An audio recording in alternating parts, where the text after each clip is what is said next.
go back to bed. Hey, everybody. Good morning. It's the Steel Toe Morning Show.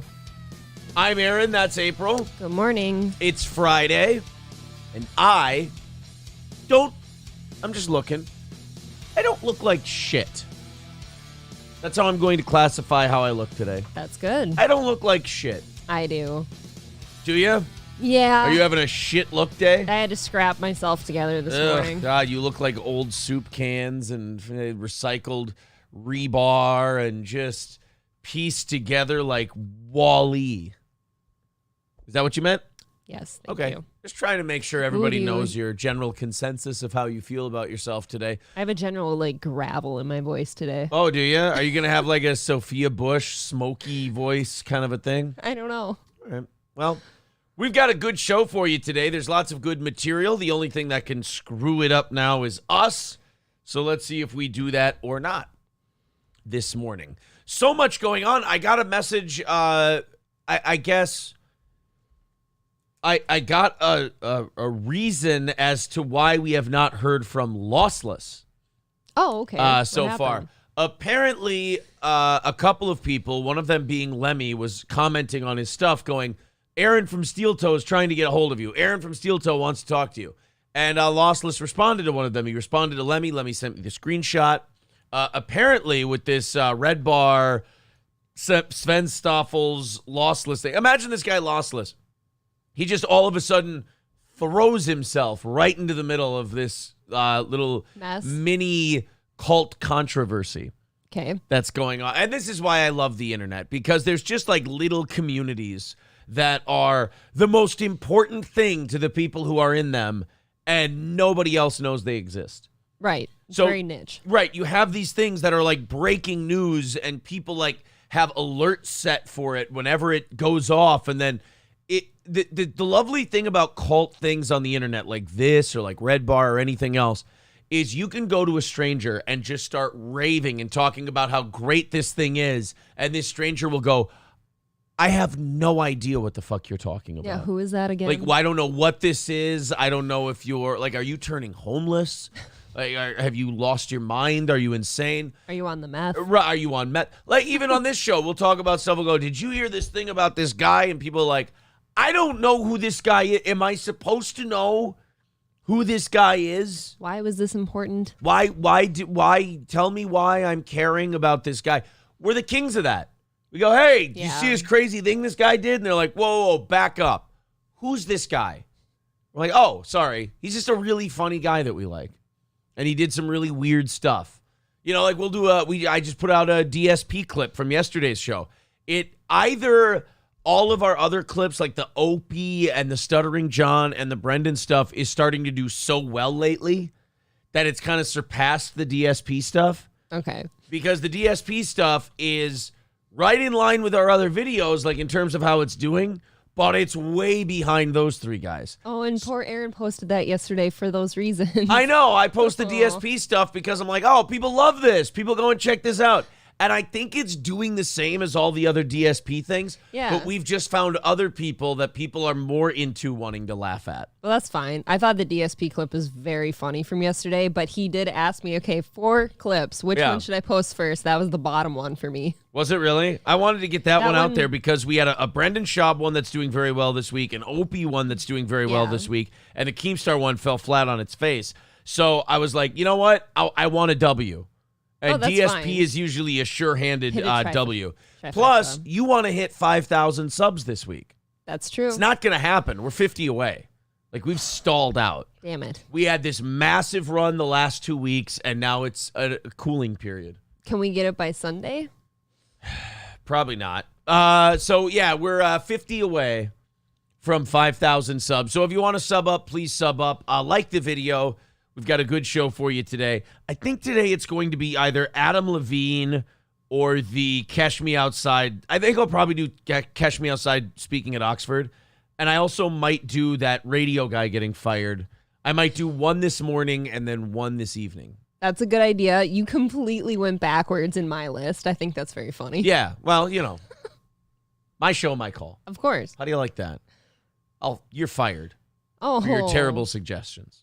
Oh, yeah, that's You're why outta DSP here. is doing so well. Pack your shit and get out. I do have a couple of short Brendan and DSP clips for today. Okay. I love the DSP clip. It's him complaining that he doesn't get big amounts of money dropped on him anymore like he did on Twitch, like when he got gifted a lot of subs at one point or had a lot of bits given to him at one point. He proceeds to complain about this for like 40 seconds and then goes, and I'm not complaining. I love him. Buddy. I just love it when he does a thing and then says he's not doing the thing. Also, people commenting on our DSP video yesterday telling me that he did indeed do a cooking segment for a while. So we could go back and find those and watch DSP talk about food and cooking. Oh, boy. Cooking with the King is what it's called. Okay. By the way, king of what? I need to know what that crown... King of complaints. I need to know what his fiefdom is. Like, where is it located? I don't know. Is he like the crab feeder? Like, what kind of king is he? King I'm not of really the bitches. Sure. Great shirt, April. Oh, yes, let's talk about your shirt. Thank you. Buzzard Bob, who is a guy we met while we were back on Twitch. Buzzard Bob is a trucker from Iowa who he started streaming while he was in his truck talking about how he pisses and shits in different things and 5-gallon pails. Yeah, complains about different people and all this thing. And he kind of became a cult figure on our show. And now apparently he's got merch.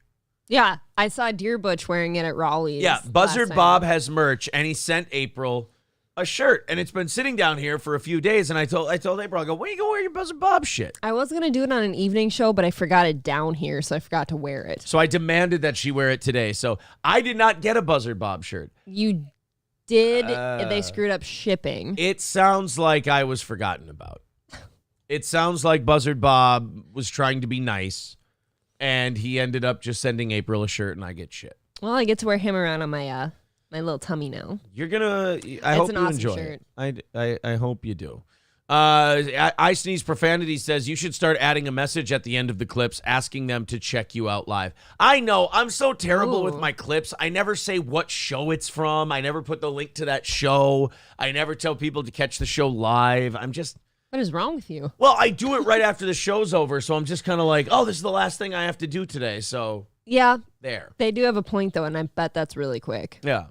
The Mood says, and hit the like, subscribe, and push the bell at the end. Oh, here.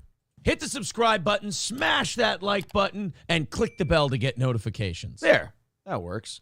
Bob is just an old ass-eating buzzard. Oh, yeah, that's the other thing about Buzzard Bob. He eats a lot of ass. He does. Oh, he is an ass-eating son of a gun. It has been told. That Buzzard Bob. Your shirt got left at a rest stop. Yeah, I wouldn't doubt it. I wouldn't doubt it. It's mopping up jizz in a truck stop bathroom by a glory hole. It's either that or he used it to wipe. Oh, yeah, after he ate that ass. I Sneeze says, just record a generic message that you can clip in at the end of every clip. That's actually a very good idea. Or put like a little thumbnail of the link of our channel in the clip. Well, shit. Isn't everybody just full of great ideas? I mean, just everybody's got great ideas for me. I appreciate it. It's like a meeting of the brain trust. What if you're putting out all these awesome clips, like the big ones that get thousands of views on them, and we could be getting all of those people filtered over, but you're missing it? Yeah, I'm a remarkable failure. This is what I'm coming to understand, and in the future, hopefully, it will all get better. Well, let's do a great show. We got a lot of things coming up. Al's Chicken Farm starting us off today with a $10 PayPal. Thank you very much, buddy. Normal goal today. I can't believe it, man. We had to do a Sunday show. We got off to a slow start on Monday, and you guys have gotten us back to normal and normal goals and everything else. You guys are, I'll say it again, the best audience I've ever had. I appreciate it. You guys keep this show going. And I do appreciate it. So $3.90 away from our goal today. There's the PayPal link in the chat. It can be Super Chats. It can be PayPal. We do ask if you're a fan of the show. Hey, if you can do $10 a month, that's awesome. If you can be if money's tight and you're a premium member, watch all of our content and just leave it on repeat. Yes, please. And all night long. We take quite a little chunk of that. I should start making playlists. And then people can just click playlists and just set them. And I mean, sure. Let them run. You're not busy. Does Al's Chicken Farm have NyQuil chicken? I believe it's called Sleepy Chicken. I love Sleepy Chicken. Yeah, Sleepy Chicken is what it's called. And we are such a great and daring empire that our FDA had to warn people not to marinate chicken in NyQuil. So God bless the United States of America. We've got drag strippers performing in front of kids. We got shop teachers with tits down to their dick, claiming to be female. And we have people cooking chicken in NyQuil. I mean, it's almost like there's a guy writing America, and he has to pound it into us this season that we're in decline. And we're like, no, dude, you can move on with the rest of the show. Like, we understand the basis of this season of America. Don't forget the blue-haired teachers talking to kids about genitals. Oh, yeah, blue-haired teachers talking to kids about genitals and gay and trans and all that stuff. Sex. Yeah, and they're talking about some sex.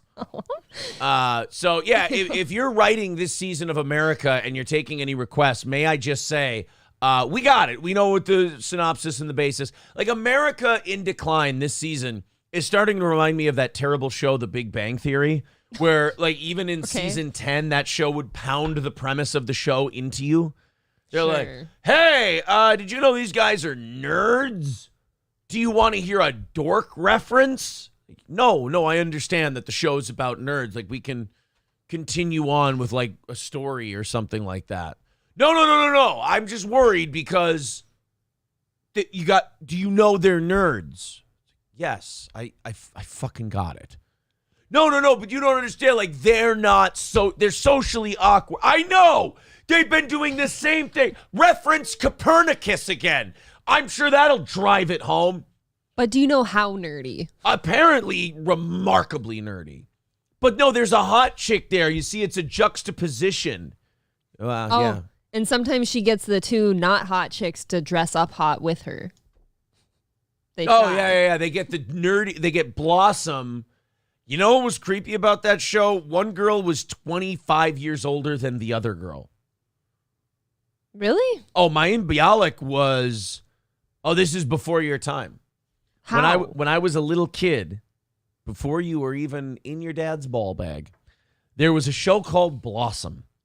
And Blossom starred Mayim Bialik. Mm-hmm. And this show, I shit you not, was on in the early 90s. Well, that chick's lucky then. She does not age very much. And you know what? Not to make it a race thing, that's even more remarkable when you consider she's Jewish. She must have the best genes. I know. Like, where did her face happened? Is like not cracking or anything. Was her dad like part of a Mengele experiment that worked on de-aging, and while it didn't work very well on him, it passed it on genetically? I'm not sure. Maybe. Like, I mean, Jewish people usually age like lettuce. And what? Well, I'm just saying, not that they turn brown and stink. That's not what I'm saying. I'm saying that, like, I was gonna say they're like Roberto Clemente. They have a short slimy prime. No, they lettuce? don't get slimy. Okay. Just I think you know what I think everybody understands. I'll infer. What I'm trying to get at. Thank you, Phage Lives, or Phage Lives, whatever. Says, just dropping by. Love the DSP hamburger helper clip. Oh, thank you, buddy. Share it with people. Let them know. Thank you for the $9.99. A Lou Sassel with $4.99. Isay Gutierrez, extremely supportive guy. Thank you, Isay. Did you know How I Met Your Mother was about Ted meeting the mom? Yeah, you know, I like the first 3 seasons of that show. But did you know that Barney wears suits? I did not know that Barney wears suits. Did you know that he wears suits and that he likes to suit up? And did you know that he's awesome? Nope. And did you know that Ted is just looking for love in all the wrong places? Ted's a hopeless romantic? Oh, my God. Fuck that show, too. I never thought I'd say that because when I was in college, it show's so funny. I love that show. And then by like season 4, you're like, all right, I think I got it. I had that same experience with that show in college. I started watching it and I'm like, okay, this is okay. But you're just like, okay, How I Met Your Mother. Is that the mother? How many times? Yeah. I honestly, like, Robin should have been the mother the way that show was paced.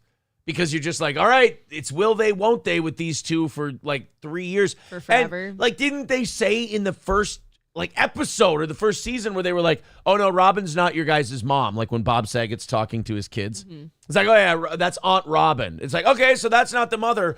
Why are we still wasting our time with these two? You've already told me what the end is.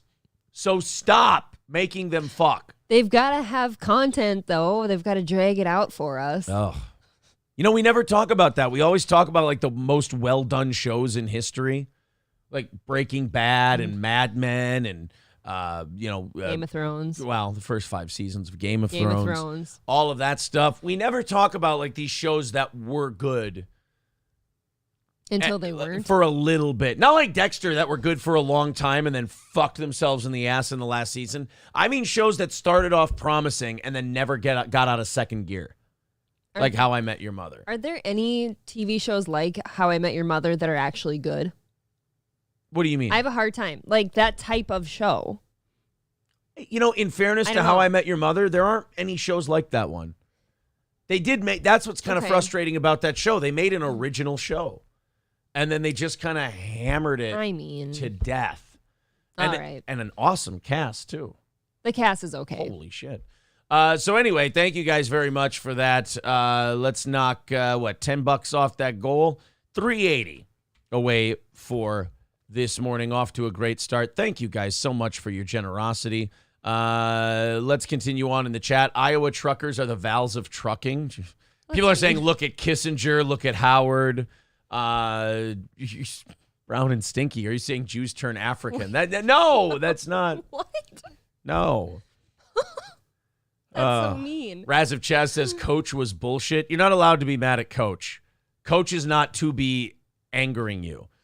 Coach is one of the most simple, formulaic shows that ever existed. It's.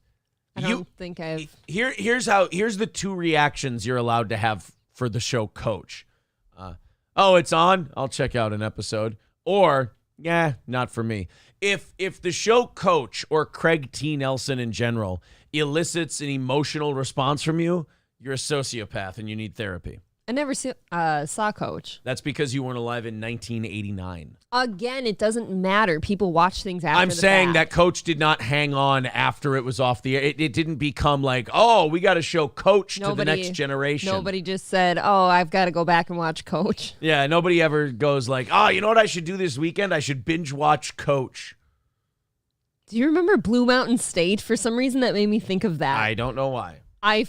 Coach. I don't know. I don't know Football. Why. I totally fucking binge watched that all the time. Stephen King says Gilligan's Island pissed me off. Yeah, see, there's another show that should probably not elicit any kind of heavy response from you. Unless you're my age and it's one of the shows that was on when you skipped school. That, Hogan's Heroes. Once the Rockford Files came on, I was like, all right, I wish I were in school today. It's just boring. It's just over. Yeah. I would sit there, I'd be like, oh, Hogan's Heroes, this is fun. You know, Schultz knows nothing. Oh, that's fun. He's going to say, Hogan! Oh, that's all kinds of great. But then all of a sudden it would be, you'd hear James Garner's voice, and it would be an answering machine that would start the Rockford Files, and you'd go, oh, fuck today. I'm going to fire up my Super Nintendo. Play some Ken Griffey Jr. Presents Major League Baseball. I was actually always in an angry rage after watching Ed the Talking Horse. That one bothered me. He never figured out what he was saying. They can't really talk. God. Is there a show now that, no, I guess with all the streaming options, like kids don't play hooky from school and then have to watch old shows. They just turn on whatever or they watch porn. They hop on TikTok. Oh, that's right. Loaded Wrench says, I watch Everybody Loves Raymond to hear the old guy scream. Everybody Loves Raymond is another show where you should not be passionate about it one way or the other. No. That seems very... Hey, my family's weird. I write for sports. My brother sounds like Frankenstein. The end. The fuck? My wife thinks I'm weird. Now it's I don't know why like a weird Christopher Walken is in there being Ray. I can't do a Ray Romano. I'm sorry. I was trying to picture the baby between Christopher Walken is Raymond. That'd be funny. Hey, it's my giant brother is here. He's a big man. I write for sports. It's the football game was crazy. I carried from the grocery store this onion in my ass for the better part of a year. No. Your Raymond impression is a shitty Jewish Kermit the Frog. Okay. Blue Mountain State was awesome. Yes, Thad it was. Castle. I don't know anything about Blue Mountain State. You don't know Blue Mountain State? I know Fuck it. You. I've never watched Blue Mountain State. Fuck you. I've never watched Friday Night Lights. And you've never watched Last Chance U. I've never watched Last Chance The U. whole trifecta. That's awful. Here's how big of a dork I am. When people talk about Friday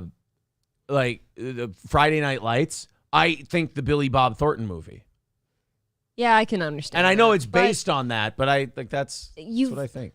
I feel like now you're past the point of watching Blue Mountain State because that's a very college age thing to watch. And Could not so give a awesome. shit about watching Blue Mountain Oh, State. it was so I'll be awesome. Best Loxapine user says, why did you steal Anthony Cumia's tone and cadence? Because I listened to him for way too long when I was younger, and it poisoned my brain, and now I can't stop talking like this. Fair?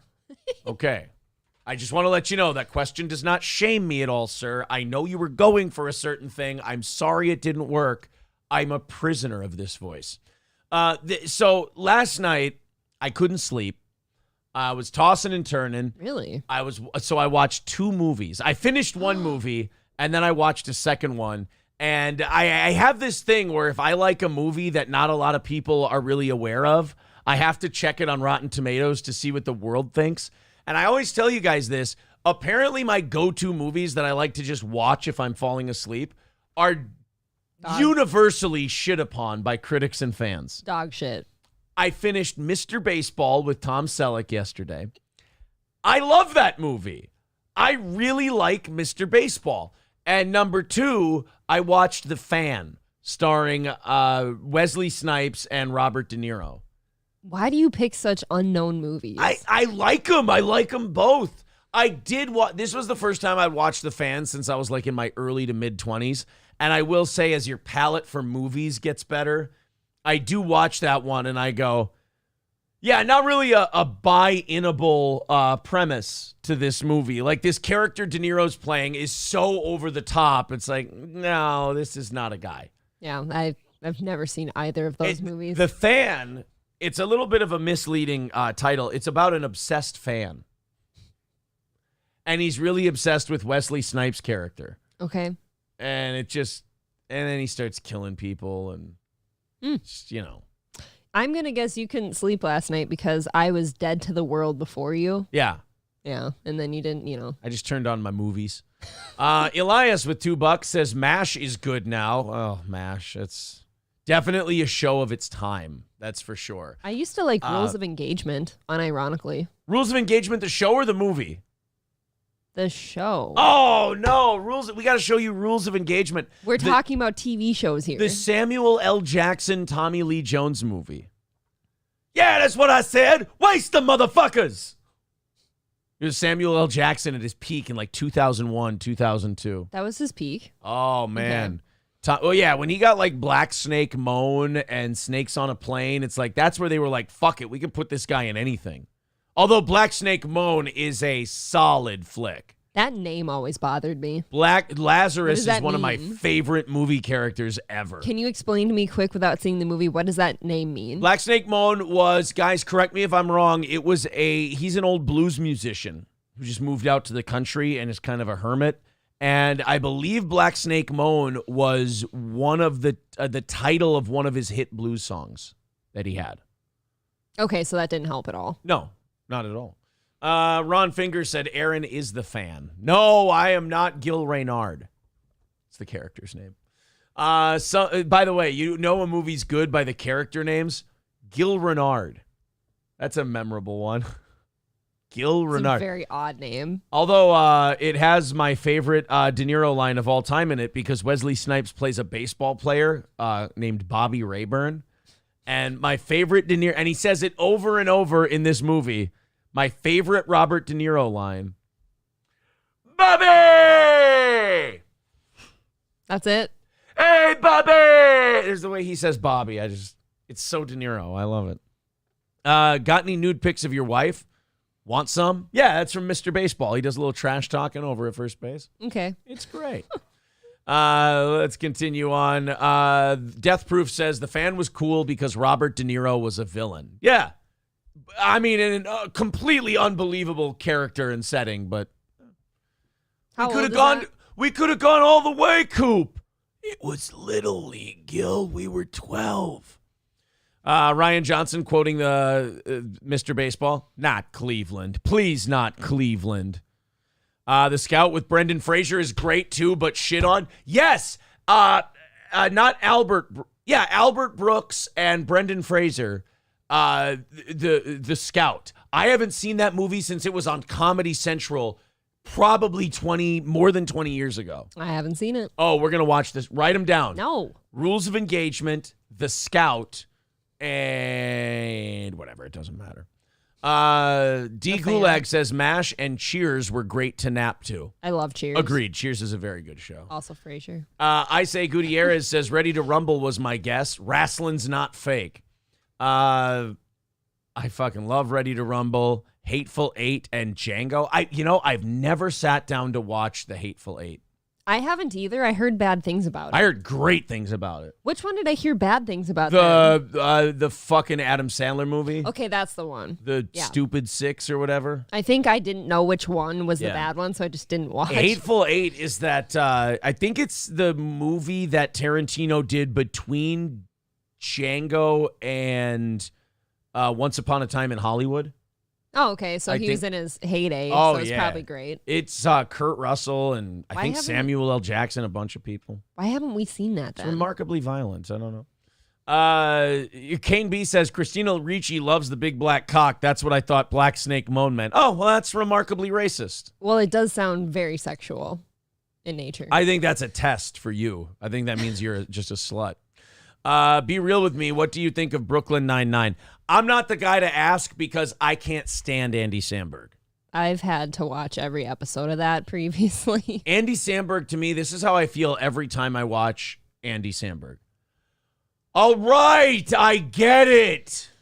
I will say Brooklyn Nine-Nine wasn't his worst work. Okay. He is less... Does he tone it down in that one? He's less unbearable in that. Because my whole thing that I hate about Andy Samberg is it's just too much Andy Samberg. You're just like, all right, dude, we don't need to, throw everything at my face. Like a little subtlety here and there. There's enough characters around him in that show that it, tones that down. Okay.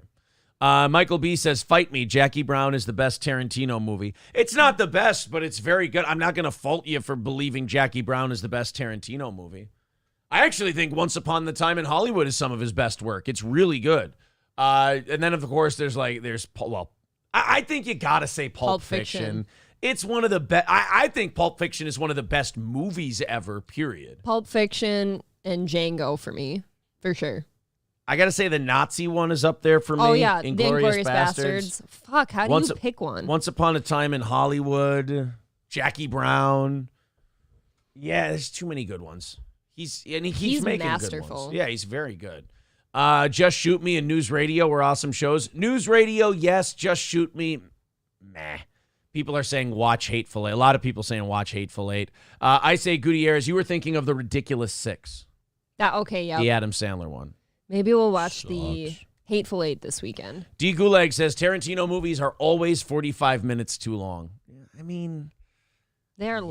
Yeah, I get it. Django is pretty long. Once Upon a Time in Hollywood is fucking amazing. Yeah, the acting in that, the cast they got, it's great. And it's always nice to see Emile Hirsch getting work.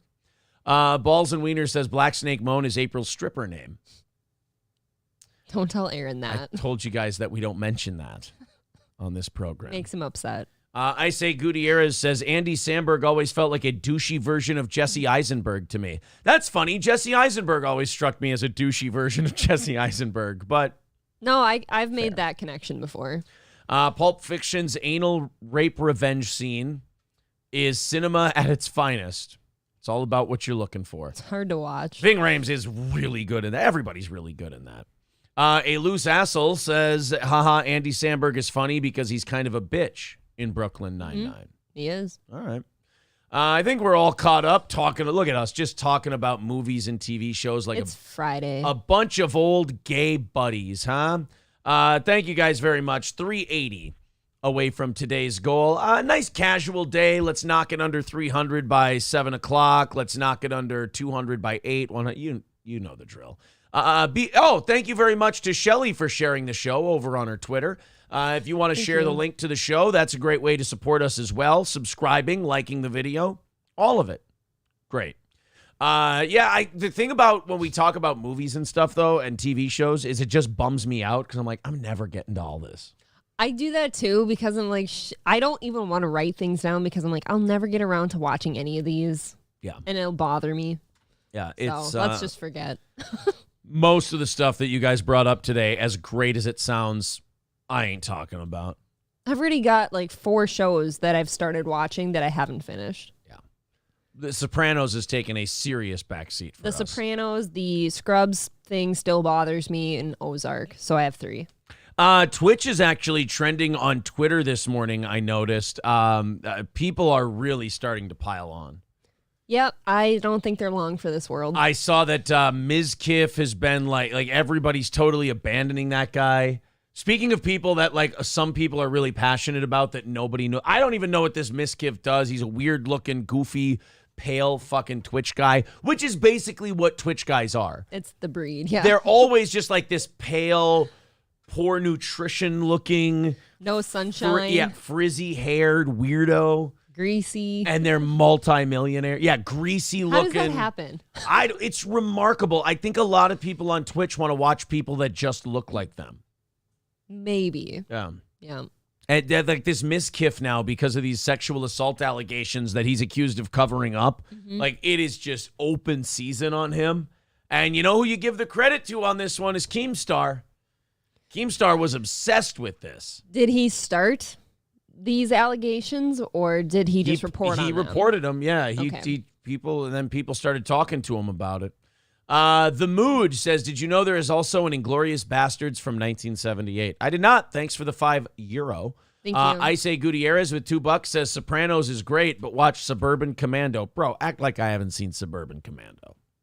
Act like I'm not a Hulk Hogan, Mark. Didn't we just talk about this last night? No, bitch, I've seen... I own Mr. Nanny on my Amazon movies. Thank you very much. Balls and Wiener says you are literally describing yourself. How dare you? I don't have frizzy hair. He doesn't technically have poor nutrition. Yeah, like I don't look like I'm sick. He showers a couple times a week. Yeah, I mean, how dare you? And sometimes gets sunshine. And, of course, number 1, I'm on YouTube. So there. Patches the Furry says, Google Miss Kiff's sister. You're welcome. All right, Ms. Kiff sister. And images? I mean, she's great, but no, she's not really that great. You know what? No, well, she's fine. There's nothing wrong with her. She's cute, but I don't like it when people set you up with like, Google this person. And you're like, pretty quick to look too. Like, ooh. Yeah. You're like, oh, what is she, like an instant boner? And then you look and you're like, well, I mean, like if you met her, you'd be like, oh, that's an attractive lady. And that one doesn't look like it's promising. These don't look like the same person. That doesn't look very nice. That looks like someone made a meme out of somebody. That's not good. None of these pictures look like the same person, though. I mean, and she has so much goddamn makeup on and everything. There might be a little bit of makeup on there. A little bit. Theodore Roosevelt says those eyebrows. Kelly says Steel Toe is by far my favorite streaming show originating in someone's basement. Oh, that's very sweet that I top. I mean, that you got to remember, that's a pretty big category now. Would you ever know we were in our basement if we didn't tell you? You would never know. Most people who do shows in their basement are in nicer settings than radio stations nowadays. I would argue this is that. Yeah. Aaron's theatrical over-delivery of everything has always reminded me of Andy Samberg. We're done. Shut it down. Shut it down. I'm not doing this. I am not doing a show where I am compared to Andy Samberg. I won't do it. The Cumia comparisons are fine. Broadcasting legend. I'm honored. But not Andy Samberg. You can go over the top kind of like him, but you do it in a cool way. No. You're fun. Nope. I think what's so obnoxious about him is his mouth is like a giant gaping hole, and it's just hard to watch him. I will not do this. No. Citizen M, I want you to know, you've ruined my day. I'm going to sit back and let him have a meltdown. Michael B says, who are these podcasts is pretty good. I've been on that show. It's great. Nate says, I just saw the Mindceptor group really hates you guys. I think this is a wholesome show. Not sure where the hate comes from. I'll say this. There's two places where the Mindceptor hate comes from. When they all started doing podcasts and shit, they thought they would be us, and they thought they would grab an audience like we did, and they would catch on. They're kind of these unfunny guys who started a show because they made each other laugh, and then they thought, wait till the rest of the world gets a hold of us. And they all have like 1 or 2 viewers at a time when they go live, and it's each other. And it didn't work out. And then this show came along, and almost instantly when this show came along and started getting traction on YouTube, those guys came in, fuck these guys, I hate them, they suck, they're stupid beggars. And it couldn't have been more obvious that these guys were like, no, I wanted to be that. It drips off of them. Were those the guys that kept saying they were going to fuck me? Yes. Or they were fucking me? And then when you said no, they kept saying they were going to do it, and then got mad at us. And this is when they started to go away and kind of sheepishly slink away from us, is when I went, guys, if you keep saying you're going to have sex with a girl after she says no, that's rape. And they were like, how dare you say that? I really upset them with that. And I was like, sorry, boys. So is Mindceptor and Hipstar the same person? Yes, it's the same thing. Okay, that clears up a lot of stuff then. That's I don't understand. That beef didn't go where they wanted it to. That was I would say it was probably a TKO in the first. I don't understand how people, like, let's say Nate, keep finding them then. Nate says, how does this happen? Nate says it's like 10 creepy, ugly guys that smoke cigarettes. Really weird people. Right. Yeah. And how did you find that? I'm curious. Nate's all over the place. Yeah, but he's not the first one who comes in here and says, oh, I just saw these guys. They don't like you. Well, because they look for steel toe stuff. That's so weird. Oh, yeah. And they put that in the title. Right, I'm assuming. Exactly. That's why they want to grab views off of that, which I'm honored, but it's not looking good for them. I don't think we'd get anything if we put Hipstar in our title. No. Nate says, I was looking into Red Bar gossip and then found this weird group. Yeah, they're weird about Red Bar, too. Okay, thanks. It's strange people. That helps. The Mood says, I started watching you like a week or 2 before that drama. I wouldn't even call that drama. We were, from like day one with those guys, we were like, what the fuck is this shit? Yeah, I wouldn't call that drama. It's like to a point of like I never thought about it off the show. Yeah, until they'd send me messages saying, "Hey, wanna fuck?" Like every time they would like put something out, they would have to bring it to us. Like, look at this thing we did about you, Dad.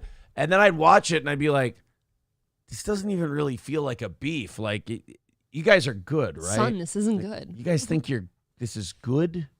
Let's work on it, boys. Patio Monk says 95% of Steel Toe viewers are from St. Cloud, Minnesota.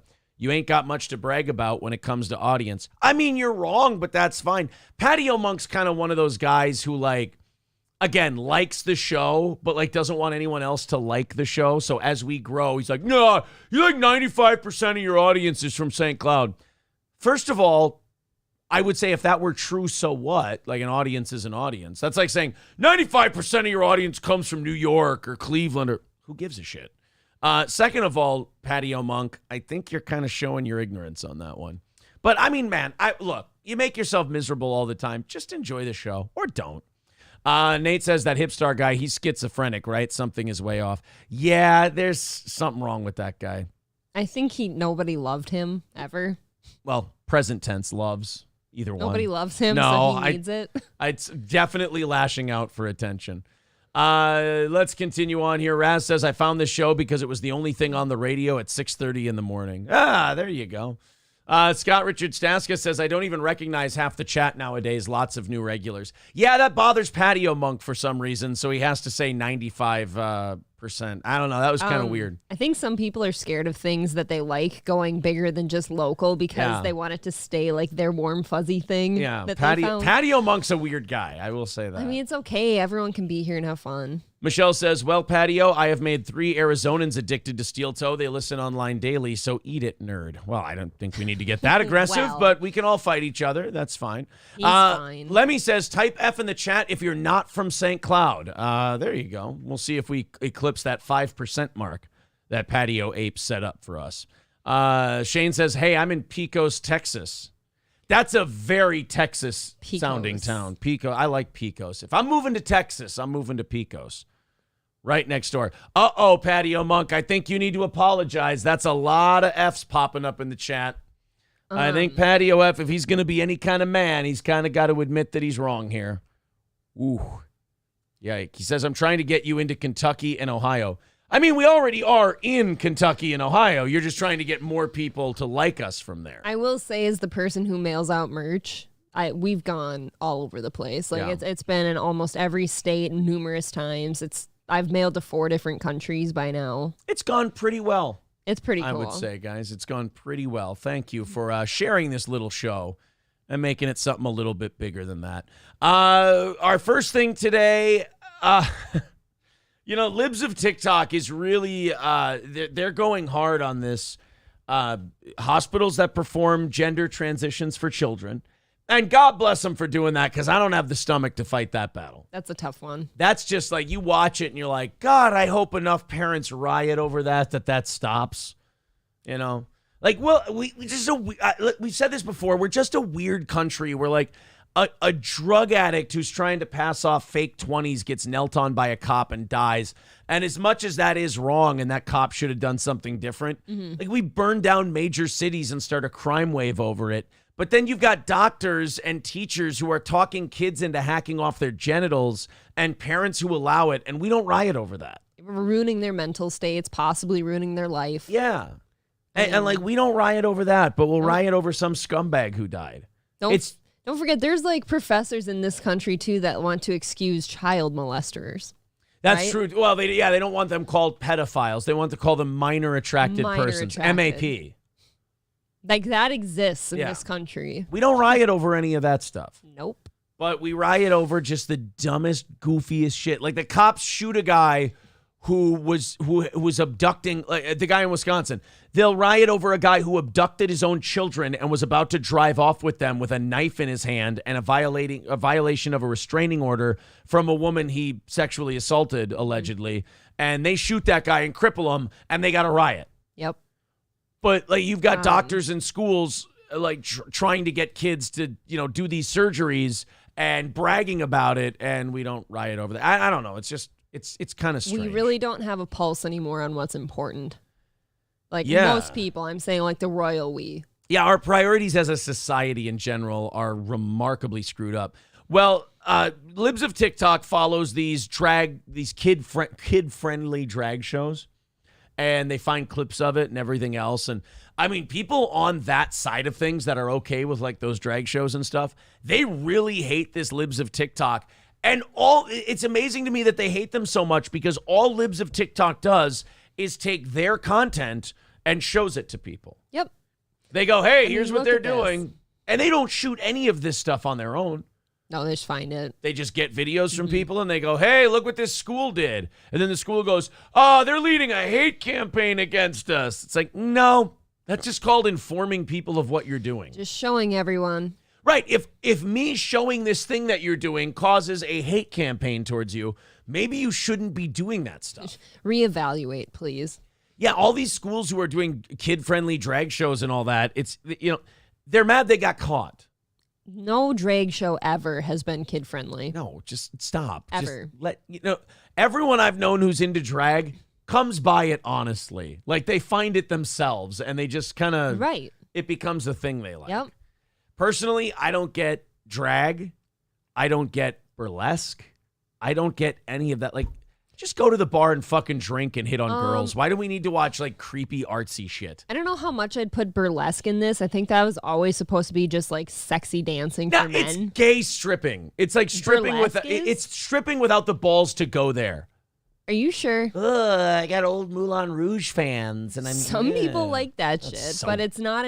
They don't involve kids in that. Remarkably gay. That's fine, but at least they're not inviting kids. Hey, you want to see this hot girl dance in roaring 20s clothing, and she won't take it off? She won't rub her tits in your face, and you can't do anything? You can't take her to a VIP room or anything? Yeah, sure. Sign me right up. I'm not sticking up for them, aside from the fact they're not involving kids. I need to point this out before I go too far.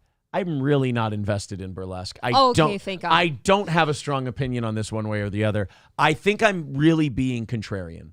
A tiny bit. I just don't like it when people get too excited about a dumb thing. I mean, have you ever heard yourself? I know. I'm full of... You get pretty excited over some dumb things. I'm full of self-hatred. That's all. Thank you to Easy Money's wife and Elias with a 10 and a 5, respectively. Elias says, what movie with Hulk Hogan when the dog goes bae-bae in the background? I don't know what the fuck you're talking about. That's, I believe, the name of the movie. 360 away from our goal today. Thank you guys very much for chipping in. Let's see if we can knock that under 300 in the next 15 minutes. If you feel like chipping in, there's the link in the chat to our PayPal. Otherwise, there's super chats and everything else. So let's see what Libs of TikTok found. This was an all-ages drag show where they had a stripper perform. Now, I'm getting desensitized because, to me, I'm just glad they had a woman with regular born-with tits, or at least stripper tits, and woman parts and looked like a girl at one of these shows. These, like, kid-friendly drag shows that they've been doing are so disgusting and Sodom and Gomorrah-esque and, like, just utter dog shit, terrible, creepy, degenerate dog shit stuff, that I saw a stripper in this, and I forgot for a second that it was all ages, and I went, finally, some wholesome entertainment. A real woman. Yeah, an actual woman. Let's show the... But kids and strippers don't belong in the same sentence. I'm sorry. Oh, wow. Oh, look at you. Who are you? There's parents out there who'd be like, who are you to tell me how to parent? Well, no, you're a bad parent. Who are you, the Pope? Don't bring your kids to see a stripper. Oh, well, hey, look, everyone. It's April No Fun Imholt. How about the fact that people get mad at nursing homes for letting the old men see a stripper, but they'll bring their kids to it? Not only that, old veterans. Those guys were veterans. They deserve it. Yeah. They've had their hard times. Let them have a stripper. Yeah. You got stripper titties in your face, daddy. That's hard time. Yeah, you got this little kid with the jute fro who looks like Corey Matthews from Boy Meets World. He just wants to stare at some tits. Now, I will say this. I don't think any of the 11 or 12-year-olds who were at this all-ages drag show were complaining about this part. No, you know they weren't. I just don't know if it's a good parent-child bonding experience. The answer's no. Yeah, I'll clear that up for you. This is what the kids were watching at this drag show.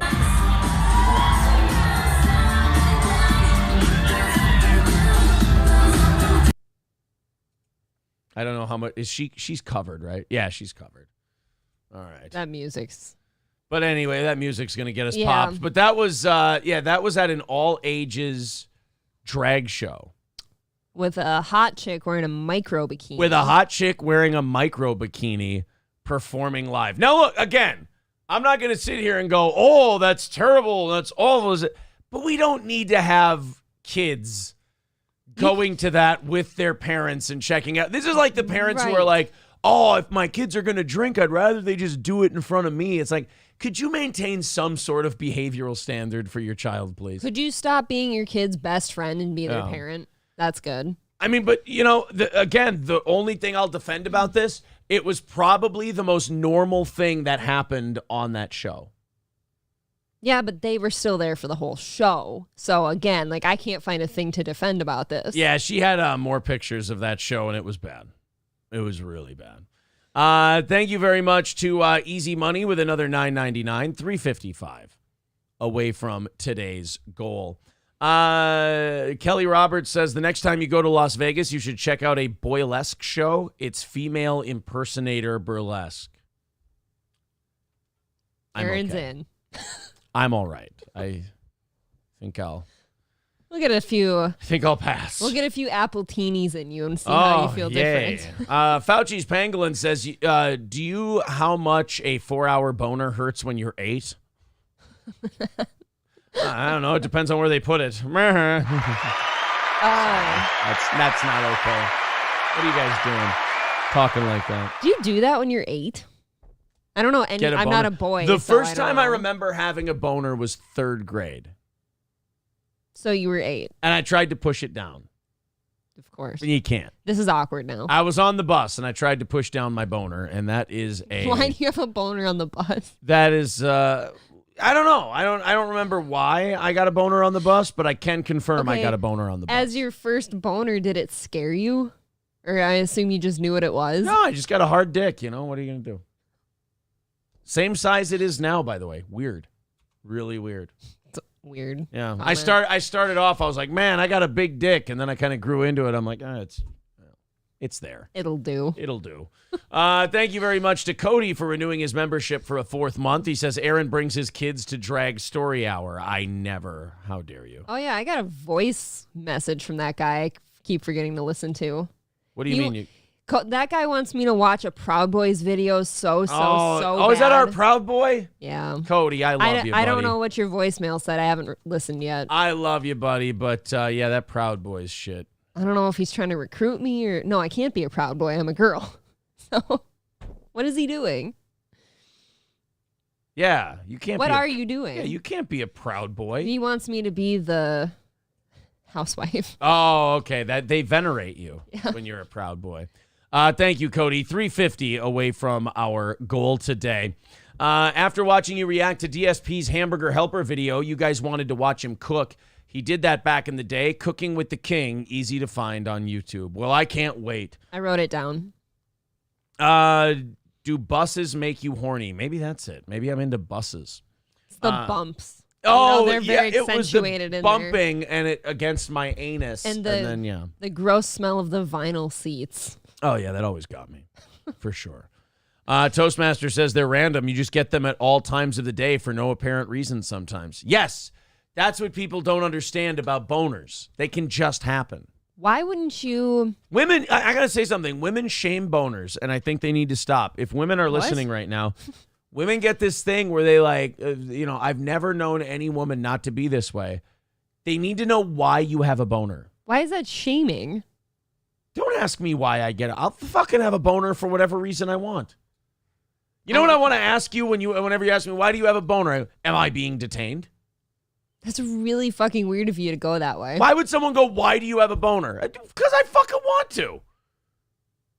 I have a boner however I want to have a boner. I think that's natural for somebody who doesn't get them to ask. Then how about you accept this answer? Because I wanted to.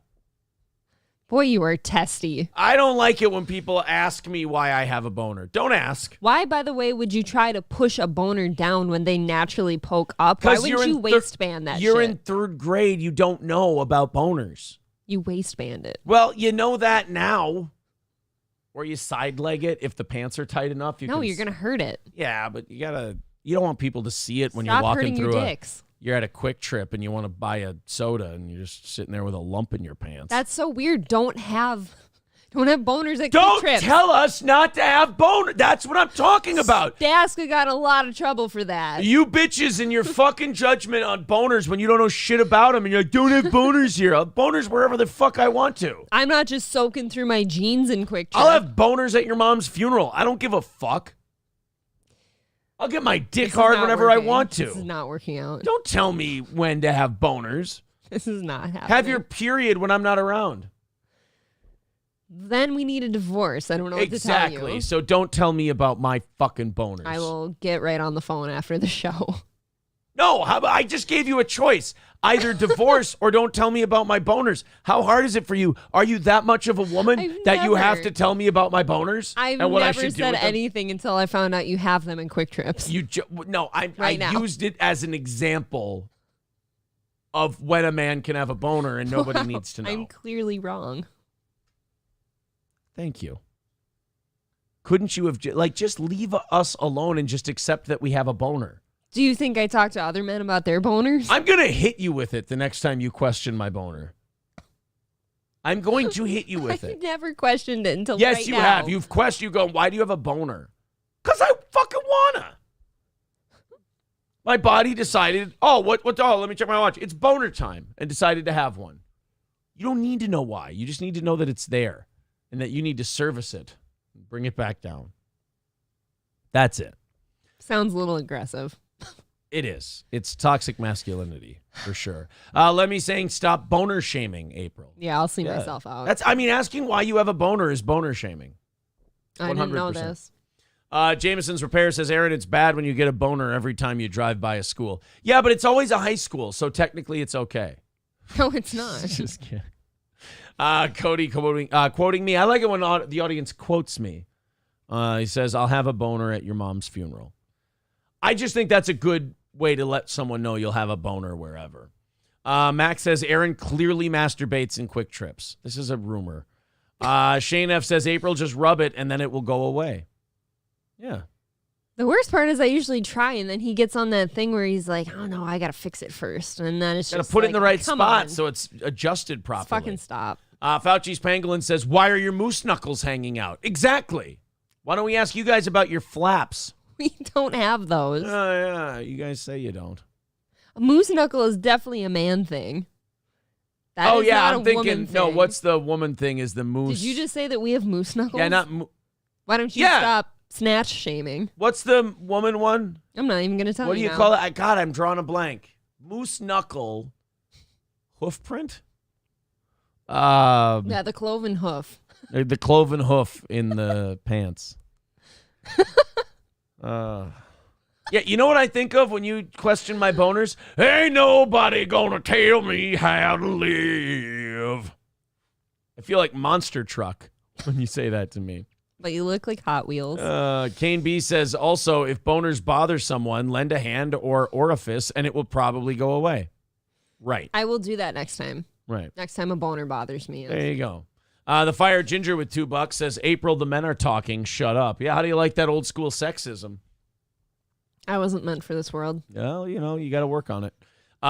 Camel toe. That's what I'm thinking of. Why couldn't I think of camel toe? Because you're stupid. What a fucking idiot. I have brain damage. I sparred last night. That's exactly it. I did, I think. God damn it. I did 8 or 9 rounds last night, so I probably have a little bit of brain damage. Oh, yeah? Did you sit in a deer stand for 4 hours and not see anything but coyotes and shit? No, I did man shit, bro. I was punching people. Yes, you did man shit. People were punching me. I was punching them. Hopefully more of the former than the latter.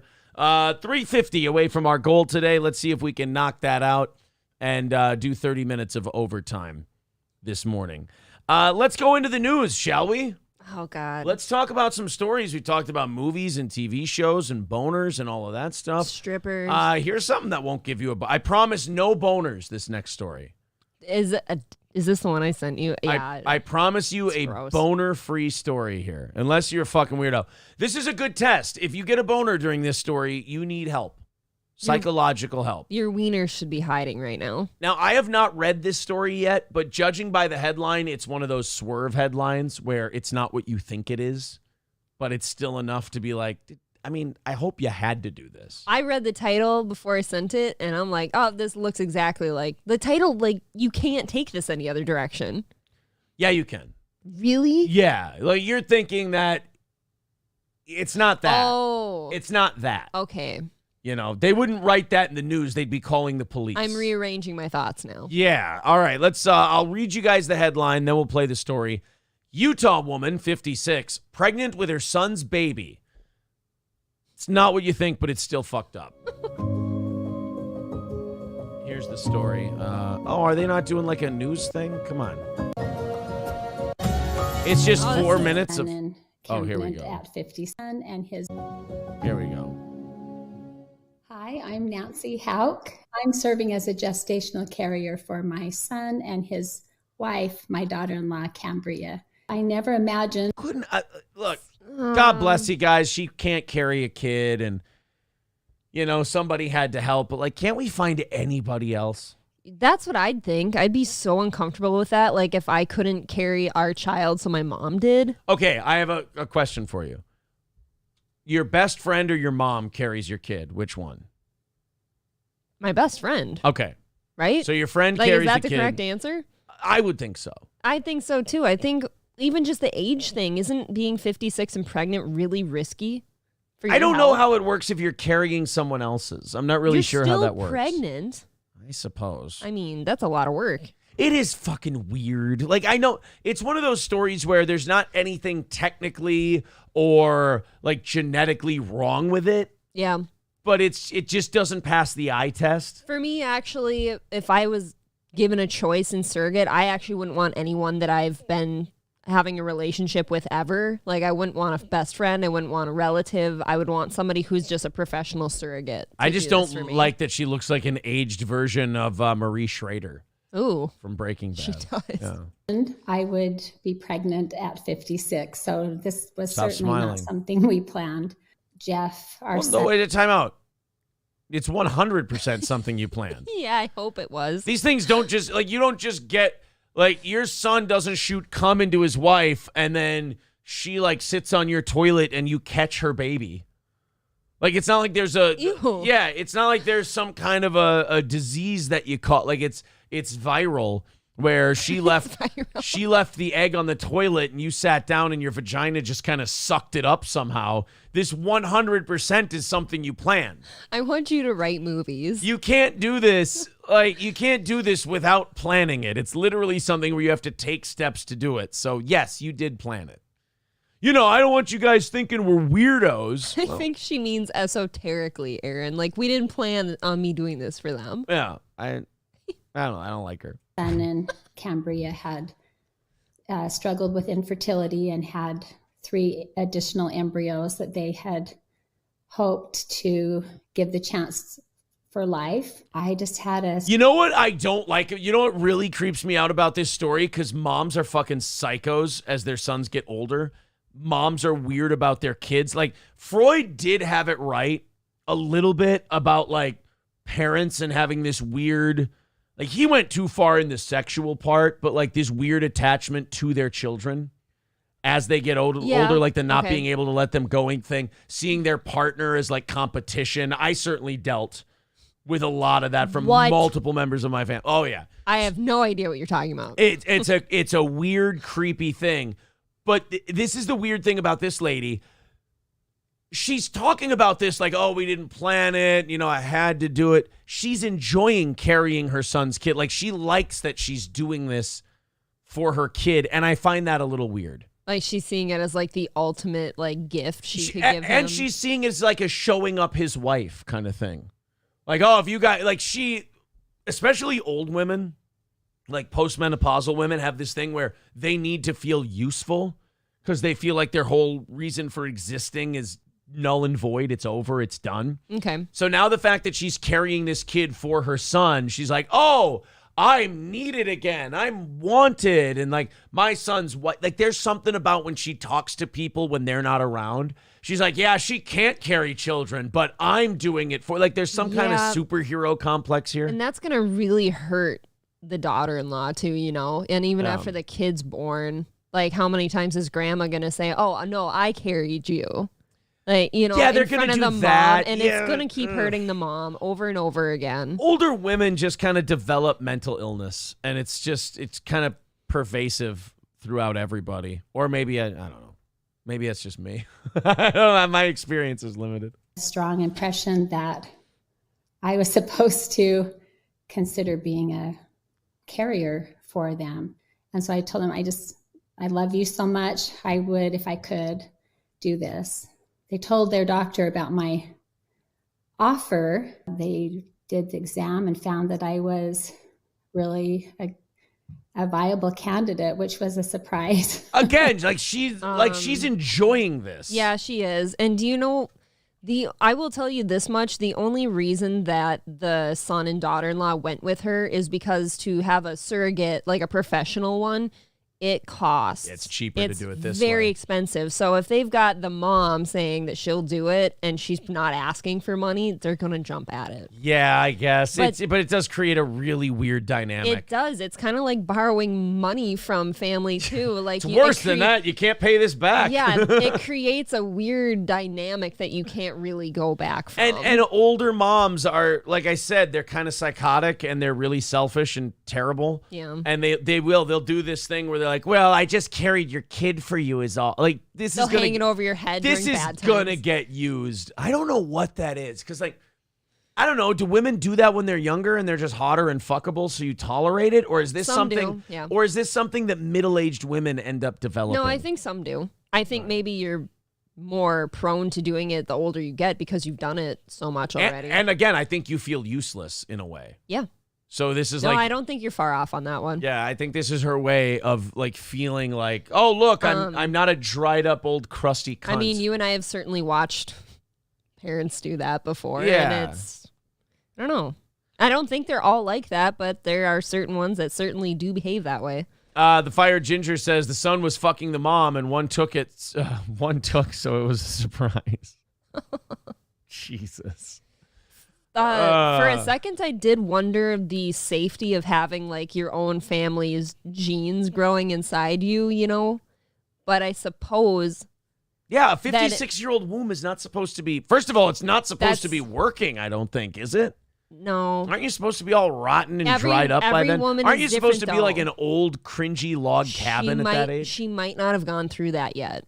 That's why they give you exams first. But what I was saying is like having her son's genes mixed with her genes and they're growing.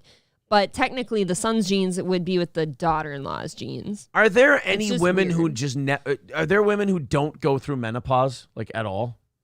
I don't think that exists, but I think you can do it pretty late sometimes. Imagine you can go really early or really late. Imagine you're 87 and you start going through menopause the day before you die. Like, what a weird fucking deal that would be. Just sweaty. Just die with hot flashes and feeling like shit, and you start talking like this.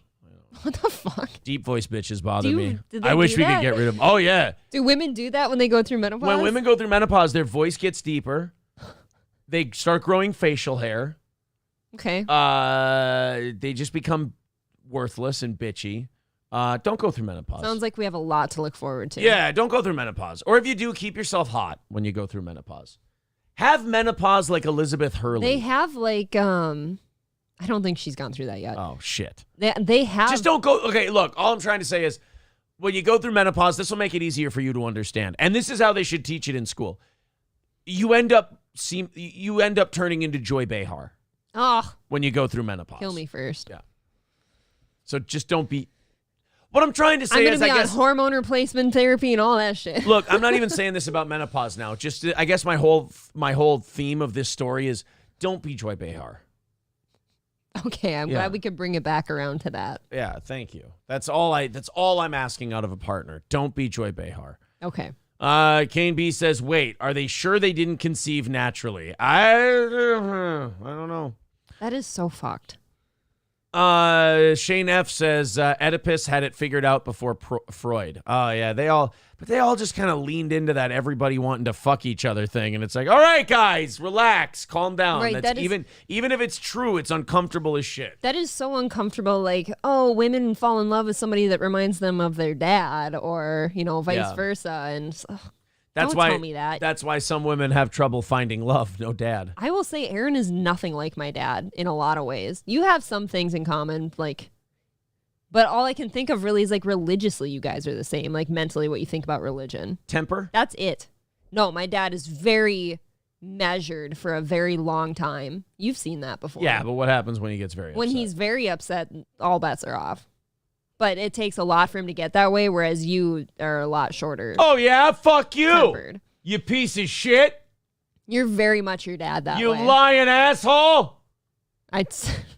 Dude, I'm so much funnier. I'm so much funnier than my dad. It's not even. You are your dad with humor, though. It's remarkable how much funnier I am than my father. And just talented in general than my father. If you want to see an evolution of genetics, it's me from my dad. Can you bake, though?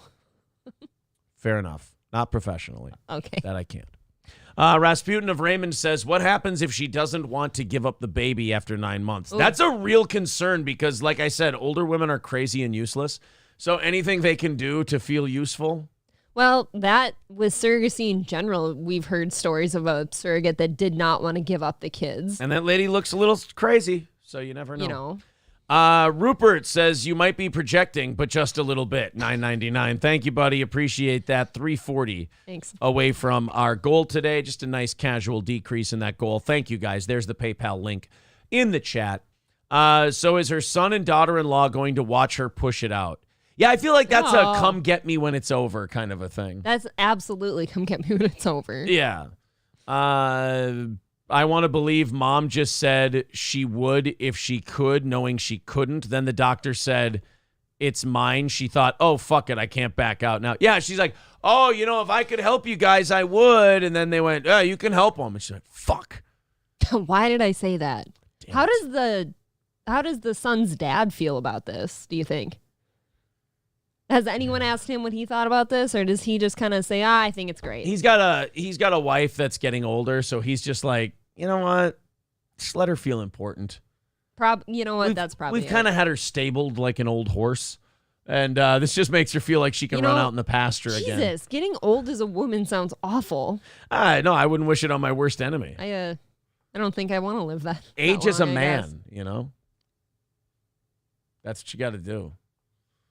We'll be prepared to get rid of me by about 56. 56? What am I going to do?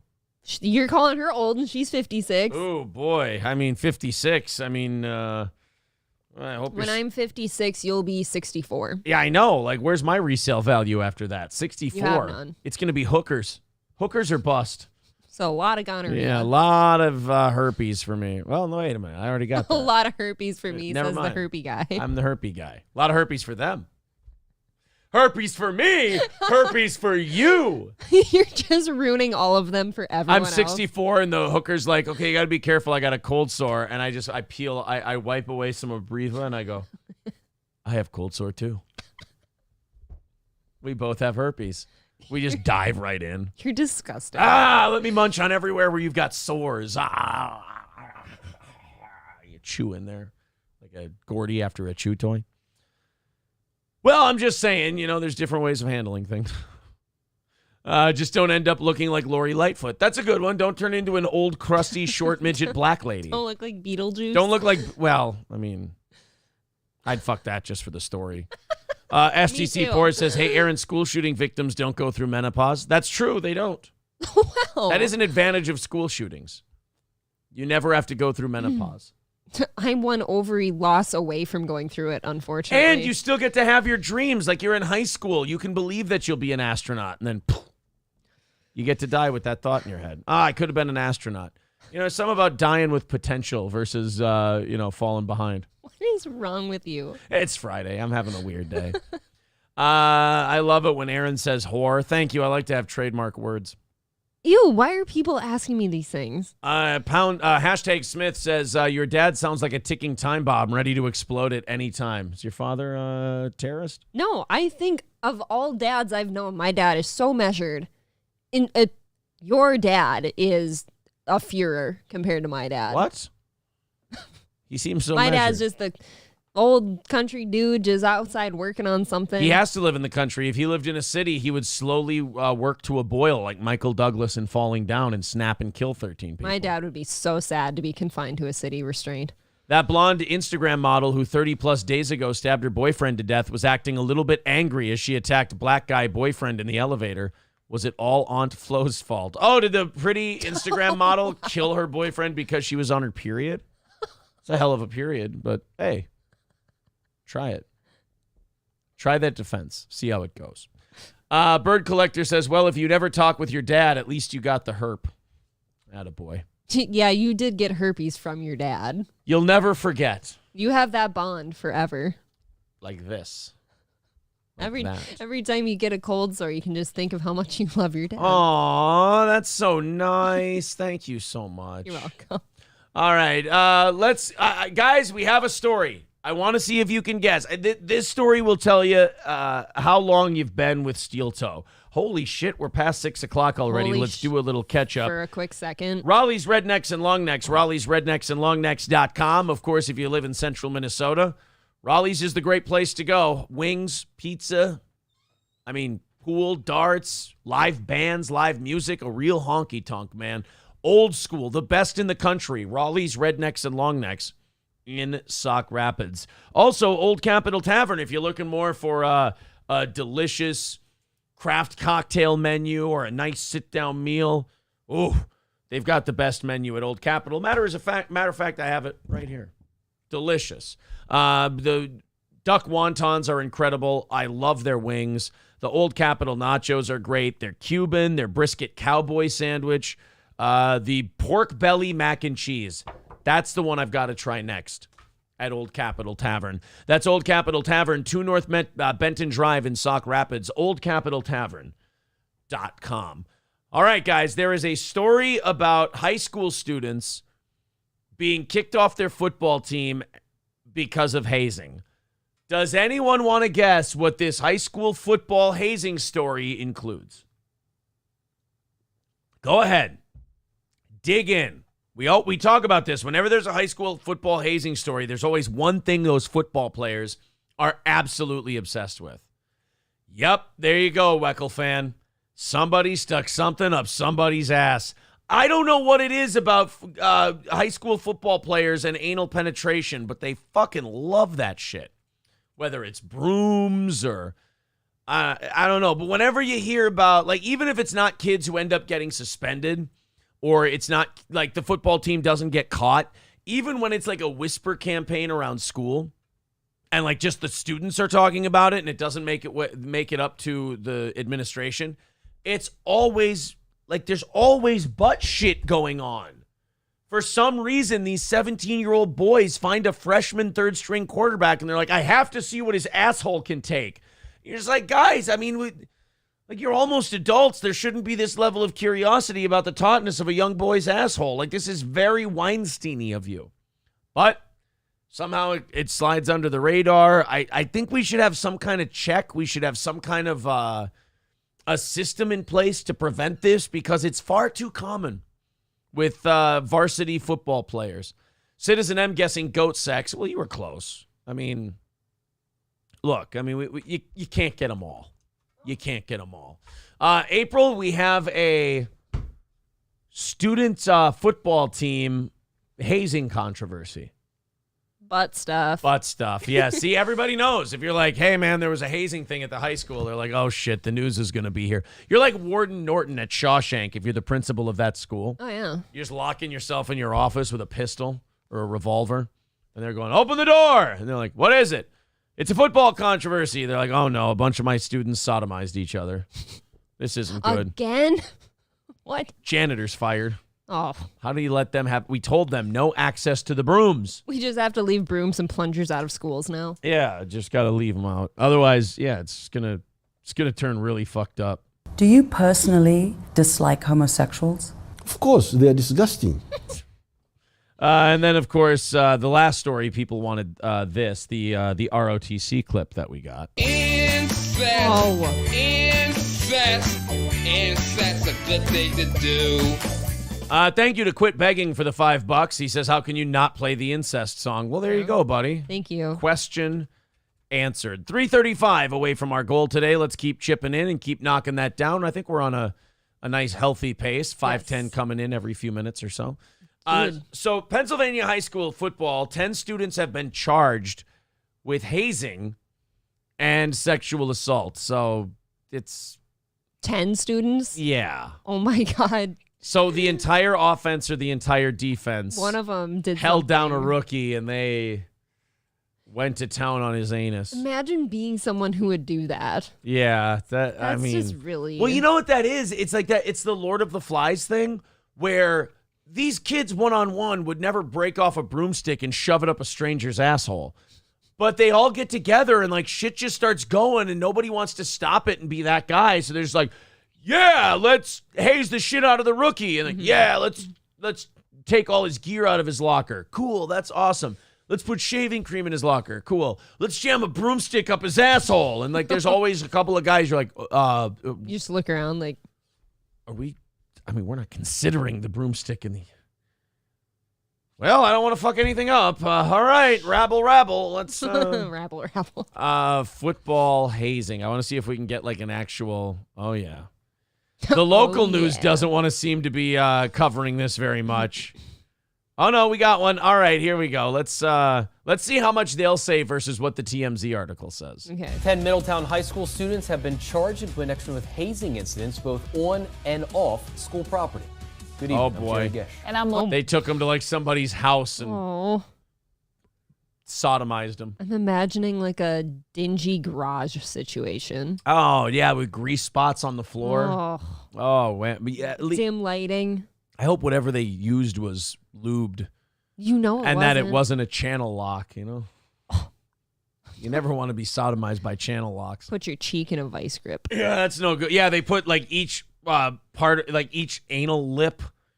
They tied on the vice grip, and they got one, and they clamped the other. Ouchie. Then they took jumper cables. No jumper cables on the butt. You don't know.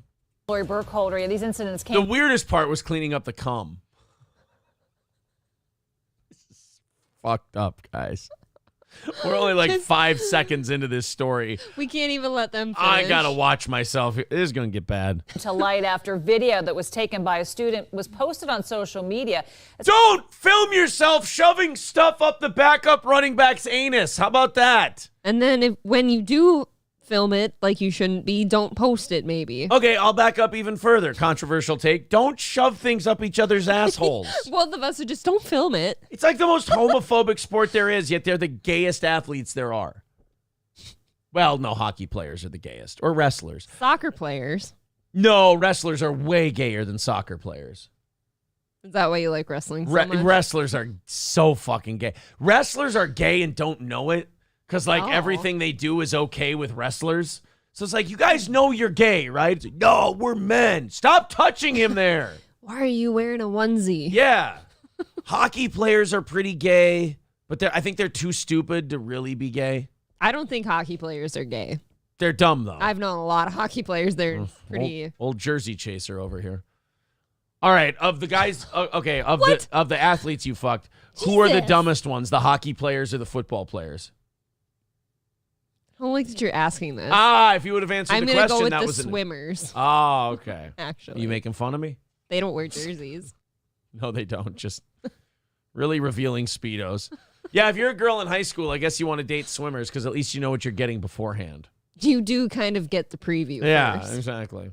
Let's go to Amber Gerard. She's live at Middletown High School. Well, what if you get robbed? What if you pick one of them and it turns out that his dick is just that size and it just plumps, it just gets hard? It just plumps? Yeah, he's just got that. His dick always looks like that. It just stands up. And then you're like, oh man, I got robbed. Or if there's another one that doesn't fill out his Speedo very well, but when he gets hard, he's just like a rocket ship.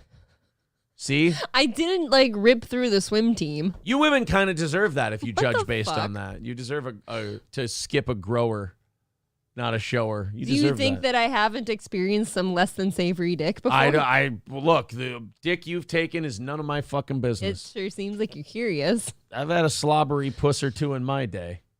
I don't even know what that means. All right, let's go to lip injections here and see what she has to say about the kids butt fucking each other on the football team. Those students in particular are facing serious charges tonight. Amber? Well, 8 students have been charged with less serious crimes, including hazing and unlawful restraint. Oh, no. Do you know what that means? That means you're right, and they held him down. Oh, God, gross. Don't charge them with unlawful. Call that something else, because that just screams the guys who held the kid down while he got shit put in his asshole. Should they say that instead? It's wordy, so probably not. Unlawful restraint. Unlawful restraint. All I see is holding the arms under the armpits. You got the arms, you got the legs, and then you got somebody one brave soul takes the thing and just... Hugengleckheimen! Did you say Flugengleckheimen? Yes, for the love of God, Flugengleckheimen. We've got a bad Bring out the Flugengleckheimen! Have you seen Eurotrip? Not for a long time. Where then the 6 dildos on the thing come out? No. Oh, yeah. Oh. Hey, free t-shirt. Well, 2 students, both boys and 17, also considered to be the ringleaders in all of this, have been charged with criminal attempt to commit involuntary deviant sexual intercourse. Oh, wow. The ringleaders. That's some old school shit. When they arrested these kids, they're like, we got to charge them with something. Do we have any, old anti-gay laws on the books from the 30s that we never reversed? It's like, yeah, I got one about, butt stuff. Butt stuff. All right, cool. Yeah, you got to change the name of these laws. They're way too descriptive. These are bad. What are you charging them with? Sodomy with a thing. There. What are you charging them with? A thing. Butt stuff. There. I mean, that seems That's toned down enough, isn't it? It's really toned down because and then oh, well, it's not specific enough. Well, you can have like 1st degree butt stuff, 2nd degree butt stuff, 3rd degree butt, 4th degree butt stuff is a thumb. That's just a misdemeanor. You sign a thing. You've got total blowout. That's a $150 fine and then released on your own recognizance. I think you should have to lose your thumb. Wow, what is this, Iran? No fines or anything. You just lose your thumb. Wow. Anyway, well, I mean, you might as well do lose it again. You're not getting the smell out anyway, so exactly. Might as well just chop that fucker off. It's for him, for us, and everyone. Oh, how bad of a practice did this kid have that a bunch of kids held him down while he lost a game for him? Yeah. You're not gonna face mask alignment again, are you, fuckface? Oh, fumble in the 4th, will you? Indecent assault, simple assault, in addition to hazing and unlawful restraint. Jesus. The Dauphin County District Attorney says things couldn't be more serious than they are right now for these 2 young men. Yeah, what about the one young man that had all the business done to him? Wait, why is there... I thought there was 10 people charged, but they're only talking about these 2 now? I think the ones who held him down are probably just going to get suspended from school and all that. These other kids who And who's filming this, you fucking idiot? I mean, don't do it, first of all, but if you're doing it, at least be smart evil. I think that's actually cruel, too, to not charge everyone the same that did this to the kid. I think you got to charge the guy who shoved things up the kid's asshole more than you charge the kids who were holding him down. You sat there and allowed it. Well, they're still helped. They're still charging them, but you can't charge them with the shoving things up the kid's asshole. I guess, but man, that's like the difference between you're just gonna suspend them. Murder and accessory to murder. Like this is butt stuff and accessory to butt stuff. Yes, I only helped this person murder them. Yeah, I only helped this kid get a dildo in his asshole. If this was charged against an adult, these would be 1st-degree felonies, punishable by up to 20 years of imprisonment. The charges announced to go for it. Yes, I'm always for that. If you're going to behave like a sick adult, you're going to get charged like one. Look, the fact that they're not charging them as adults and threatening them with shitloads of jail time tells me one thing. These kids were white.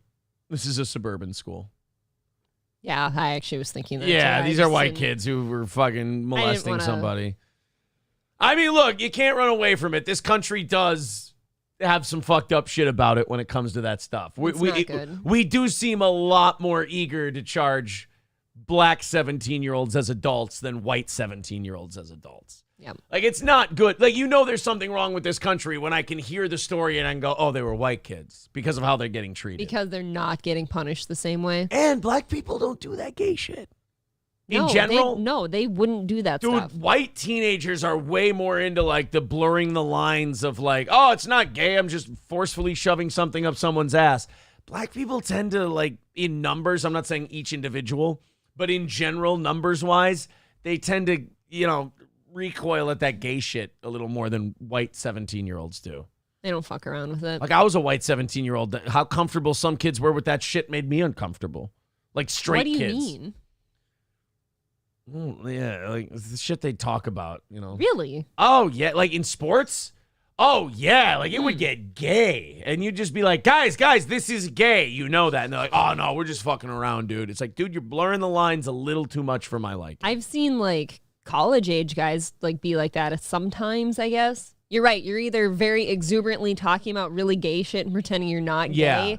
And then you're that person, or you're the person on the couch, like, trying to slink away from your friend, being like, dude, stop being gay to me right now. The first time I heard a black person say UNs is on some gay shit is in high school on the baseball team. There was a kid from South Carolina named Gator, and he came to our school that year, and he was like in football and all this other stuff. And I think we were at a party, and some of the kids were talking about that, and I was like really uncomfortable.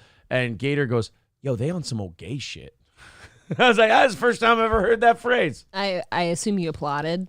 Oh, I laughed my fucking balls off. Are you kidding? I was a white suburban kid who heard a black kid from the South say some, like, really shit that white people don't hear. I was like, yeah, you're right. They are on some gay shit. Aaron that is Hillman correct. It's a whole lot of gay shit. Yeah. Today come after a month-long investigation by the DA's office into a football hazing incident that took place at Middletown High School in early August. To call it hazing. So that was like the beginning of the year. Like that's when they first start getting together to have practices. So right away, some freshman got something up his asshole. They couldn't even wait till school started. Almost diminishes the severity of what occurred because there are sex offenses involved. And so this is, as far as hazing goes, this is very, very serious. Either these kids should be thrown in jail for years or they should be put on a registry. Like, dude, you're a sex offender. I think the registry should happen with or without jail. If you were 17 and they did this to a girl, they'd be sex offenders. Yes, they would. But they did it to a boy. Like, you want to talk about like how we said we're really unfair racially when it comes to shit like this? We're unfair gender-wise, too. Guys don't get treated the same as girls when it comes to this stuff. Like, if you're a boy and this happens to you, you're expected to, bad choice of words here, but like walk it off more than women are. Yep. Men's sexual assault is not taken as seriously. No. Through the investigation, police learned that 3 players on the football team were sexually assaulted in a turf room for approximately 20 minutes. It occurred when the students were alone and without the presence of adults. The incident was captured on video and posted online. This can have. This is like some weird sociopathic shit. Like if there's no students who stepped in and stopped these guys from doing this. That's why I say the people holding him down are just as bad. I think even the people who weren't holding him down, like if you were in that room and you don't at least, you'd better have a black eye or something. Like I understand the numbers can get you, but like if you didn't step in and take a punch for this at least, Jesus. I mean, the kid who got hazed is getting a lot worse than a black eye. He's getting a black-brown eye. I know. I just think that everyone who sat in that room and allowed it to whatever degree, I think they're all in the same boat. Yeah. The gravy boat. Oh. Have a traumatic effect on anyone who is a victim of this. Police also learned that... To which one student responded, "Oh, yeah, try me." Sorry. Oh, looks like I'm joining the football team. Right, just for the butt stuff. The fall musical can go fuck itself. I'm going to be a running back. Was this you? I identify as a freshman, boys. Oh, man. Sorry. Oh, I'll show you what a backup is. Oh. I'll be your wide receiver. You guys need a tight end? I know some people. You want to throw it deep? You want to break the plane? Ew. Cross the goal line, boys. I'll even we'll see if my knee hits the ground. Tackle me. Yeah. 3 other students were also... Oh, I sure would dive for a Luth ball. I was on my way to the theater, but maybe you boys wanted to have an interception. Jesus Christ. Getting gay. That's really gay. assaulted over the last year at various locations, including a private Oh my God, their residence. mascot's Batman. All of the assaults He's on a involved horse, the by the 2 way. main perpetrators. It's cool. These are very serious charges and repeated ones based on what we've alleged. Oh, can't you just sodomize the poor freshman one time? Like, I'm not even setting difficult standards for you boys. Can you just do it one time? Yeah, like my standards keep going down the more I hear about this story. It's like, can't you just use one broomstick for each of them? Can't you just do this one time? Do we have to keep Why are you still on the football team after they shove something cumbersome up your ass once? I just picture an old broken off muddy broomstick. Why does it have to be muddy? Now you're getting weird on me. It's butt mud. Somebody has... It's over in the corner. It's over in the corner, and they just hide it behind like a bunch of pads and shit. Like football pads. This is why they call it Mississippi mud. Fuck, dude. When you're playing with footballs and the broomstick's not very small, diarrhea. Diarrhea.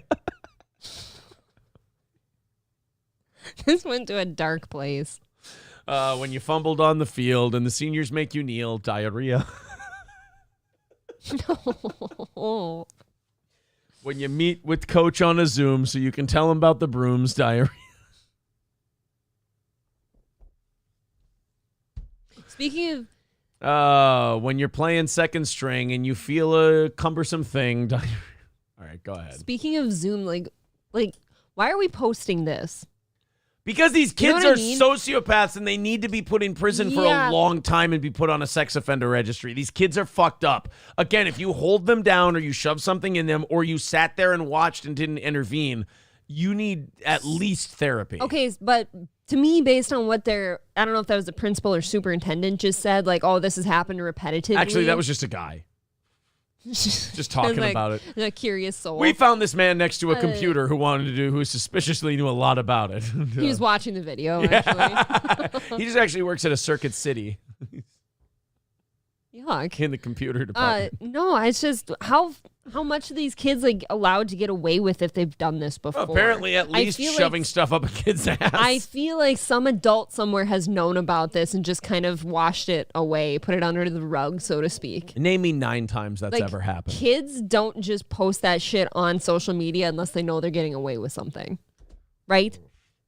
I don't know if it was put on social media. They said there was a video and it got passed around. Oh, did they say on social media? They said that a couple times. Oh. Right. I'd rather watch a all-ages drag show. And District Attorney Charter also told me that his office is investigating 2 other incidents that allegedly occurred off of the school campus. They are asking any witnesses or... I don't know why watching this woman report makes me think this. When is fishing opener? Whatever do you mean? Just saying. God, I feel like I want to buy a video game today. Bassmasters, do they have a new one of those? You are... Just saying. You know what? The season is still open, Aaron. For a little bit longer. She looks like the tribal Costa Ricans in like the 3rd episode of South Park. She's beautiful. Ah. Oh my God. For victims to come forward. Now, I bet you she's great at the dentist. I bet she is. What happens next for these students? Well, they will go to a judge, and that judge will decide whether they will get probation or possibly go to a juvenile detention center. That is to be determined upon the... Oh, God. Again, it's a football hazing story, and without fail, that something's going in somebody's ass. Don't you at some point now have to start Jesus. We'll get to that one next. My God. Don't you have to start worrying as a parent about putting your kid in football at some point? You'd think at some point there would be a discussion about, like, are you sure you want to do this? Because... now, son, I'm going to need you to be one of the studs on the team. You better make sure you're starting on that fucking team. I can't have you being a bitch. And we're going to have to wait to put you in football until you're at least a sophomore because we can't have freshmen in there. Wow. Thank you to Chris for the $5. He says, thanks for the shows. Thank you, buddy. Appreciate the $5 super chat. Let's catch up with the chat. They were very busy during this story. Riz Digga says, didn't they know monkeypox is running rampant? That's a good point. Can't be sharing broomsticks. M.A. Mahalik says, the hazing deal is local to me. Guys, there's a ton of criminal charges going against these kids. The coach was possibly involved as well? Stop it. No. Stop doing things to little kid butts. Stop molesting your players. Do you see now why I think some adult knew and like they just kept getting away with it, so then they get ballsy? And I got news for you. That means you're gay. I think so. Just say you're gay. Hey, it's okay. Sorry. We gon' hug them. We gon' suck their dicks off. We gon' hug them. We gon' suck their dicks off. Rupert 112 with $4.99 says, no jumper cables on the butt. You prude, April. Yes, I'm sorry. Yeah. That was too soon, Aaron. Was it? Too soon. They're saying Amber is shocked. Yeah, that news. Well, how can you report on that story and not be like, hey, guys, got something fucked up for you? What was on her lip? Did you see that huge thing on her lip? I don't know. Was it huge, though? I mean, her mouth was rather gigantic, so maybe it was a scale issue. Thank you, M.A. Mahalik, for the $2. Says, also, fuck Channel 8. All right? I don't share your opinion because I don't live there, but... Tell us why, maybe? Apparently, they're giant pieces of shit. Yeah, Flying Minister, regarding the things those kids got charged with, he says, fancy way to say rape and sodomy. Yeah. I do kind of like that we have such a wide audience on here that somebody is local to things we talk about. Yeah, they can give us the lowdown on the news, the local news lowdown on the station. hangdowns. Yeah. Oh, jeez. Just kidding. M.A. Mahalik says they aren't white kids. Middletown is a pretty minority-heavy town and school. Well, then you know what? I'm wrong. That sounded like some old white shit. It did, just because they're not charging them as adults and shit. I mean, I sure hope they do. Aaron, you were involved with a circle jerk. This is not true, and even if I were, that is not illegal. That always comes back to haunt you, doesn't it? Yeah, Michael B says, and Penn State has a new freshman class. Ew. Whoever recorded it should get child porn charges. Yes. What if that was the coach? Oh. Yeah, Mahalik is He's the one. the director and the film. Yeah, Mahalik's the one who said that the coach might be involved, which, ugh. McMarshall says, oops, you sacked me. Shane F says, haze me in the face, fellas. Sack me again. Jesus Christ. 7 Mary 3 plays in the background. Yeah, you don't want cumbersome playing while they're shoving broomsticks in your anus. Jesus Christ. Oh, Jesus Christ. 6-string man says, if there's no grass on the field, play in the dirt. My ass is puckering right now. I'm afraid. God damn it. Ladies man says, you got me fucked up. I didn't do anything. Pud Pounder says, whatever happened to boys will be boys. I don't know. I think that goes out the window the minute the broomstick enters the anal cavity, I think. Oh, I just started scraping at my notebook here. It's too much for me. Fauci's Pangolin says, when you take it in the arse and you say it was a farce, diary. Oof. Dude, that poor kid's whole life is fucked up now. It's over for him. Michael B's, last time I saw a mouth like that, it had a hook in it. Now I know why tigers eat their young.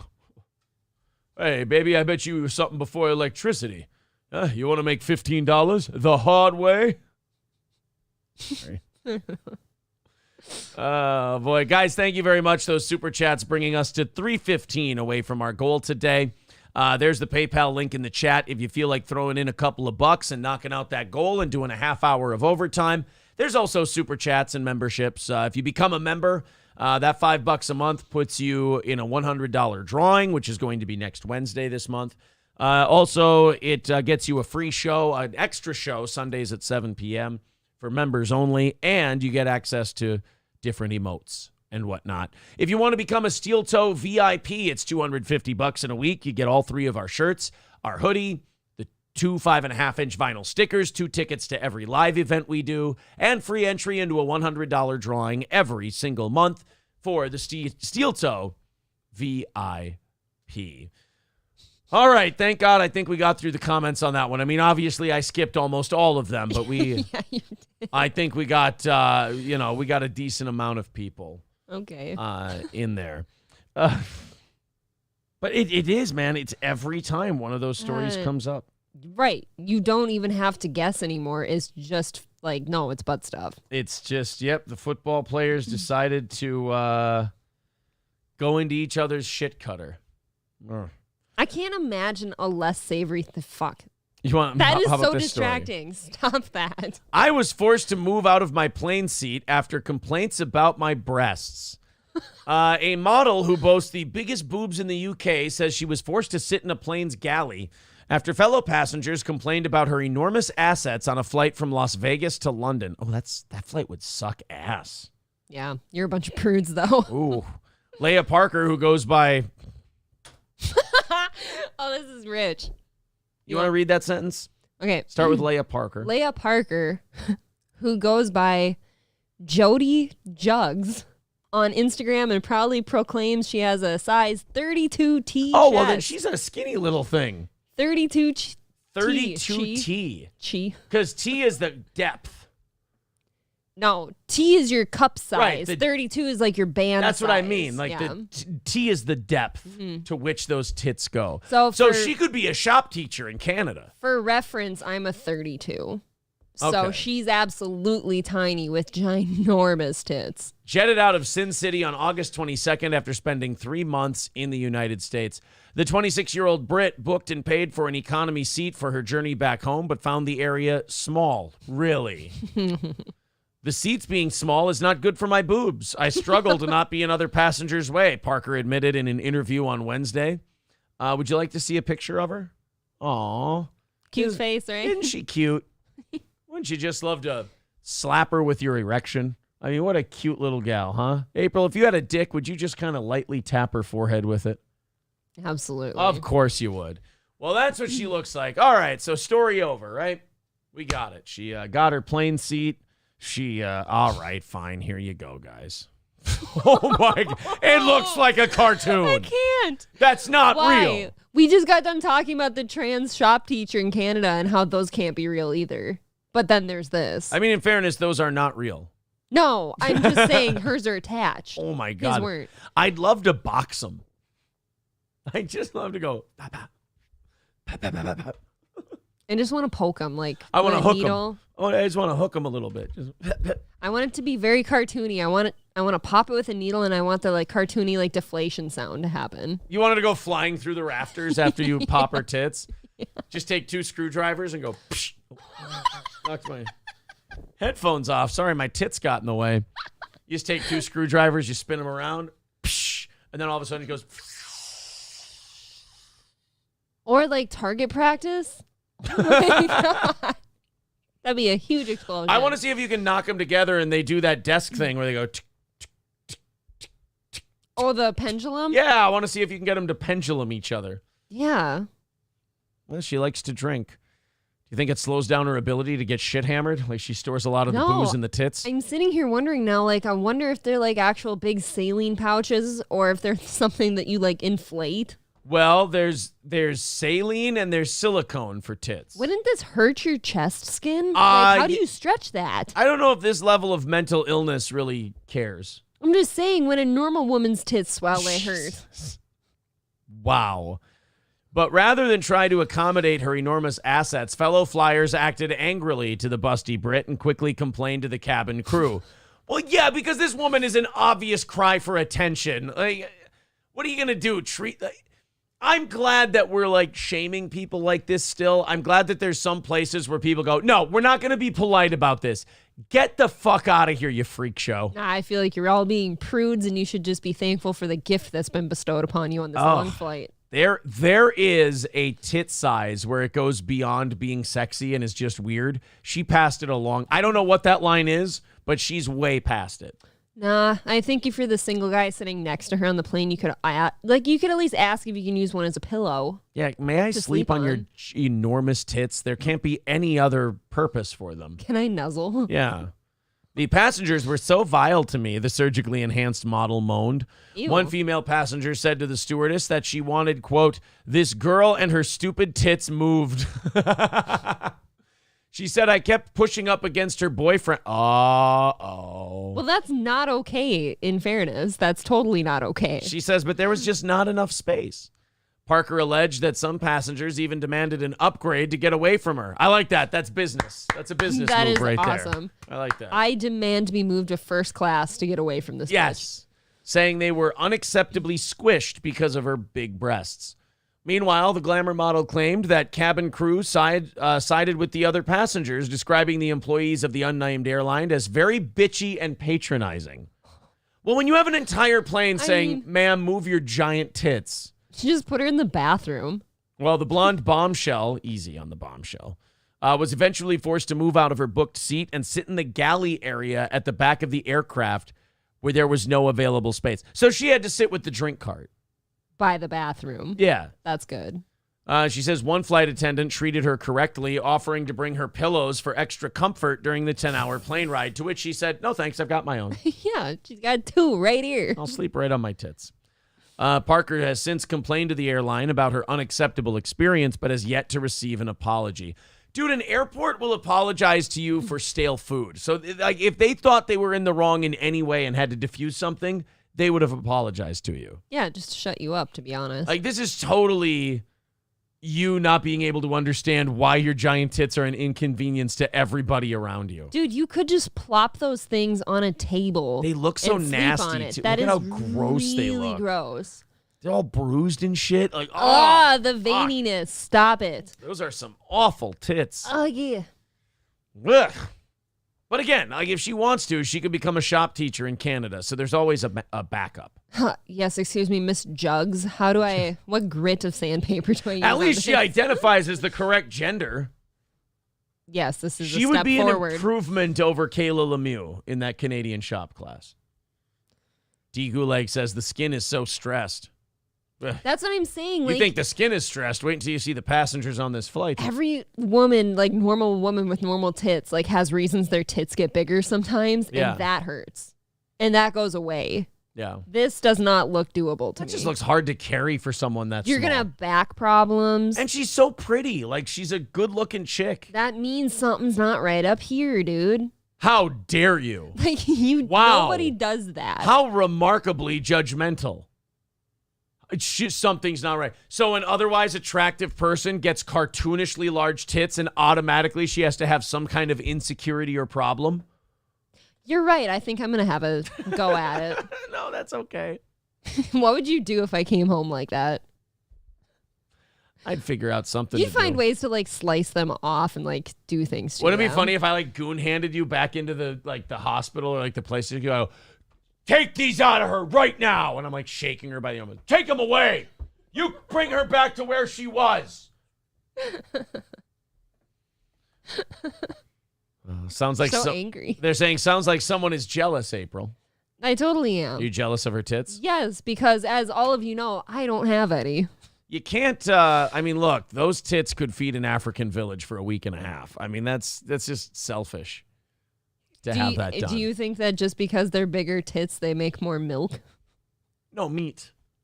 I'm cannibalizing Oh, her. you're cannibalizing. I'm okay. cannibalizing You're in that spit, joke. Do Yeah. you spit roast those? No, because then all the fat would wear off. No, you microwave them and watch them pop like popcorn. When they start to split like hot dogs, you take them out. I'm just picturing like a nipple exploding like the No, end no, of a no. You hot put them dog. in the oven, and when they start to crack like bread, you give it like a a cut. nice loaf of cracked wheat sourdough bread. Exactly. Yeah. Oh no. Dub says bigger tits might make more breast cancer. Oh yeah, we had a shortage of that. Dude, your back would hurt so bad though. My back hurts. I got Your everything average would tits. hurt. Yeah. Do you know that I actually have below average tits now because this country is so fat? I started with average tits and now they're not average So tits. in your lifetime, your tits have become below average. Yep. Wow. Well, you didn't evolve with you didn't keep up. Should have drank more milk growing up. That is why we're getting fatter. That's why our tits are getting bigger. Yes, because tits are 100% fat almost. Yeah. So we just got so obese Like- that now the tit size is bigger. When you either gain or lose weight, your tits are one of the first places affected. Don't I know it? That's true. Don't I know it? Fauci's Pangolin says, I drink 2 gallons of milk a week and I'm flying half-mast. I think I'm conflicted. D. Gulag says, Americans are so fat. Rub it in. Other countries do mention that too. Like It's when true, they come though. to America, they're like, you people are fucking They're like, gigantic. you are the fattest people I've ever seen. It bums me out when people say, oh man, you're skinny. I'm like, dude, no. Like if I told like Europeans and Oh. shit my height and weight, they'd be like, ooh, you need to drop about 10. We've been around your family before when you were like, both of us are really proud of you for losing the weight that you needed to lose. And your family will look at you and be like, ugh, God, you look awful. You're so skinny. Right. Are you sick? And meanwhile, I'm 6'3", and right now I'm 220 pounds. Like- I'm between 215 and 220. I'm on a heavier end You're this week. definitely But not underweight though. I'm supposed to be like 205, Right. But that's which but, I couldn't maintain. but I that's don't what think I I'm can saying is maintain like your family can watch you doing something good for yourself and they'll be like, "Oh God." Americans in yuck. general are weird about fat, man. They're just we have this idea. Everybody says, "Oh, you know, the body image is so bad," but it's bad in the opposite way they think it is. We tolerate too much size. Like Yeah. what we consider normal is kind of fucked up. Well, we glamorize fatness now. There's a lot of companies out there, like Victoria's Oh, yeah. Secret's a big one that used to be all about being like a fucking sex pot skinny thing with big tits. And it is not that anymore. I remember when someone told me that if you're 6'3", 220 is a little overweight. I go, well, Muhammad Ali was 6'3", 220. And I remember the person just going, yeah, you're not Muhammad Ali. I actually don't know the weight I'm supposed to be at. Yeah, whatever. I just know what I think looks and feels best in my opinion. And that's kind of what it is. Like if you feel like shit and you're really light, maybe putting on 5 or 10 wouldn't hurt you. Yeah. But also if you're like 5 or 10 over, but you feel great and you look good, it's like, well, then fuck that. Who cares? I don't It's when know. you're 20, 30, 40 I want to look that up pounds later. I want to overweight. look up what that's- I'm. Michael B's comment is true. It just looks really mean, but it's literally true. That comment. It is. And there's been trans models for them too in their fashion shows. Oh, and just stuff. pig models. They really kind of went off the deep end. So what he said, really, really, really obese women. Yeah, I thought I saw women. Kamala the Ugandan giant on a Victoria's Secret poster not too long ago. Yeah, I mean, it's really strange, man. That's like Netflix made that documentary recently where they said, like, they were talking about how Abercrombie and Fitch was evil because of how skinny and I'm like, dude, we need more of that. The evil is the people who are putting the chunker assholes on the posters. We need more Abercrombie and Fitch. They're like, oh yeah, but aren't they kind of Nazi-ish? Yeah, welcome to modeling. It's supposed to be the Third Reich where they take the sexiest, hottest people to make you want to buy shit. I do remember really long time ago, obviously like high school, when I was in Mall of America once and I'd never been into Abercrombie and Fitch until this time. And while I was like an extra small or small in normal stores, I had to get like size large or extra large to fit into any of their stuff because their sizes were like shrunk. It was very weird. Do you want to go to the Mall of America with the kids this weekend? Nope. Yeah, neither do I. That is never a good idea anymore. It's a lot. Well, 750,000 is a lot. Let's go to a local orchard. Yeah, I'm feeling an apple orchard this week. I want some apple butter for my toast. I want some nut butter. Triple N says, tards are killing it these days. The man's got a point. The man's got a point. They really are killing it. Equal opportunity. They're doing great. God bless. Triple N says, eugenics might pull this thing out of the fire. That's just a funny way to say it. It's just, oh, man, we got all these fat models, and you just look at it, and you're like, yeah, we have gone too far when you can say something like that and be like, okay, it's funny, but at the same time, not inaccurate. Right, that's a weird line to draw. Yeah. Oh, ladies man says I'm too skinny. Oh, are you? Well, a lot of the chat says that. He's black. I feel like if you guys all He's black. saw, He likes a little bit of that ass, though. I feel like if you guys were to see me in person, I look proportionate, I think. That ain't going to do for the brothers. Why did I say that? What a horribly racist thing to say. What the fuck? Omaha. That's not true. You know what? That's one of those things where white people would shame me for it, but black people go, hey, all right, yeah, it's true. Skinny white bitches are not as appetizing as a more full-figured gal. Just saying. I mean, I've heard contrary things from certain people. That guy was desperate. Which is really weird because it didn't line up with his personal life. He has a white grandfather. It's a different thing. Dub says, I prefer skinny chicks. Oh, look at you. You like to feel like you're breaking them in half, do you? Oh, man. Oh, is man. that the thing with small ladies? You just feel like you can break them at any time? I just feel like I can physically dominate you, so it's nicer. It's like the Officer Maggot sketch that Sam Hyde does where he's like, I don't want you to be bigger than me.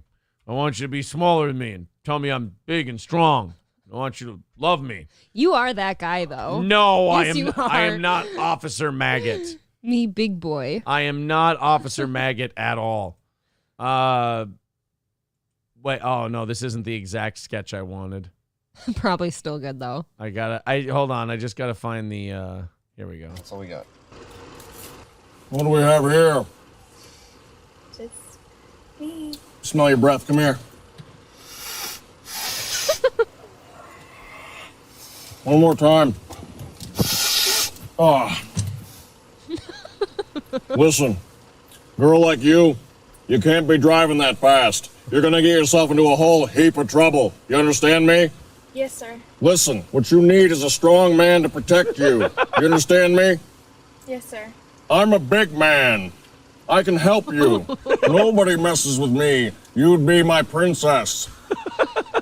Yes, sir. Right. Fuck. Oh, no. Officer Maggot is one of the greatest characters in TV history. It's one of Sam Hyde's most genius creations. Oh, this is going to be bad.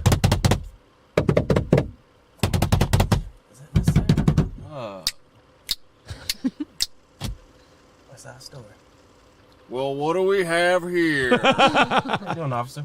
Why don't you tell me how I'm doing? I'm okay. I mean, considering the circumstances. You ever hear a shut ya? Shut your Shut your mouth. Yep. What? Ever hear a quit ya? Quit ya bitching. That's right, son. I got breaking. He's breaking in this one a little bit. all kinds of cop words to say at you all night. This is unreal, man. Yeah, it's unreal. It's about to get unrealer.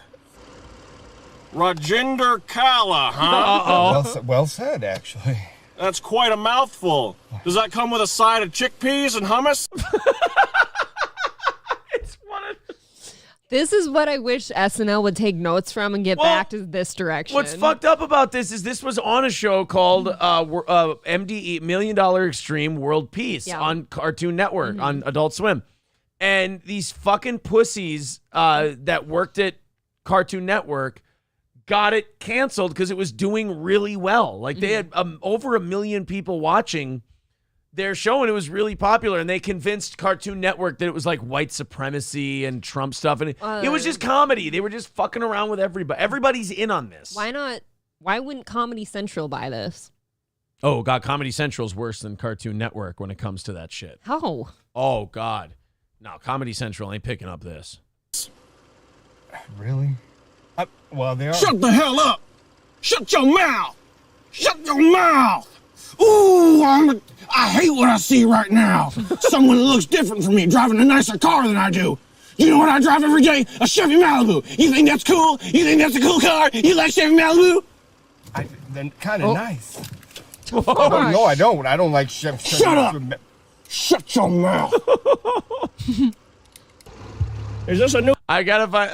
We'll skip to the one with the girl, where he tells her he doesn't want. Oh yeah, is it this one where he doesn't want her to date black guys and she only date guys that look like me? Yeah. Woo! Woo! What kind of guys do you date? This one. Football players? You date black guys? No, sir. A sweet little girl. Don't want you dating any black guys. You understand me? Yes, sir. If I see you dating a black guy, I'll probably kill both of you and then kill myself. You understand me? Yes, sir. Don't you ever look at a black man and be sexually stimulated or attracted to him. You understand? Yes, sir. My sweet little girl only likes white men. And people would try to get this show canceled because they're like, it's racist. He's clearly making fun of this guy. Right, it's a like joke. We've lost our ability to be intelligent about comedy. Like we look at this and we're like, oh, that's how Sam Hyde really feels. It's like, no, he's making fun of this insecure shithead character he's playing. And if you date anybody that's bigger than me, you have to be sweet to me and kiss me. Tell me I'm... What else you got in here, huh? Just notebooks, pen pads. Notebooks and pen pads, what are those for? School. School? What the hell are you talking about? You think it's a good idea to lie to a cop? No, sir, I don't. Beep, beep. Lie to a cop. Beep, beep. Lie to a cop. Is that the new hip-hop song you've been listening to? Nah, man. Nah, man. That's how I talk to authority. Nah, man. No, sir. No, sir. That's right. Thank you. Thank you, citizen, for talking to me the way you're supposed to. Yes, sir. No, sir. How high should I jump, sir? Not doing that. That's what I want you to be saying right now. You're not doing that. I order you to jump. You know what I do for... All right, there you go. Jesus. Oh. See, I'm not Officer Maggot. Not yet. Why would you say something like that? Bowtie just says, Dad? Daddy. Oh. Is that you? Oh, boy. Thank you guys very much. 3:15 away from our goal today. If you'd like to, go ahead and chip in. There's the PayPal link. This is great. How was that? What do you mean, how was that? I don't know what you mean by how was that? It was great. Lovely. It was really nice. I enjoyed it. I enjoyed every second of it. You want to watch Brendan Schaub on his food truck podcast make an asshole of himself in front of a guy whose fiance died? Oh, my God. Yeah. This clip is called Beast of a Transition, B. It's from the people at the homeless cats at the Fighter and the Kids subreddit. So Brendan Schaub has a show where he gets like food truck food. How many podcasts does he have? Too many. I didn't know about any of this. Each is unfunny as the last. There's Tiger Thick. But yeah, there's this Tiger Thick whiskey that Joe Rogan fucking hates. Here is he's talking to this guy, and they're eating some food truck shit, And Brendan is showing his prowess as an interviewer and talk show host here. Let's watch the king of transitions, Mr. Brendan Schaub. Well, my kid, like I'll take him to jiu-jitsu, we'll be out to dinner, and someone, ask me for a picture, talking about something, and my son would go, Dad, is that your follower? Really loud. I'm like, don't call him a follower, right? That hurts his feelings, man. Don't call people followers. Oh, no. Yeah, like, hey, he ain't wrong when he right, though. I mean, technically, he follows me on social. You know what, man? It's not cool. Just pipe down, dude. Oh, man. And then I know. So that's his story about his son saying follow. Great story. It was funny story. It was a humble brag about how Brendan has followers. I get stopped when I go to jiu-jitsu. That was the humble brag that Brendan was doing. Well, a good host takes stories like that are seemingly fucking stupid and mean nothing and are just a way for you to cock off about yourself, and they turn it into content. They try to make it about their guest. Well, Brendan said that when he takes his son to jiu-jitsu, that he gets noticed and that people recognize him. Sure. How's he going to turn that on his guest and let him talk about himself? No, this might be a touchy subject, so we don't have to cover this at all, man. But I know even this fight meant a lot too, because also your fiance passed away. Yeah, well.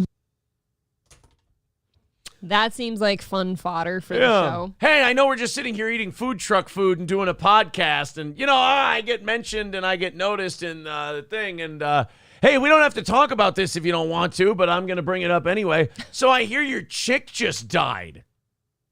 And then this guy has got to stop eating his shrimps and be like, yeah, but back to the food. Went on Brendan Schaub's show, and we were eating scrimps, and it was real good, and then all of a sudden he wanted to bring up my dead wife. Really fucked up, man. I just don't understand it. You know what's crazy? Again, if it's not something you want to talk, I ain't a journalist. I'm good now. No, I'm not a journalist. I don't give a fuck. And then I'm going to shovel a big ladle of food in my mouth and go, hey, so your fiance died. Oh. That gotta be pretty tough. God, what a bite that was. Oh, look at the rice. Can we watch the bite? I'm a journalist. I'm good now. No. What's crazy is... Oh, my God. Brendan, when you have to unhinge your jaw like a Burmese python to get that down, you probably should have taken that in a couple of bites, big man. Oh, that's bad. Hey, so I go out with my son, and fans notice me. I hear your chick just died. I mean, if you don't want to talk about it... That's his equivalent of drinking some tea. It is amazing what being friends with Joe Rogan can allow you to do, because this is a man who should be nowhere near microphones, nowhere near entertainment, nowhere near podcasts, nothing. But he was buddies with Joe, and he gets to do 4 podcasts. It's remarkable. Good for him for weaseling his way in like that. Notice, too, that he uses his friendship with Joe wherever he goes. Joe is actually on his backdrop here. And he's always got to let people know that he is, in fact, friends with Joe Rogan. He loves name-dropping Joe, too. Yep. Here's the bite. What's crazy? Oh! Brendan, gee, I mean, it'll keep. Brendan's worried that it's going to spoil in like a couple of seconds here if he doesn't get in there. This is the biggest bite ever. Triple N says, yeah, there's Brendan dunking on his kid. Pretty much. Shitty Imposter Syndrome says, damn it, Brendan, don't talk about his dead wife. Right, Brendan's sitting here talking about the cool, humble things he does with his family, and then transitions into, oh yeah, how's your dead fiance again? Hey, I take my kid to stuff and people fawn over me and want pictures with me. How's your dead wife? Oh, I suppose you two are going to have kids someday. Are you going to eat the rest of that shrimp? You don't seem hungry anymore. Can I just, I'll just take those and... He can't help himself. I actually, if you guys want, I have another Brendan clip. Might as well. It's actually, it's another eating clip. It's from another food truck episode that he did. This one's a little different than the last one. How do you do a food truck review show in a studio? You just... Aren't the food trucks outside? You're friends with Joe Rogan, and you just make shit up as you go, and fucking dumb people watch it. So yeah, he goes, hey B, when I go places with my kid, people take pictures of me. You want to talk about your dead wife? We actually have a deleted scene from that podcast where they have dessert. Ooh. Yeah, they had some cookies, and Brendan decided to show off his food truck cookie ability. Here's Brendan Schaub eating on his podcast. Nom, nom, nom, nom. Oh, nom, nom, nom, nom, nom, nom. Ah. Bye-bye. What a pig. Wow, I tell you what, Brendan, you gotta take your time with those cookies. I mean, those are multi-bite, my friend. You didn't have to go so hard on the cookies, for Christ's He's really starting to slur, too. You got to take care of that brain of yours. This is a great idea for a podcast minus Schaub. Yeah, exactly. Yeah, hey, let's try some different food trucks. Hey, can we not have the host who asks really awkward questions and makes people not want to come back? Oh, hey, I took my family to the red carpet the other day at a comedy event. Oh, yeah, that must have been fun. Yeah. How is your kid that's got cancer? How's he doing?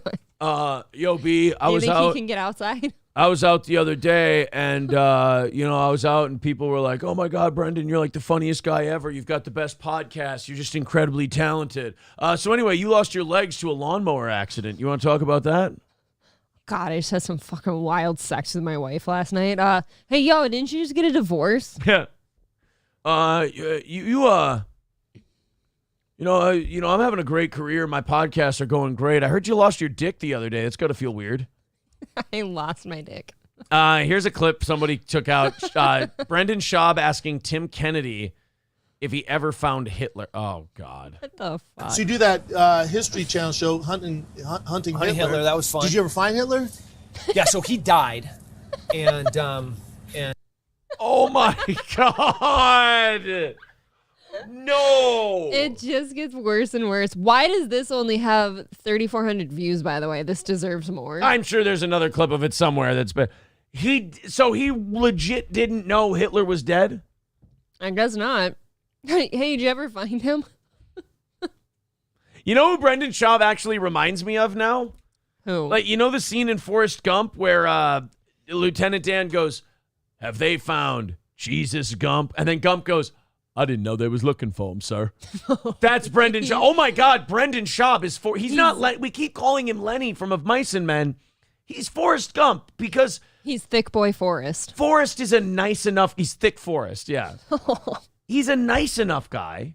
Yeah. If he were doing anything other than needing the public's approval by doing entertainment, I'm sure he'd be just a fine enough big dipshit in the neighborhood, Right, I don't think Brendan's mean. Yeah, he's not trying to hurt anybody. Well, I mean, there's the Bobby Lee stuff, but like... I don't think he was a mastermind in any of that. I think Kalila had way more to do with that than Brendan. I don't think that was Brendan. I don't think, no offense, kind of a compliment to him. I don't think he's got the brain cells for that shit. No, Brendan's not a mastermind. I think some of his like Mark Harley and some of his like side guys might have like, fucked around on there. But I also think on the other end, Kalila was masterminding some shit. She's the mastermind. Where she was kind of ringleading some of the Brendan hate. And I think some of Brendan's guys went along with it, and he just kind of got roped into something he didn't understand fully. I don't think Brendan would know. I mean, the motherfucker doesn't know Hitler's dead. I don't think he knows how to engineer a Reddit campaign. I think he's just a big buffoon. Yeah. He doesn't know any better. And he's, you know what? You know who Brendan is when it comes to all this beef and this drama? He's honestly, if you talk to, if you were his mother, you would say, he just got mixed up with the wrong crowd. Oh. Like, he's easily led. He's kind of a big dipshit. He's a follower? Yeah, and if Brian Callen gets a temper one day and wants to go after someone, Brendan Schaub will be like, whoa, just back my friends, B. Because, this is who Brendan is at his worst. When it's him at his worst, doing the worst he can possibly do on his own, he just asks you dumb questions about your dead wife and Hitler. And that's harmless. Right, they're already dead. But I think it's his fake it till you make it attitude, the kind of the flexing and I'm like the alley cat version of The Rock. If there was a little more humility, I'm going to say this and it's going to sound weird. Brendan with some tweaking could be a babyface. Well, yeah. He could be a good guy. He doesn't have the ability to be bad guy. There's not enough going on. Maybe Joe Rogan's right. He just needs a handler. Yes. He's a big, dumb animal. Right. He's not mean. Nothing Brendan does bad is intentional. It's not mean. He's Mr. Magoo. He's a dumb guy. And I mean that as a compliment. Brendan is not socially aware enough to be nasty or mean. And also, deep down, this guy really wants people to like him. He does. He wants Really to be a badly. people pleaser. That's why I think he also takes large offense to when he says something, let's say, about even like a Dana White, and he goes off on him. He's like, well, you can't say that. I didn't mean that. He takes it personally. I'm not yeah. stupid. And also, I think with Brendan, it's, the friendship with Joe Rogan, it's almost not his fault. He's in over his head. He's not talented enough to be where he is, but he is where he is. And what do you expect? The guy to give it up? No, he's going to hang on to that forever. None of us would give that up. But he doesn't belong there. He got put there. I always say this about Brendan. He was put on third base, and he thinks he hit a triple. I feel like this, I can almost compare him to the Cash Me Outside girl thing. Like, she has no business being where she is speaking at Oxford. Right, but people But there put her she is, Yeah. and she's not going to say no. Yeah. Okay. I got to play this one more. I've never heard this before. I love this clip. It's one of my new favorites now. So you do that History Channel show, Hunting Hitler. That was fun. Did you ever find Hitler? Yeah, so he died, and And That's all you need of that clip. Yeah. What do you say besides that? You know what that and yeah is? That's a guy going, oh shit, this guy's fucking dumb. What am I doing here? Yeah, that's like you having to adjust now because you were planning for a certain conversation in this interview, and now you realize that it's going to be a lot more basic than that. You were planning on an intelligent conversation. Now this is just, I mean, Hitler did die. You're like, you know what? I'm going to have to walk this guy through a lot more shit than I thought I was going to have to. I wanted to see how Brendan reacted to that comment, though. I hate that was left out. You know what you're doing? You're asking for too much. It ended perfectly. Okay. That's what you want it ending where you're still wanting more. I picture him saying that Hitler pulled off like how people think Elvis is still alive somewhere? Yeah. No, that guy's still out there. You ever find Elvis B? You guys ever think of this is where, and I'm going to put this up as a clip and people are going to go, you fucking hater. I want you guys to know, Mark Harley watches stuff like this and does sock accounts and comments. I want you to know, I've turned the corner on Brendan. I genuinely think he's Forrest Gump. He's Lenny. He's just a big dumb animal, but he means well and he's a nice enough guy. I won't say I root for him, but like there's an innocence in him that society is lacking in general. And if he could just drop the act for a little bit and be himself, there is a fucked up charm there. I think Andrew Schultz said it. If he would just embrace the hate and like make t-shirts and make it kind of part of the gimmick, he could be a likable guy. Sure. It's the douchey bro shit that makes people go, dude, you didn't earn any of this. You got it given to you. The douchey bro shit just reminds me, like, he just seems kind of like one of those Jersey Shore guys sometimes. Yeah, he's Ronnie D. He's Ronnie D. He's Ronnie D for a new generation. And I mean, I would like to see a show, though, where they just give Brendan topics and guests that are way over their head. Like, have him do, like, a Joe Rogan show. You know when Joe interviews someone who's like a theoretical physicist, and Joe has read just enough about theoretical physics that he can keep up? Mm-hmm. Like he has Neil deGrasse Tyson on, and he's like, so what about string theory? Tell me about that. Like, I would love to see Brendan do those shows, but with Neil deGrasse Tyson and just hear don't prep him, don't do anything. Let Brendan be in charge of the whole show. So you work with strings. Like, do you ever like cut one accidentally or anything? Did they ever snap? Neil deGrasse Tyson's like, no. So string theory is, no. Yeah, I get it. No, so you play guitar. So when the strings break, what do you know? No, Brendan, you see, there's a theory that we're living in a series of vibrating strings and that those are the dimensions and the existences, and there may be a multiverse out there. So it's like Iron Man. Yeah, yes, Brendan. Yeah, Brendan, yeah. Like, you know what the podcast should be called is Yes, Brendan, because that's how every one of them ends. Yes. They're all like 15 minutes long, and it's always the person pretending they have an appointment somewhere else, and them going, yes, Brendan. Oh, you know what? I forgot. I have a thing. They get that fake emergency phone call. Yeah. Like Brendan has somebody on talking about Tupac. He's like, so where do you think he's living, B? Like, well, he died. You think he's hanging out with Nipsey? So did you guys find Elvis yet? Or is he like where is he? He's dead, Brendan. Oh, okay. Oh. So is he like Bigfoot or... Triple N says Kalila is a master manipulator. Brendan is a mouth breather. Some people are disagreeing with my take. I know Poundsmith says Brendan is not nice. What I mean by nice, I don't think Brendan has nefarious intent. I don't think he's a malicious man. Right. I don't think he's a malicious guy. Buster Beihausen says, have you heard him talk? He's very cynical and hates on a lot of people. I get that, yes. And the Dana White stuff was stupid. There's a personal history there. But I just feel like when he says that stuff, and I actually can relate in a way as a talk show host, he's not seeing these people as people.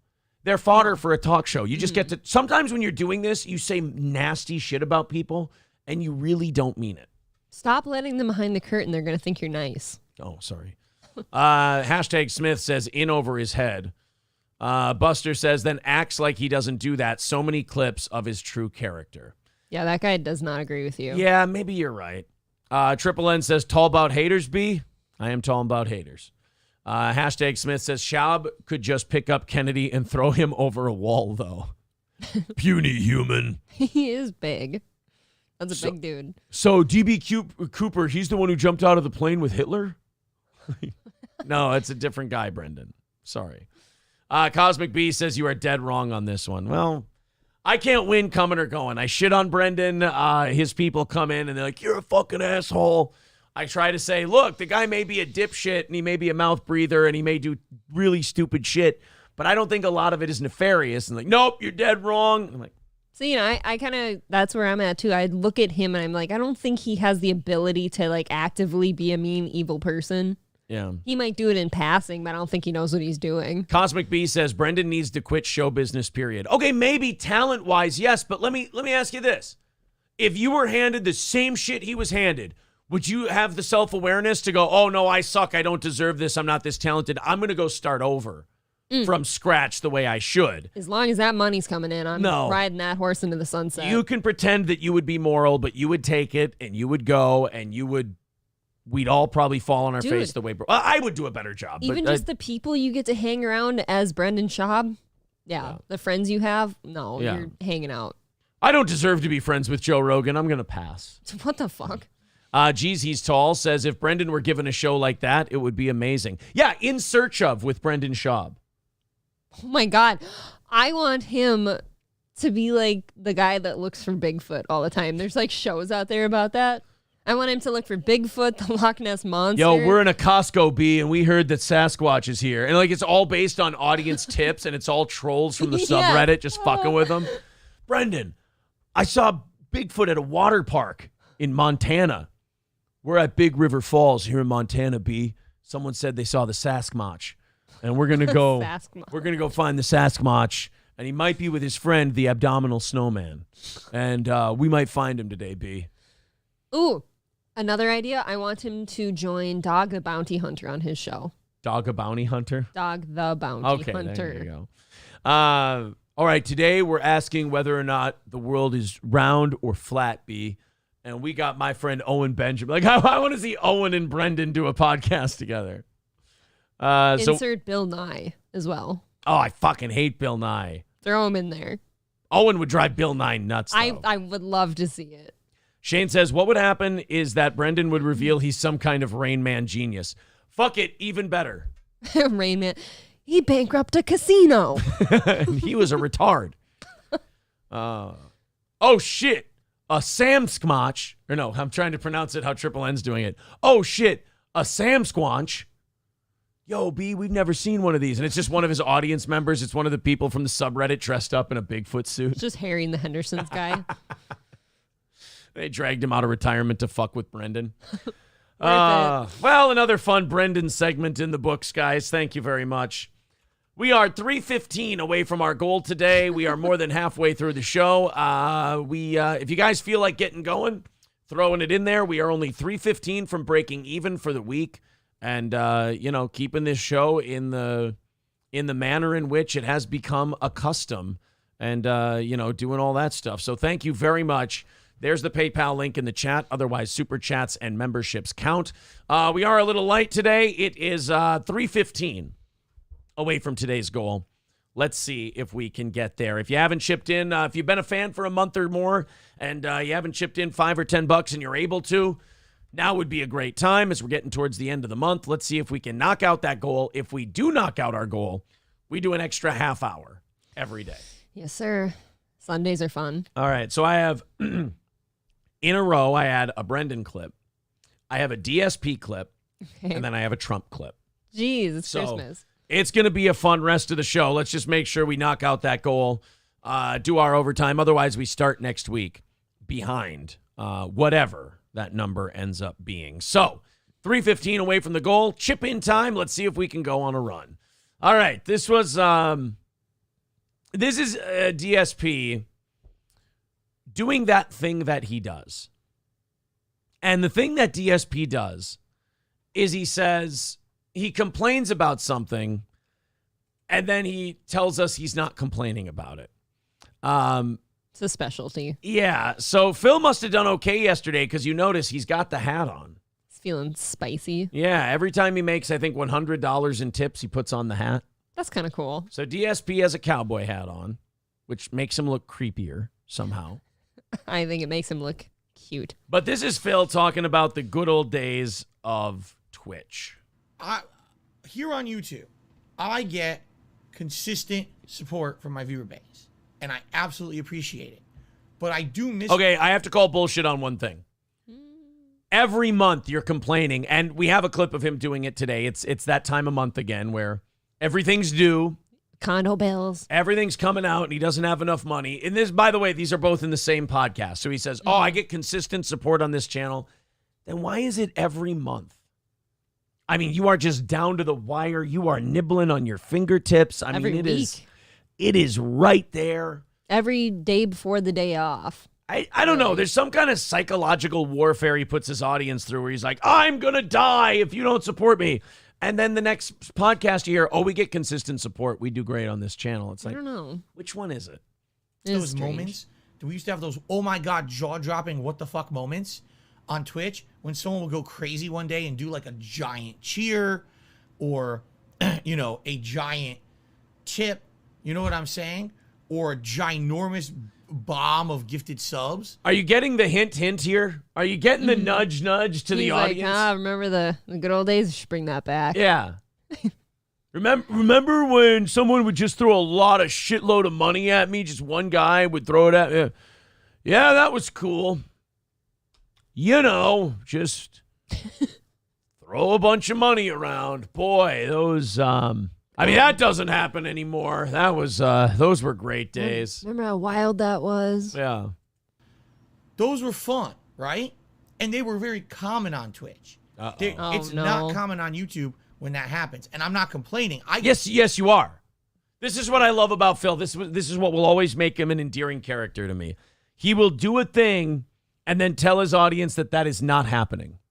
Right. I'm going to complain for a little bit. Can I complain that I don't get big money bombs anymore? I'm not complaining about not getting big money bombs anymore. But you guys notice that doesn't happen anymore? Everyone loves it, buddy. You can be honest. Yeah, everybody loves getting a bunch of money. Like, every human being in the world loves it. Oh, you want to give me $100? Awesome. Yeah, that's really cool. I get consistent support from my viewer base every day. So it's not a big deal that we don't get that. But man, you remember over on Twitch, you would get... It's not a big deal. Then why are you screaming at them every week? You do, too. Like, it's ugly. That is, this is a weird abusive relationship these people are in. Maybe that's why they stay. They don't know how to get out anymore. They like getting the beating. Those giant things that would happen. You'd be like, whoa, a humongous tip, a giant cheer. Oh my God, 100 people just got a sub or whatever. And it just seemed it would happen a lot over there. And here... Since I came here, it just doesn't happen that often. Well, you have to remember this too, Phil. Everybody's broke right now. Yeah, times are really the country is right now. Remarkably broke. I mean, they're raising interest rates again, all that shit. You got to be, blessed with what you have. I mean, we're in a time when people can't afford groceries. Yeah, I mean, people are going into credit card debt for groceries. So I think you should be fucking pumped about $5-10 that comes in. Yes. Like, he's sitting there going, oh man, remember when people gave me $100 at a time? Yes. So what if they do or don't? Like, at times like this, I feel like $10 coming from someone now means a lot more than $100 back in the stimulus check It days. does, because that $10 probably was a lot for them. And as a show, you earned it. Yep. People aren't throwing around $10 on bullshit anymore. You know that these people are like, I love this show. It's great. I want it to stay on the air. I support it, so on and so forth. Here's $10 versus, I just got a massive stimulus check. Who gives a fuck? Here you go. Must be doing something right Yeah. if But- people are paying. Oh, by the way, that description I just gave of the stimulus stuff, can't imagine how we got to this inflation. No. And it's not like we said that at all Yeah. when they were sending out the checks. Right. Like, there is never going to be any kind of negative backlash to sending out free money to everybody. Free money. And we all just threw it around. Oh, God. It is not like you sat there and paid your rent with it and shit. No, we just bought stupid shit. We got married. Yeah, we got married.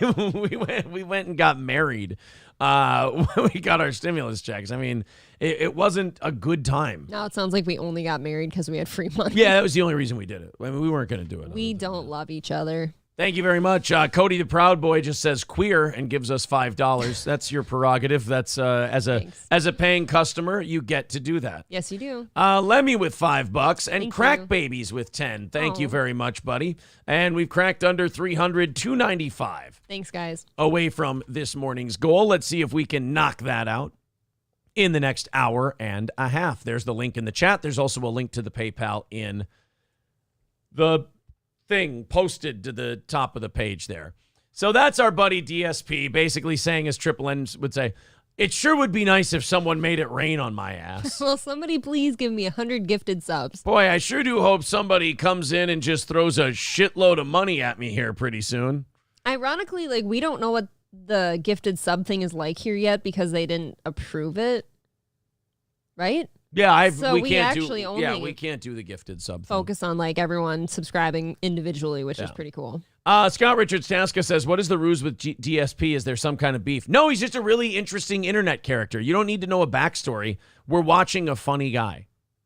It's just, he's a funny guy. He's out of his mind. He's fucking insane. He's he's one of the best things about the internet. He's just Aaron a saw fucking something. hey, he's a strange character. Snort Burnell came out with a new video apparently yesterday. The good times with DSP are over for his fans. It's that time of the month now where he yells at them for not supporting the show enough. Also, he's back to not yelling at them about not supporting it the right way. You can't win if you're a fan of DSP because you give him a tip, he needs memberships. You give him memberships, he needs tips. It's a very thankless job trying to keep Phil happy. Universally, he does not like super chats at all. No, in super chats, he has to pretend he's grateful that he gets them. But Phil's YouTube paycheck, as he puts it, was a lot less than normal. And you guys have to make that up because he's got a lot of bills coming due. Support. Guys, last month, we were over 640 members. We lost all those members because of the activities of trolls. Not because people didn't want to become a member or support the channel, but because of trolls. That's another thing, is that nothing is ever Phil's fault. You know, it was trolls. Like, what? I don't understand. How are the trolls costing you memberships? Like, I did get this idiot's back when like all that shit was happening. I said, guys, don't cancel him. Don't pull that shit. But at the same time, I wasn't expecting a thank you or like him to be self-aware that, I knew he was still going to bitch and complain and whine and be ungrateful and everything about all this stuff. Yeah. But like, yeah, you got a bunch of gifted subscriptions and, those people didn't hang on to their subscriptions because they didn't like your content. That's all. I mean, you remember in the Twitch days when, your subs 1 month would be way up here and then the next month they'd be down here because you got a bunch of gifted ones. Yep. And they fall off. You hope that a few of those gifted ones stick around. With false copyright strikes. And that hurt the channel, and people either didn't didn't re-up their memberships or didn't want to gift memberships because they were afraid of a looming threat that the channel could be suspended. And then they No, they weren't. That is not how it works. Nobody contributes or doesn't contribute money to the show because they're worried about your copyright strikes and whether or not you're going to be suspended. Phil, you've got a certain level of internet fame. You don't do a show or a presentation where you're going to grow from here. Be happy with what you've got. Be blessed that you have it. You're a man of minimal talents. And you found yourself an audience on the internet. Yep. You're surrounded by brand new video game consoles and everything else that other people can't afford. You don't need to be so unhappy all the time, Phil. It'll be okay. Their benefits. That risk is gone. All right? So please, by all means, this week is the last chance. The next 6 days, the only chance to either become a member, re-up your membership, or gift a membership and have it count for the Tier 2 reward. You need to spend money on rent? Fuck that. You need to pay food? Fuck food. Pay for the membership. That's what it's all about. So I got I love Snort Brunel's clips. paid by YouTube yesterday, which is good. I got my monthly payment on time, and it was exactly... Oh, yeah, this clip. Watch this piece of shit be bitchy that he got paid by YouTube yesterday. I can't imagine such a day. Oh, you'd think that would be a happy time. Like, hey, I got Aren't we happy when we get paid? I love it when we get our Google AdSense money. It's great. Thank you guys so much for your support. This guy is going to be bitchy about payday. Usually it takes people 5-6 days after payday to start bitching. This guy, the day he gets it. Fuck. Exactly as I had expected, a whole $1,000 less than what I usually get paid for YouTube. Okay? Why? Because I lost over 300 members last month, and it added up to about $1,000 in lost revenue. This shit happens. Like, our ad revenue goes like this, goes like that, goes like this, goes like that, goes like this. Okay? That's terrible. And already with things being tight, like basically this morning I sat down and I paid my essential bills. I paid my car payment, my mortgage. So my like health insurance everybody for the month, else. that kind of stuff. That's everyone's problem. Over the next week, a lot of my other bills are going to auto clear, such as the electricity bill. This guy acts like, and I think Snort Brunel says it in this clip too. This guy acts like he's the only person who goes through these things. Yeah, this is the only time I find myself exhausted of him is when he starts talking about everyday people problems. Like I've had that problem since I can remember. Everybody Everyone has that problem. And by the way, the people who have that, how about you don't bitch about it as much? Because the people who are supporting you, the people who are your fans who keep you paid, they're doing that while they go through these same issues you do. So, maybe not talk about how, I barely have this, I barely have that. Well, Phil, you're not really giving a very positive vibe out there to people. Why would they want to part with their hard-earned $10? Right. When you're sitting there yelling about the same shit they are, and you're just reminding them that, oh, yeah, that's right, I have those problems too. I should probably hold tight here. And there's never a thank you. Never a thank you. Car insurance, that kind of stuff. By the time the dust settles, all right, I basically did the math. I'm going to have $0. Like zero. Like typically, I would have a little bit extra, and that brings me into the new month. That allows me to do some things at the beginning of the month that I need to do for around the house. No, again, I'll say this as a consultant that DSP never hired. This is none of your audience's business. They don't need to know any of this. This is not any of their concern. None of it. Nobody should be giving a show money simply because I'm hurting and I need it. Yeah. It should be a show of support because they like your show. Now, if you want to, throw some other fun shit into that, hey, man, that's very cool. But just like the motivation for people to give should be the show is good. It helps the show. It shouldn't be, hey, no matter what dog shit product I give you, why don't you give me $10 because my electric bill is due? Yeah, this stuff, like when you do your budgeting and financials and find out you don't have any money left, that's very much a crisis that you deal with your wife internally at home. Yeah, like you do that behind the scenes, and then you figure out, okay, how can I improve my show so that this gets better?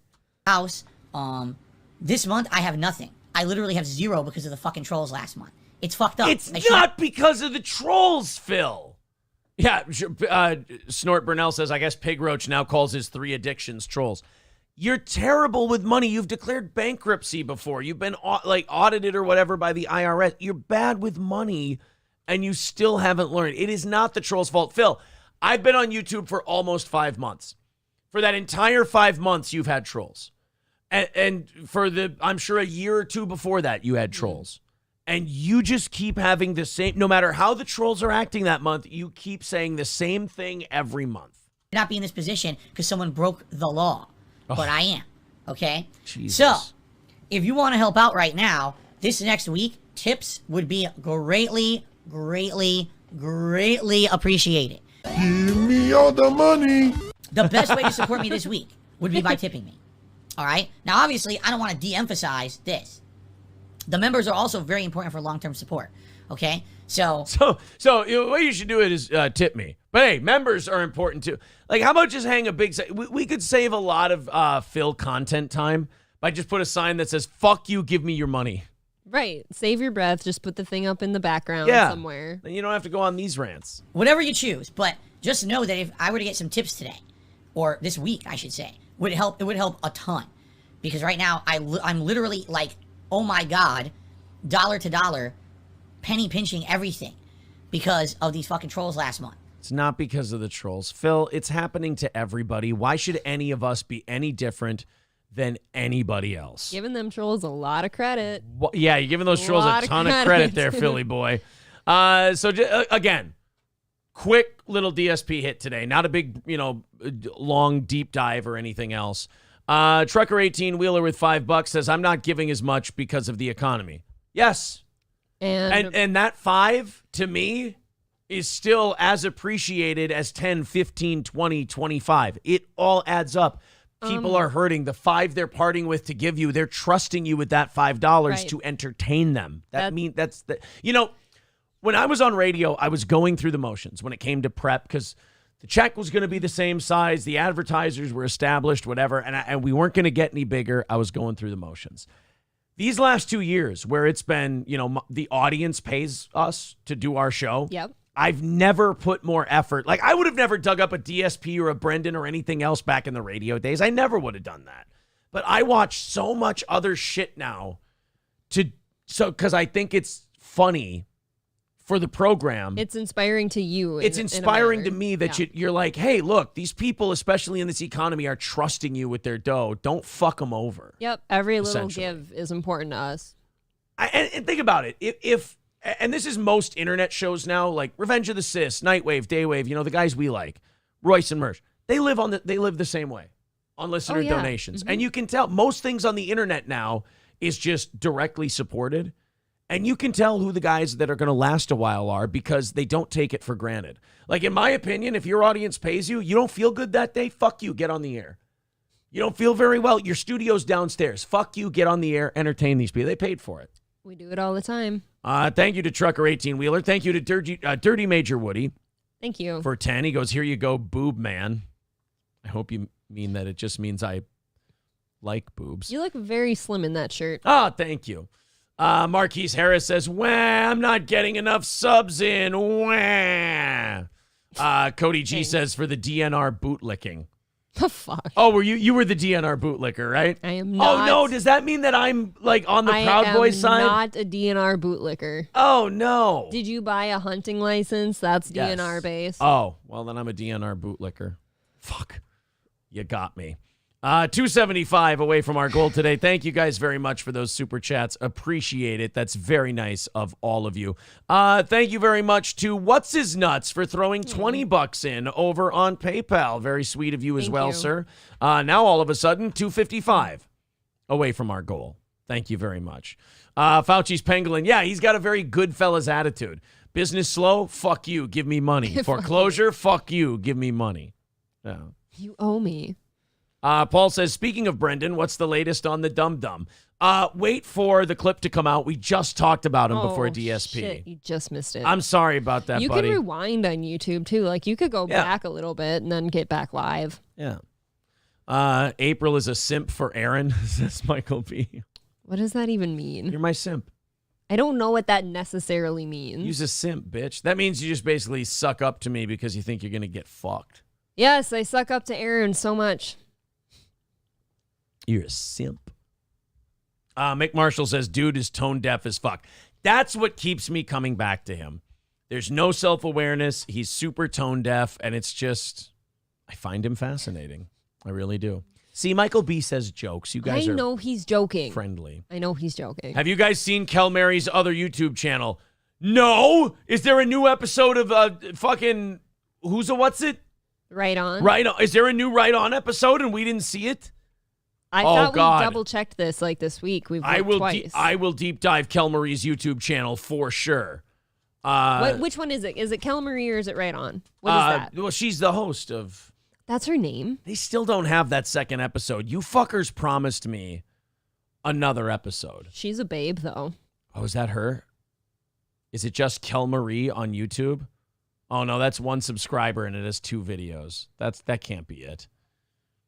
God damn you, man. Do not tease me like that. What is her other YouTube channel? Thank you, King Kong Dong, for the $2. He says, Aaron, more Nikes, less tit polos. You look better. Oh, thank you. Triple N says, y'all simp for each other. Aw, isn't that one? Don't you fucking recoil when I touch you. Don't be weird on the show. Stop it. I grabbed her. Too coupley in here. I assaulted her. Quit Begging says, if you fired Corey and sold your golf clubs, you'd only need $100 per day. Sold your golf Is clubs. that true? We might as well sell our fucking maybe golf if clubs. I sold the kids, sold the house, sold the cars, then we could probably get close to 100 a day. Maybe fired all the guys, then we could maybe do it. Solid vehicles. Did you mention those? Yep. Okay. No, but she has another channel that's older that has several videos. Well, Wubba Lubba, hit me. Come on. I would love to see these videos. I need to see these videos. It's not even a want, it's a need. It's a need. Thank you very much to Emilio for the $10. He says, still always binge watching and sleeping to your sultry voice. Second mics sometimes wake me up, though. You should find me some new ones at Fiverr. Just kidding. Much love. Oh, he wants me to find new co-hosts on Fiverr. Why don't you just do a solo show? Thank you, Emilio. 245 away from said goal. Thanks a bunch. Max says, I'm on the Fire Corey train. Johnny deserves Wednesdays. Citizen M, there's a new episode of Right On uploaded. Check Lori Morgan's Twitch. If you fucking don't stop, I'm getting sick of the name Lori Morgan. I'm fucking hating it. She's probably done performing at Raleigh's by now, Oh my right? God. Jesus. All right, I got some Trump for you. Okay. I'm done with DSP for today. Donald Trump was on, of course he was on Hannity. Why would he go on anything but Hannity? He was talking about classified documents. You know, there's a heat coming down on him for the Mar-a-Lago raid, and what kind of documents Fraud did they shit. find? Classified documents, all of that. Then there's the lawsuit in New York, which there were like a couple Democratic, I think Andrew Cuomo came out yesterday and he goes, this is totally a political lawsuit. It's going to backfire on us. We should not be doing Okay. Democrats are coming out and going, this Letitia James lady is fucking way over her skis on this shit. Okay, while he's right, honestly, the Cuomos are not really the ones to be taking stuff from, though, right now. Why? People don't like them right now. All Cuomo did was finger pop some bitches. I'm not saying I don't like them. I'm not saying I like them either, but they're not the ones that people are going to look to and be like, oh, well, maybe we should see it their way. I'm just saying that, even when Cuomo, who's like a diehard against Trump guy, goes, yeah, guys, this is kind of a dick move. You should maybe pay attention. But so Hannity asked Donald Trump about classified and declassified documents. Trump had this to say, and I don't know. I for one, I know I'm stepping into deep water here, and there's Trump people who are going to be like, you don't get it, man. You're playing 4D chess. I stopped buying that horse shit a long time ago when he was for the vax and Operation Warp Speed, and we're going to have the military give you vaccinations. It'll be great. I was like, oh, yeah, this is really making America great again, dickface. I don't hate Trump. I don't love Trump. Nope. I think he did a better job than Biden's doing. Hell yeah. But this guy, man, he is exhausting to deal with. This is him on classified documents. I think he maybe should have talked to a lawyer about this one before he said it. If you're the president of the United States, you can declassify just by saying it's declassified, even by thinking about it, because you're sending it to Mar-a-Lago or to wherever you're sending it. Oh, that is inaccurate. You cannot just think that you're declassifying something as president, or you cannot just email it to yourself or send it to your house and then all of a sudden it's declassified. It's done. There is a process of declassification that you do have to go through.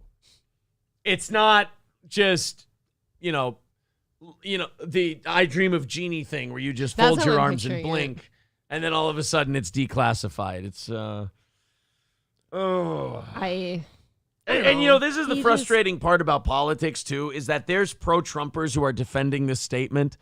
And I think you would get a lot further with people if you just went, oh, yeah, some of the shit he says is just completely fucked up and ridiculous. But, you know. Right, I have no problem saying that. Yeah, but like, he's a lot better than what we have now. You know, people dig in on their side and like their people can't do anything wrong. And this is Democrats and Republicans. But they dig in and their people, they feel like they have to defend their people just because they're on the same side. It's like, no, you actually seem more intelligent when you go, oh, yeah, clearly that was fucking dumb. I still like them, but they make mistakes because they're human. Yep. There's plenty of people in my hometown, and that whole hometown, by the way, is all Trump people, right? And even when they started saying, like, obviously I like him, but I wish he could keep his mouth shut. Yeah. That's kind of where we're at right now. Right. Quit begging with $2 says, this is for your golf club payment. Thank you. I appreciate that. Six String Man says, I don't care about his personality. I care about his policies, which are stellar. Yeah, it was always that personality, though, that turned people off. You know, unfortunately, a lot of people who vote do care about personality. And that's something that you got to look into. Even More says, I'm the Donald. I don't need a lawyer. I am a lawyer. Believe me. Believe me. Yeah. I mean, that is kind of a weird thing where he's like, all right, look, when it comes to classifying documents, if I just go, yeah, I think they're declassified, then they're declassified. And someone could go, Donald, that's literally not how it works. You'd be like, sure it is. It is now. Yeah. Well, no, actually, it wasn't like that. But if I think it, then it's like that. So that's. If I think it, it becomes. That's like how a 7-year-old thinks. He's manifesting. Yeah, he's ways. He's Deontay Wilder. Speak it, believe it, receive it. Right. Yeah. That's what Trump's That's into. very funny. Look, here's what it is. I have a philosophy. Speak it, believe it, receive it. If you put it out there, it will come back to you. Declassifying documents is like a boomerang. All right? I throw it out classified. It comes back to my hand. Declassified. That's how it works. Donald, did you discuss this with a lawyer? What are a bunch of Jews going to tell me about classified documents? Jesus. Whoa. All right. Balls Deep says, as soon as you give the order, it's done. There are penalties for disobeying orders. K. Fallen the Great says, I'm so fed up with all these blowhards pulling bullshit out of their ass. Right, and it's all of them. Everyone's got bullshit coming out of Well, because they're all egomaniacs. Like, they're all power-hungry, power-thirsty lunatics.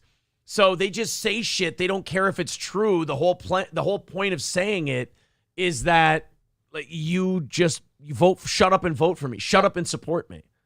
You know, so you just say wild bullshit, and it doesn't matter if it's not true. You just need 51% of the country to buy it. Right. Shut up and do my bidding. Yeah. B. Holman says, these are not the documents these are not the documents you're looking for. It's totally, we can go by with these documents. He's actually a Jedi. Yeah.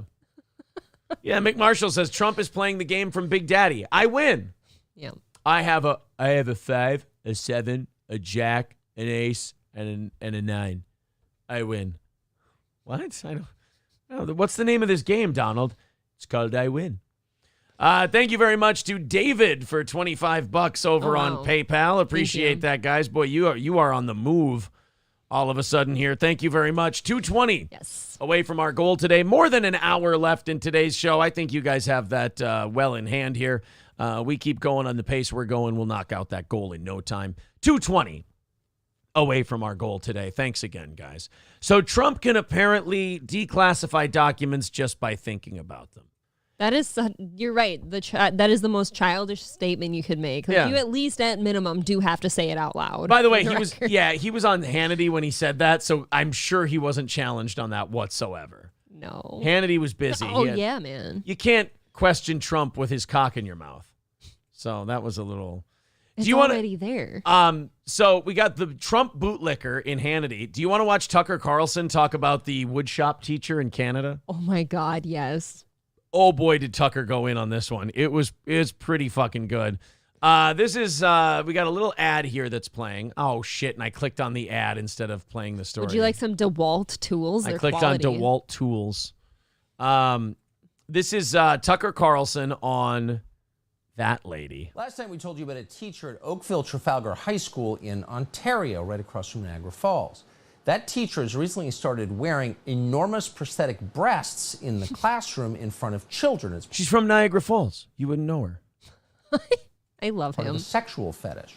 In case you doubt that it is, the costume is intended to emulate a genre of Japanese pornography that translates roughly as exploding milk porn. See, this is why Fox News is gay, except for Tucker and Gutfeld, because you're not going to hear Hannity say exploding milk porn on his show. I almost said that, though, the other day, too. I'm like, he probably just watches a lot of anime, let's be honest. Tucker is the only thing keeping people under the age of 65 watching Fox News. Yeah. Because you know that the people who watch Hannity hear the things Tucker says, and they go, oh, I don't like his kind of filth. That Tucker is disgusting. And sometimes he doesn't like Trump. I don't like Tucker. That's the only thing I like about him. I could give a shit less about the politics. I just want to hear the off-the-cuff shit he says. I just like that Tucker shits on everybody. Yes, he's funny. I just like that. Look, Tucker's biased, but he's not biased for a guy. He's biased to the shit he thinks. Yeah. You know, Tucker thinks things should be a certain way, and he's biased. His bias is genuine, and it's for himself. He's the Owen Benjamin of the news world. He is. He has his own personal preferences and beliefs, and he pushes those out there. Whereas Hannity just like sucks these guys' dicks, and he's like all in on them. Hannity changes his position on shit based on like what Trump says or what another Republican guy says. Hannity's got a CIA lapel pin. Sorry, I can't talk. Tucker's just like, all right, you see this weirdo fucking shop teacher? Doesn't this look like Japanese exploding milk porn? If you didn't know what that is, now I just told you. Who watches this? Tucker or exploding milk porn? Exploding milk porn, is that a thing? I bet you there's a crossover between Tucker's audience and exploding milk porn. Now there is. So for a number of days, a couple of media organizations, including a Canadian media outlet that visited the school, reported that the identity of that teacher is Stephen Hanna. Oakville Trafalgar High School made no attempt to correct those reports. Why? Holy shit, did Tucker just dead name Kayla Lemieux? I can't believe he would do something like that. I mean... Well, they wanted to protect this man. But after our segment, the Halton School District Board in Ontario emailed us to say that contrary to these multiple reports, which we cited, the teacher in question is not, in fact, called Stephen Hanna. Well, what is his name? Well, the school board refused to tell us. The school said, quote, we cannot confirm the identity of the individual in the photo, video, radio segments. Well, why not? It's a teacher. This is a teacher. This is an adult man who's enlisting children in his sexual fantasies. You might want to know... I mean, that's true. When you bring that shit to school, you're involving the students in it. That's why anyone is worked up about it. Yes. This is what's fucked up. It's like people hide behind that gender shit, and they think that it makes any sense to just allow it because, oh, it's gender. But what if somebody brought like black leather chaps and a gimp mask to school, and it's like, well, you know, I'm into S&M. It's just one of the ways I express myself. It'll be okay as soon as the person says they're trans. I promise you. Yeah. I mean, we gotta, it's not about, trans people need to get over themselves. It's not about hating you. It's about drawing a fucking line about what's appropriate. And I'm sorry, some of the shit you do because you're going through some mental shit is inappropriate to expose children to. I wouldn't put an unmedicated manic depressive in a classroom. They're going through some shit that children probably shouldn't see. Someone's going to show up, like a teacher's going to come to school looking like the goat and your mom. And it's just going to be because they're trans and they're going through a time. Yeah, right. Would you have the goat and your mom perform at a school? I mean, fucking rad if you do, but like probably not cool for a guy in a banana hammock to bang a tambourine with his dickhead. He can teach music class. Can you quack? Can you quack like a duck when you suck? Can you fit every inch up your butt? Can you fart on my balls when we fuck? It's like Can he's you quack? It's like he's right next to me. Can you quack like a duck when you suck?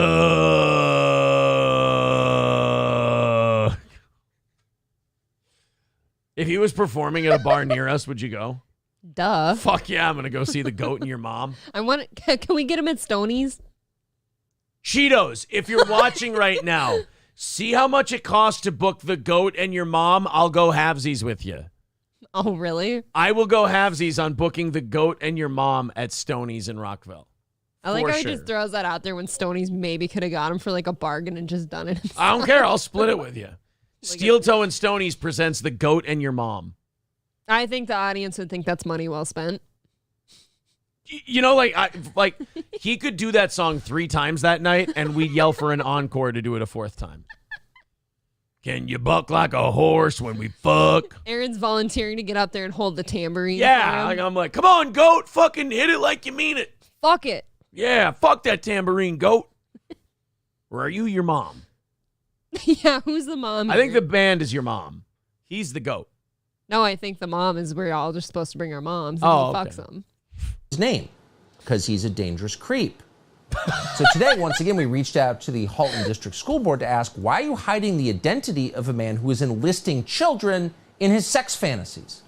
They refused to comment.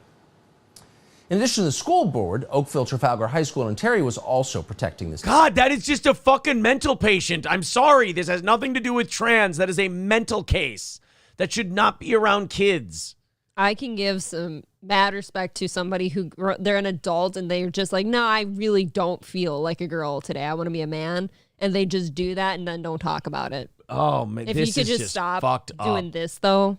Tucker's one of those guys who's going to get funnier as he gets older, too, because he'll just be more curmudgeonly and dickish. It'll work out. Yeah. Teacher. In fact, the high school has a policy of protecting teachers who expose themselves in the classroom. The school's official policies state that, quote, dress codes must prevent students from wearing clothing that exposes or makes visible genitals and nipples. I brought that up the other day, that's too. the policy, but it There you applies to students. Ah. So this guy is free to wag his prosthetic breasts in the faces of kids because he gets off on it. He's protected. This is disgusting. It's the abuse of children. It harms children. Sexualizing children harms them when adults do it. And we know it's happening because it's on camera, and students have complained about it. But the adults, the school board, and the media are protecting this guy. Mm-hmm. And it's not just Canada. This has started in the United States. And unless parents speak up and say, we will not accept this, you may not sexualize our children, you may not enlist them in your sexual fantasies or your fetish life, keep that at home, it will continue. Yeah. I don't get into like the, we need to fight back and this and that, but like this is one that can still be won. I think you kind of do, though. I don't think it needs to be just one person, one brave soul standing up. You've all got to do it together as parents. But what I'm saying is, like, usually I say that, like, guys, like the Fauci thing. They're like, well, let's put Fauci in jail. It's like, it's over. He won. Don't worry about that. But, like, this one's still out there. Like, this one's still up for grabs. And I think if parents and, people, on the school boards and stuff, if they get aggressive on this, they can turn the tide. They can push this thing back still. Mm-hmm. If you wait too much longer, it's starting to become more and more not accepted, but nobody says anything when they don't accept it because they're worried they'll be called a name. And it's close. This one's close. This one can still be pulled out of the fire. Like, you can still make it known that, like, no, we're not doing this. We're going to draw a line in the sand here. If parents do not get together and do that, though, it doesn't work when it's just one person because then that person is just berated and beaten to a pulp verbally because they're, what do you call it, transphobic? Well, no, it's got to be more than one person for sure. Cheeto says the goat in your mom's last show was September 19th, 2019. Not sure if they're still together. Fuck. Come on. God, they'd be a hit. Yeah, and Shane's right. Canada's a whole different animal. Yeah, Canada can't be turned around. Like, they don't have to fight this in Canada because there's no hope. But, like, the United States, it's still, there's still some feistiness going on in the U.S. How about all the teachers that get on TikToks, though, and say they want to talk to kids about, becoming transgender and stuff because they say something to them? Like, what about that? That's being exposed now. So, like, now people know about it. Now it's in their hands to do something about it. Mm-hmm. And we'll see. B. Holman says, free the nipple. Bro, I don't think that's a nipple you want to see freed. That's one of those be careful what you wish for deals, my friend. That's a different type of free the nipple. I mean, you can walk around Las Vegas without a bra on and it's fine. But, I mean, don't do that in a classroom. Midland Armory in Foley, downtown Foley, Minnesota. MidlandArmory.com. Of course, our pals at Midland Armory. Look, man, when you need a firearm or you need parts and gear, optics, knives, whatever the case may be, it's Midland Armory in Foley. Derek and Tracy are incredibly knowledgeable. Give them a call if you have any questions. Doesn't matter where you live. They can ship this stuff anywhere. Midland Armory in Foley. And if you're worried about finding the best price or finding the best deal, you use the promo code SteelToe, and I promise you will. That's midlandarmory.com. Your firearm stop, your suppressor, parts and gear, knives, optics, and accessory store is Midland Armory in Foley. You can either go to downtown Foley, Minnesota, or if you live outside Minnesota, midlandarmory.com. Make your order, use the promo code SteelToe, and you'll find yourself a great deal. Looking to bet on some football games this weekend? Get an account at betus.com. That's betus.com. Use the promo code SteelToe and get yourself a 125% deposit bonus when you put money in your account using the promo code SteelToe. That's betus.com, promo code SteelToe. That helps support the show, too. $220 away from our goal. There's the PayPal link in the chat. We got about an hour left. 220 is definitely doable. Let's see if we can knock it out. PayPal link in the chat. Super chats count. Memberships count. Let's see who feels like stepping up, chipping in, helping us knock out that goal. And, of course, if we hit the goal, we do an extra 30 minutes of content for you. We tack on 30 minutes of overtime to the end of the show. There's the PayPal link in the chat. 220 away. Let's see if we can knock it out. Stacey Abrams, the woman who wants to be the Georgia governor, she's getting her ass kicked in, I think, is it Senate or governor's race? Like, the polls are not looking good for her. She has run for every office known to man. I don't think she's ever won. I mean, if she is not, like I struggle with, like, believing any of that Illuminati shit sometimes. But then when I see someone like Stacey Abrams, I'm like, there's clearly some kind of secret society pushing the control of this shit, because otherwise this woman wouldn't be around in politics. Like, somebody clearly pulls the strings and they've decided she needs to become a thing. She gets the shit kicked out of her in everything she runs in. It's never close. They keep throwing her, like, out there for stuff. She's been on TV shows. She was on Star Trek, for Christ's sake. The new Star Trek she was on. And you just can't get away from this lady, and she never wins anything. Then when you get to listen to her talk, it's just insane takes.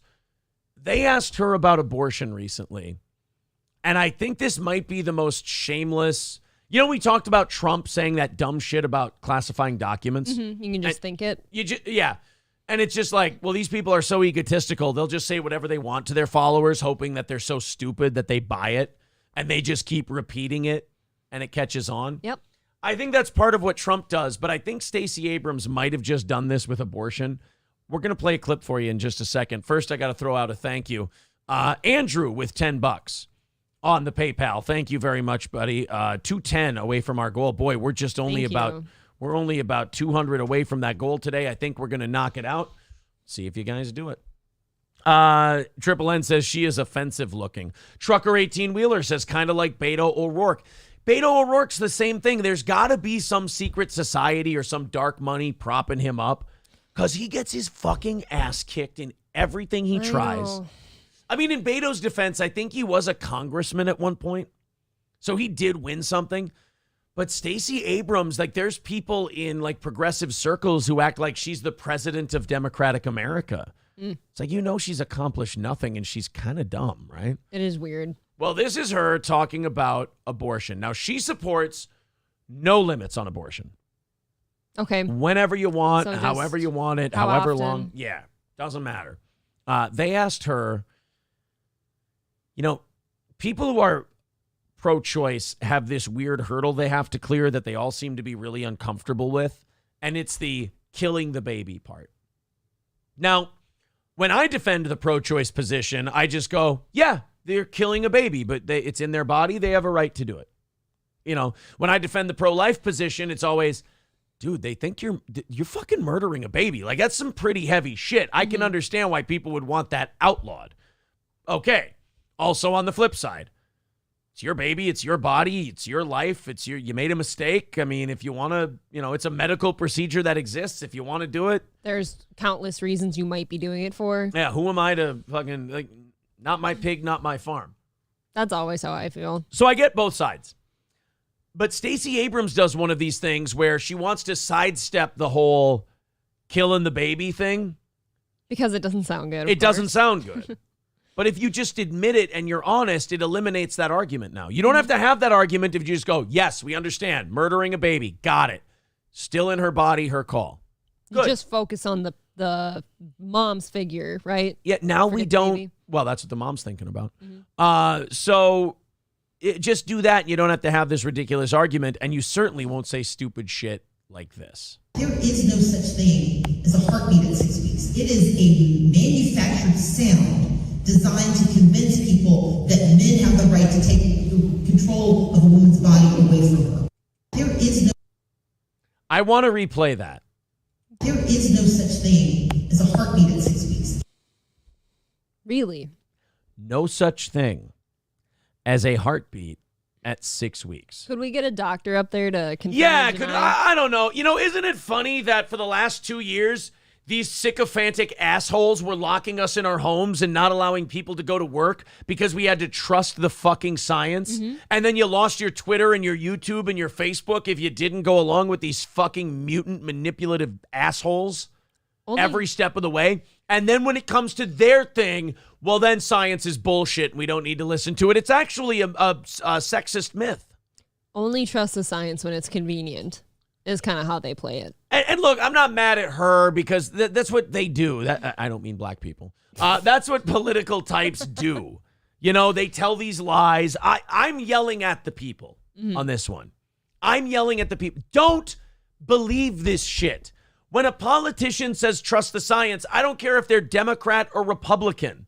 Because guess what? The people who wanted to open everything up, they would ignore the science when it didn't go their way. Yes. The people who wanted to lock shit down, they would ignore the science whenever shit didn't go their way. So don't take your scientific cues from these people. Find journals that are written by dorky doctors who have no money coming in from prescription drug companies. No bias. They don't vote. They don't have any political position. They've never been on MSNBC or Fox News. I know it's boring and it's harder, but that's where you're going to get the better info. If you're listening to Stacey Abrams about abortion and you're going to take her word for something that doctors have been telling women for centuries. Can you imagine if I was one of her fans, one of her voters, and I heard her say this and I started going around saying that to people? How embarrassing. Or you say it during an ultrasound. You say it to your doctor. He goes, well, there's the heartbeat. And they go, no, it's not. That's actually you're saying I'm pregnant and I'm getting an ultrasound and, listen, that's your baby's heartbeat. And no. No, it's not, bitch. Those heartbeats aren't real. They're just manufactured sounds so men can control my body. And the ultrasound tech's I'm a woman too. This is just science. Oh, yeah, fascist science. Mangala.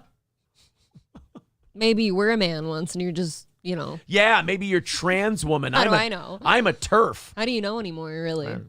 There is no such thing as a heartbeat at 6 weeks. It is a manufactured sound designed to convince people that men have the right to take control of a woman's body away from her. Oh, yeah. You know what, Stacey? Fuck that. It's worse than that. You know what it is? It's the baby trying to trick you at 6 weeks. It's making heartbeat sounds with its mouth so that it doesn't get killed. Did you see the reaction of that man in the blue next to her when she said I didn't. that? He turned and looked at her huh?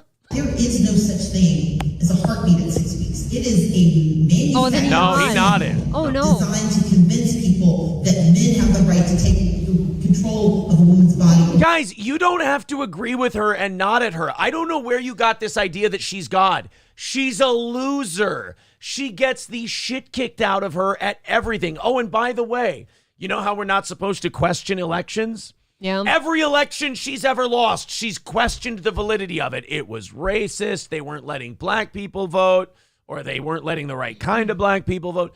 She has questioned the legitimacy of every election she's ever lost, which is all of them. They weren't letting the right kind of black people Well, vote. I'm just saying the political That's crazy slant talk. of the whole thing. There's no heartbeat at 6 weeks. You see, that's just a conspiracy so that men can get her and tell her what to do. First of all, nobody's knocking you up. Von Kaiser says, that's not what the billboards up north say. Sean Raz says, these people are fucking crazy. Shane says, we know what you mean. No, wait, what? No, there was not. Nothing about black. It's Omaha. Yeah, Sonny. Yeah, that's such a weird thing to say because, like, there's no counter argument to what Stacey Abrams is saying other than, no, that's not true. Like Sonny says, there's literally a heartbeat. Are any of the big news stations actually reporting on her to... Oh, yeah, this is all over the place. Well, that's good at least. Yeah. Isn't it? This is all over the place. Marquise raises a great point. I'm not listening to Stacey Abrams just like I'm not listening to Marjorie Taylor Greene. Yeah, anyone who thinks their side is right about everything is untrustworthy. Shane says, see, this is a perfect example of reporting this and that where this and that ain't the norm. Try again. One more time. I didn't understand. Turd Ferguson says, this is a real diverse panel. I think this is payback for all those panels where it's just old white guys, though, in fairness. Probably. The old crotchety men. I like when white people have to watch what we've been doing to people back to us, and they're like, hey, this is bullshit. And it's like, yeah, it's kind of what other people have been saying to us when we do the same thing. I feel like that's where everything's at right now. Yeah, it's like white people are having to watch our dirty tricks played back on us, and we're going, hey, that's a dirty fucking trick. And the people doing it go, yeah, isn't it? A lot of racist stuff said back to white people now because we're all racist, you know? Yeah. Do you think there's a thing where white people could just go, oh, yeah, you're right. That's a pretty shitty deal. All right, can we just go back to normal now? And black people are like, well, thank you for admitting it. That'd be nice. Can we sign something? I don't know. Skeezy says they're so intellectually dishonest, it's impossible to argue with them. Yeah, like saying the baby doesn't have a heartbeat at 6 weeks is so patently false that you can't respond to it with anything other than, no. That's right. There's almost no dignity in responding to something like that. Yeah. Like, you're incorrect. Roll your eyes, move on. Everyone can see it. It's just 100% not the way it is, Stacey. Jesus. $210 away from our goal today. One more push, and we can knock that thing down in about 40 minutes. We're going to pass around the offering plate and see if we can't break even for the week. Call it a week. I got to do a fisherman's friend. Can I tell you something, too? What? I've actually had to, have hot tea during some shows this week. My throat's dry as fuck. Weather's changing. And it's cold in here, too. I went upstairs. Gordy is burrowed under his blankets. We're going to have to turn the AC off. We have to. I didn't even know it was still on. I don't think it's running often, but it's certainly not on heat right now. It's cold. Yeah, it's that time of year where it's going from warm to cold. You get the vocal cords restricting. Yeah. And you look like shit. No, I'm just kidding. That's just... I let Gordy to go outside this morning. It's cold and raining, and my face is red. It's already that cold. Yeah. I think I mentioned the Lossless thing today, and I didn't finish it.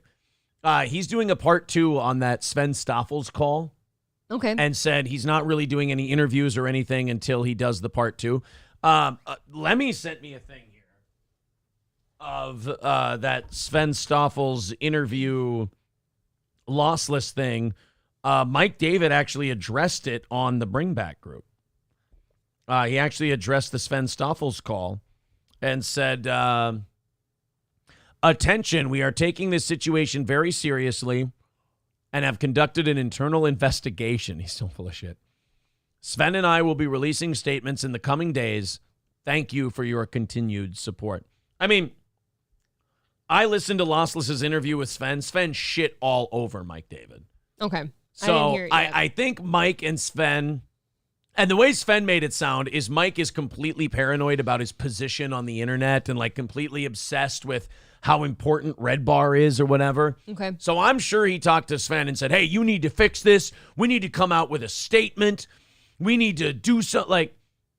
I think Mike probably got pretty pissed off about the whole Sven thing. And they've been friends long enough where Sven will try to make it nice. Sven's also kind of a loose cannon, so I don't know. I don't know much about him. Yeah. Buster says, I'm a Red Bar guy. I have been for probably, probably about 10 years, 12 years. But I don't know. It lost something while it was gone. And I think the rest of the internet had time to evolve in that year. And we all just found other stuff. So I don't really know if, I I'll keep checking out. Here's what I'll do. Here's what kind of Red Bar fan I am now. I'm still a Scars Club member. I'll probably just check out the first couple hours of each episode. See if it's worth finishing. See if it fucking gets somewhere, but I'm just tired of getting 3 hours in now of these last 8-9 episodes and going, come on, where's the... I listened to some old clips yesterday of him busting on Gino Bisconte and Gavin McInnes and Jack Bugby, and I'm like, yeah, that energy isn't there anymore. No, it's not. Look, I'm not shitting. People go, you shitting on Mike. I'm not shitting on him. He's sick. He's ill. He doesn't have that gas anymore. That's what we're hearing. Yeah. I mean, he took a whole year off, for God's sakes. I mean, the guy's sick, and he can't give us the old Red Bar. It's not his fault. I'm not saying he's a terrible guy for it, but it's just, look, when he got sick, he lost something, and I don't think it's coming back. Yeah, and you could go say, oh, well, maybe you're just away for a year and you don't feel the same about the same show anymore. But no, if you go listen back to the old stuff, it really had some spice to it that this doesn't. B. Holman says, yeah, I feel like Mike, the thing that's kind of ruined Mike also, other than the sickness, is he's starting to think who the fuck he is now. Like, he thinks he's like an important power broker in the internet. And it's like, no, you were just the guy who shits on everybody and it was fun. Like, you're not like his Deaf Noodles thing. It's like, Mike, don't impact the culture. Right. You're supposed to be outside of it, looking in and just busting on how stupid this is. Now he's part of it. It used to be for sport, and now he's too involved. Yeah, I think that's correct. Hashtag Smith says Red Bar should get advice from Saison Z. Just drink during your show. He does that. Oh, that's right. He does handle his booze better than Kyle. Does he handle his weed better than Kyle? Oh, that's a tough one. Buster says, I really owe Red Bar for showing me the light on a ton of JRE guests I would have wasted a ton of time on. That's absolutely true. The Joey Diaz, Mike David saga was gold. Agree. Citizen M says, be incredibly careful with Lossless. He is a kingslayer. Well, good. I'm not a king. I'm a jester, so that works.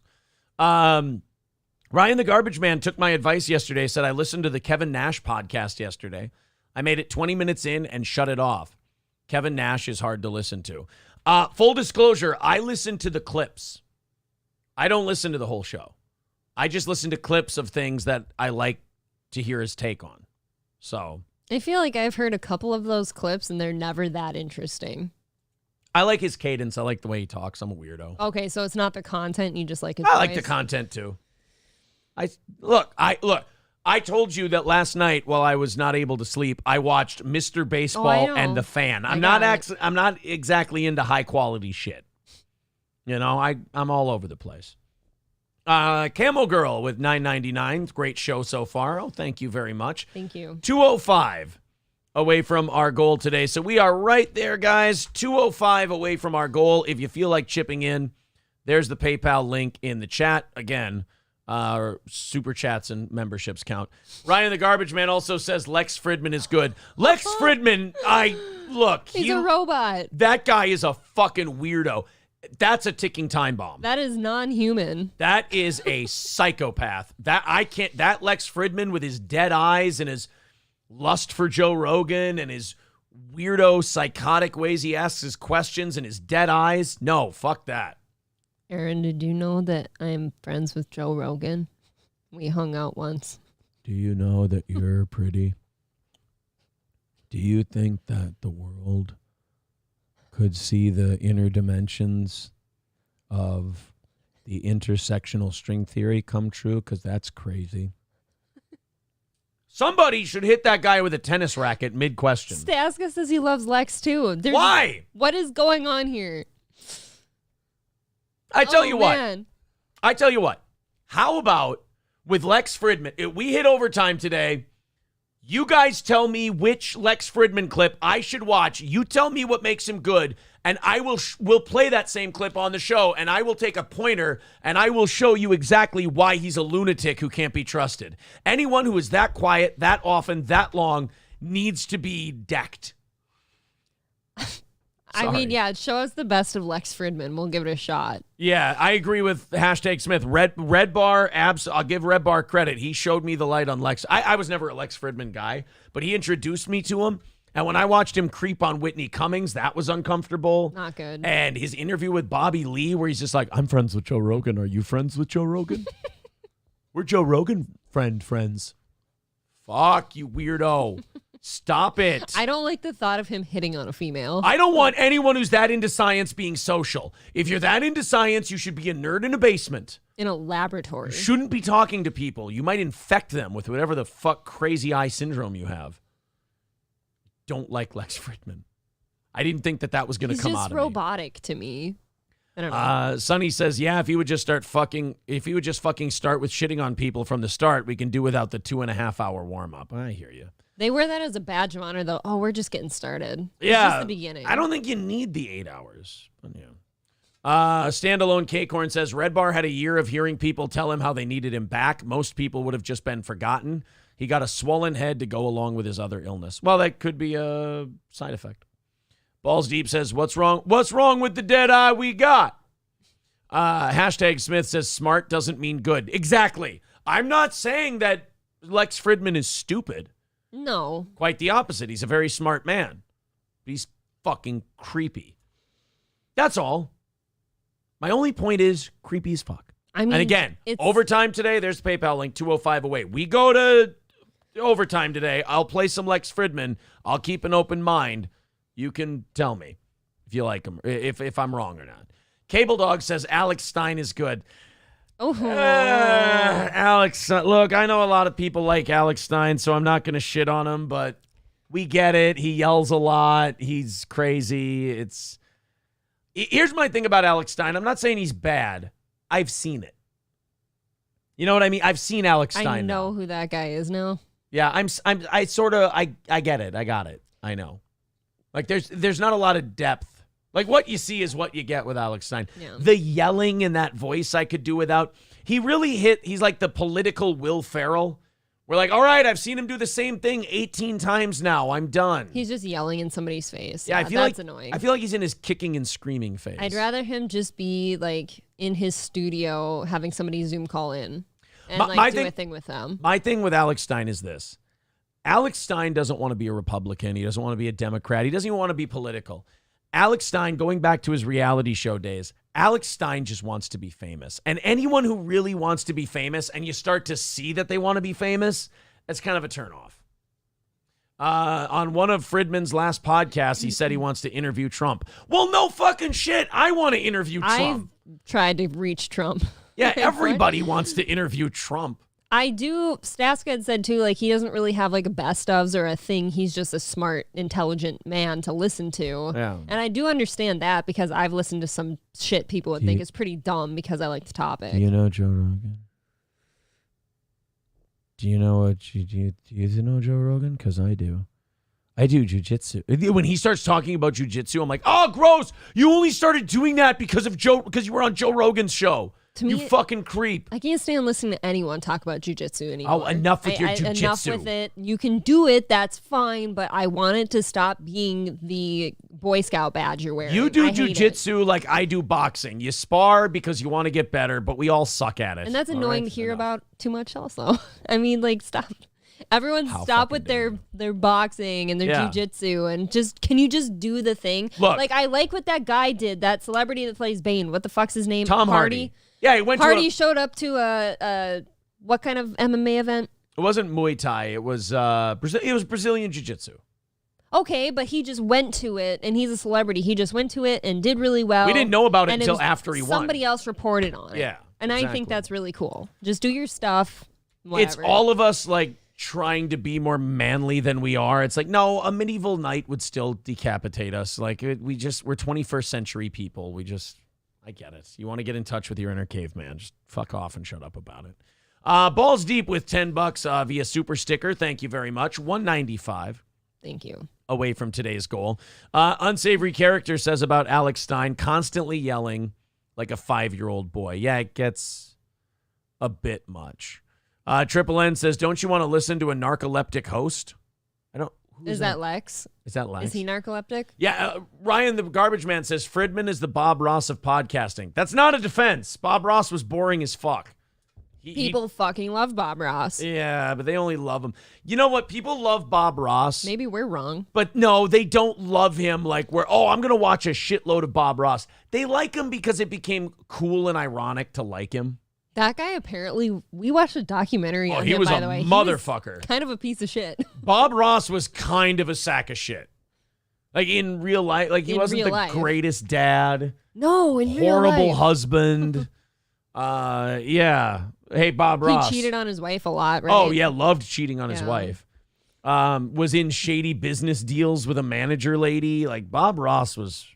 That's the one he was having sex with, I think. Hashtag Smith is right. They're in love with the idea of Bob Ross. Yes. They don't love Bob Ross. Like, nobody would sit there and watch him paint a picture. They'd all be like, you're all in your 20s and 30s in 2022. You'd all watch 2 minutes of it and go, God, this is fucking boring. I'm leaving. You just want to seem like you like Bob Ross. You just don't understand the art, Aaron. I guess not.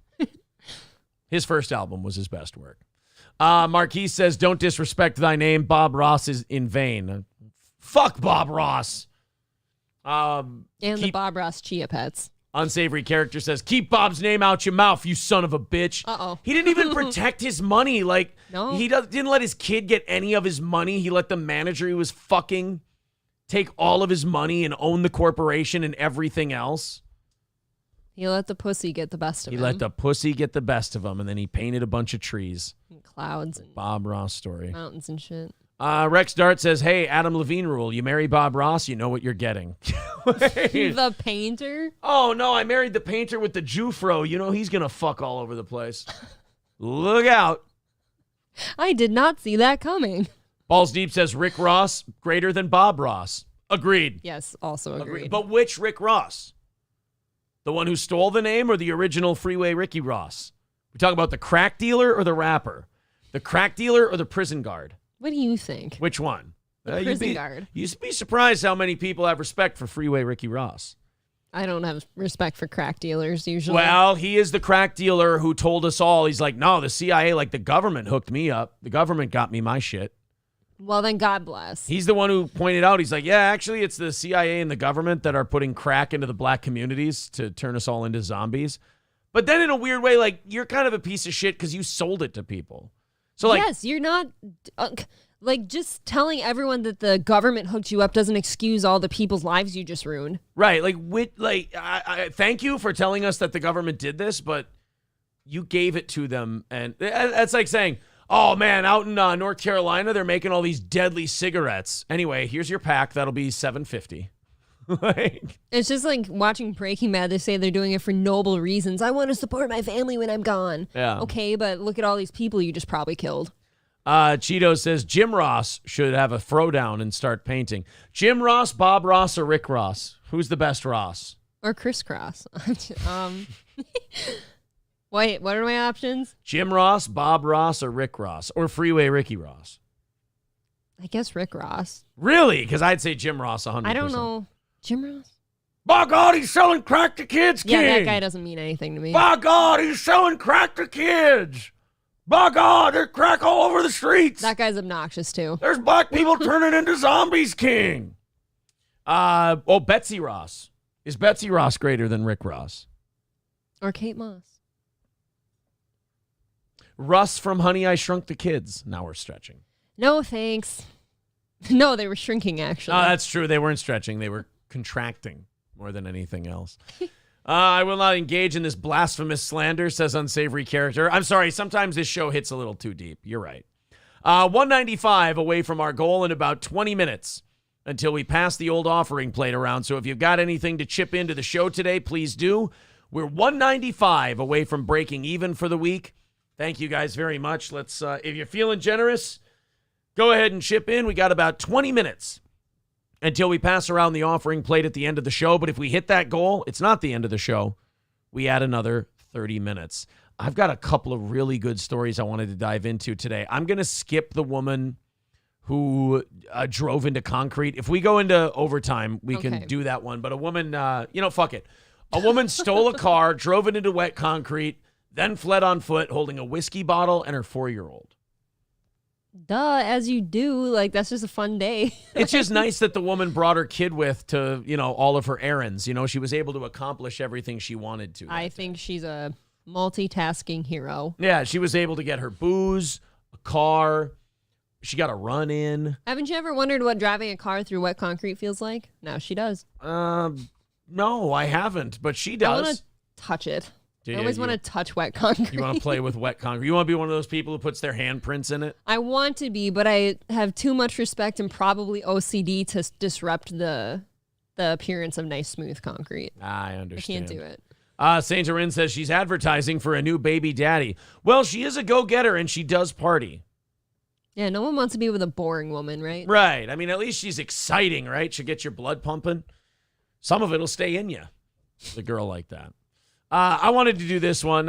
Chinatown International District community members are protesting in Seattle. Okay. So in Seattle, they have a big homeless problem. You don't say. Copy paste any other big city in America. Copy paste everywhere. So they have a big homeless problem.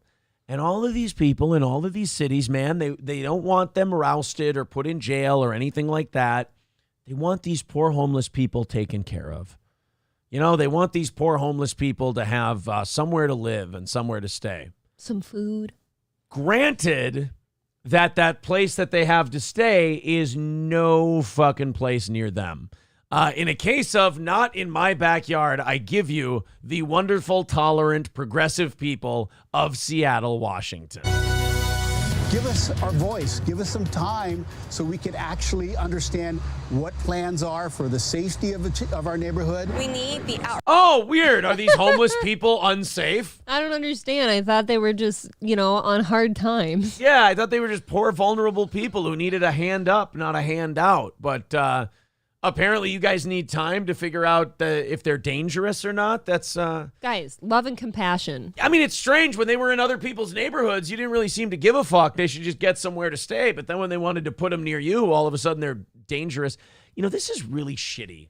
It just shows there's no sense of community. There's zero community. What are you talking about? There's zero sense of neighborliness. We couldn't care to say hello to our neighbors sometimes. It's just a giant case of fuck your neighbor. Yeah. It's just, no, I don't put them in my backyard. Put them over there, those fucking animals. Give us some time to Yeah. voice our opinions. And then when they send them over there, they're like, oh, those poor things. They should really get a place to stay. And then, okay, we'll put them by you. Fuck you. Keep those animals away from me. Oh, if you keep them over there, I'll bring them a pizza every Tuesday. They'll forget after the second Tuesday. You think so? Yeah, they don't care. I wouldn't. Reach and engagement. Many of the people here in the community want answers and want to know what is going on. We are totally left in the dark. Maybe, you know what this might be? This might be an Asian thing where Asians were never about, oh, help the homeless or everything else. Asians tend to be more like, no, fuck that. Keep my area nice. Yeah. So this might not be hypocritical if it's mostly Asians going, nope. No homeless shelter here. They beat the shit out of us. They rob us. It's not cool. Keep them the fuck away. I do think we should probably change our take on that, yeah, because this is about the Chinatown community in Seattle, literally. And it's the suburban white ladies that would complain if you brought it to there. You don't ever hear the Asian community saying, no, bring them here. We want to, take care of them. Yeah, in fairness to the Asians, they're always the ones going, oh, no, fuck that shit. Not here. No. We keep it nice. All right? We go to school. We go to work. Get these people the fuck out of here. Now at 6, residents from the Chinatown International District made their voices heard this afternoon, marching to Seattle City Hall, protesting a homeless shelter expansion. The proposed SODO services hub would expand shelter space from the current 270 spots up to 420, and it would be near the existing Salvation Army shelter in SODO. Jesus, how trashy do you plan on making this city block? My God. Next to that, we've got a weave place and a check cashing joint, then a discount liquor store and a pawn shop. Bail bonds are down Yeah, the road. bail bonds are down there. It's, you're going to love it. Rivera joins us live near City Hall, where protesters took their concerns right to city council members. Paul? And it was a long public comment period in the city council chambers as Blink. dozens and dozens of residents from the Chinatown International community, they There were we go. over there, their main goal to be heard. Walking from the Chinatown International District to Seattle City Hall, today community members gave comment in front of city council members, some with the help of an interpreter. I like that. They're See- dicks in multiple languages. That's fine. I mean, I appreciate the consistency. They're consistent. They're basically saying, don't bring any more of that shit here. It's more crime. It's more drugs. It's more needles. It's more bums. It's almost like you should listen to them because they're usually really successful, too. And you're right. They keep it nice. Omaha. I said a nice thing. I am horrified to learn that the government is going to put together a problematic shelter campsite very close to Chinatown. Residents of the CID are speaking out about a planned homeless shelter expansion. We want to say, engage us, listen to us. We're not asking for them not to build this. We're just saying, give us our voice. I mean, in fairness, you are down the road going to ask them not to build it. I mean, let's not. I mean, when they listen to you, you're going to tell them, maybe no. Maybe you should start by being that aggressive and just say, don't build this, because then they'll like realize how like glaring this is to some people. Like, no, stop this. Like I know that's a pipe dream to even hope that somebody would wake up from hearing that, but I get that publicly in front of the cameras you have to be politically correct, but behind closed doors, can't we just be honest and they can look at the politicians and go, they're fucking animals and they behave like animals and we don't want them here.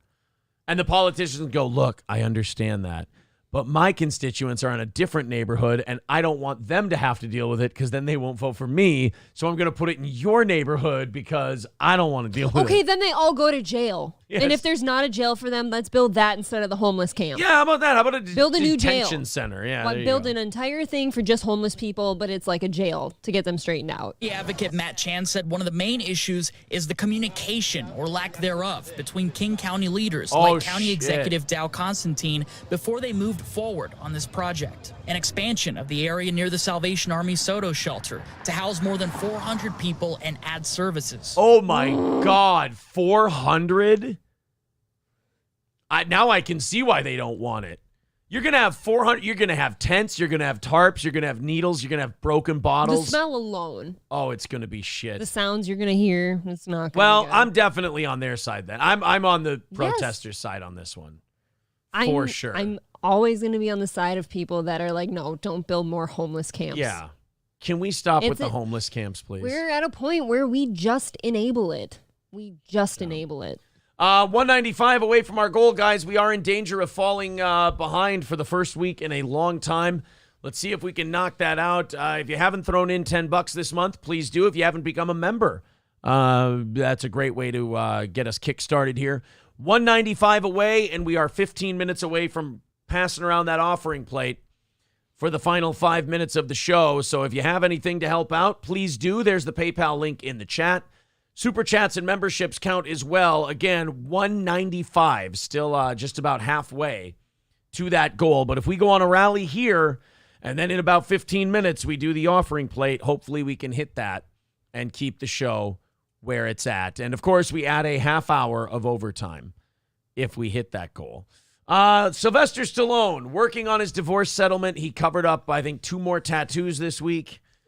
He had a lot of tattoos of his wife or about references to his wife.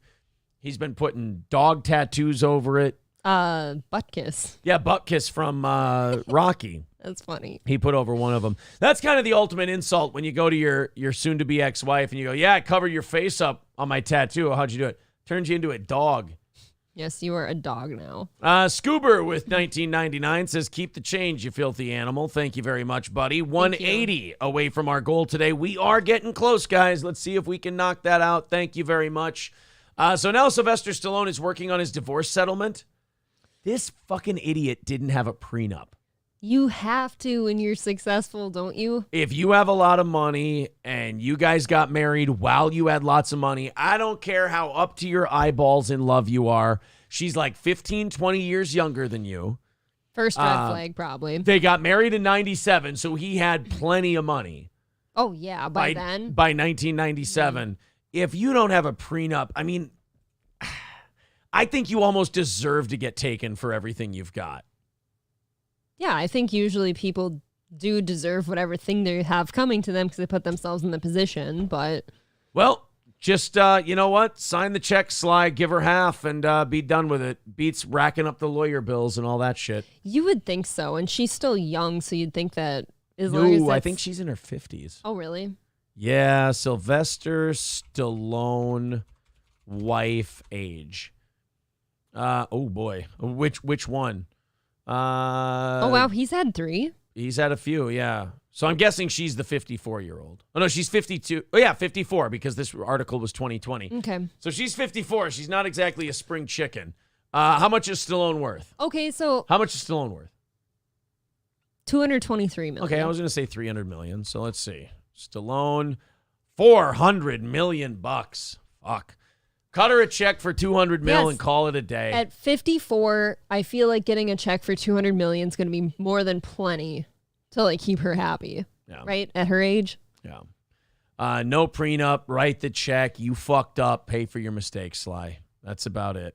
Prenup covers day 1 to year 5. After that, you got to cough it up. Oh, is that true? Well, he didn't have a prenup what? anyway. Are you kidding? I didn't know that. Is that is that true? Yeah, it protects against the gold digger who wants to marry you And like then bail quick? bail in like 3 or 4 years. Yeah, Okay. it protects you from that. I didn't know that. If that's true, that makes a lot of sense. Yeah, Marquis says don't give her shit. Well, if you don't give her shit, you're gonna give it to a lawyer. They're gonna get it from you one way or the other. I don't know. Interesting. I'm not sure.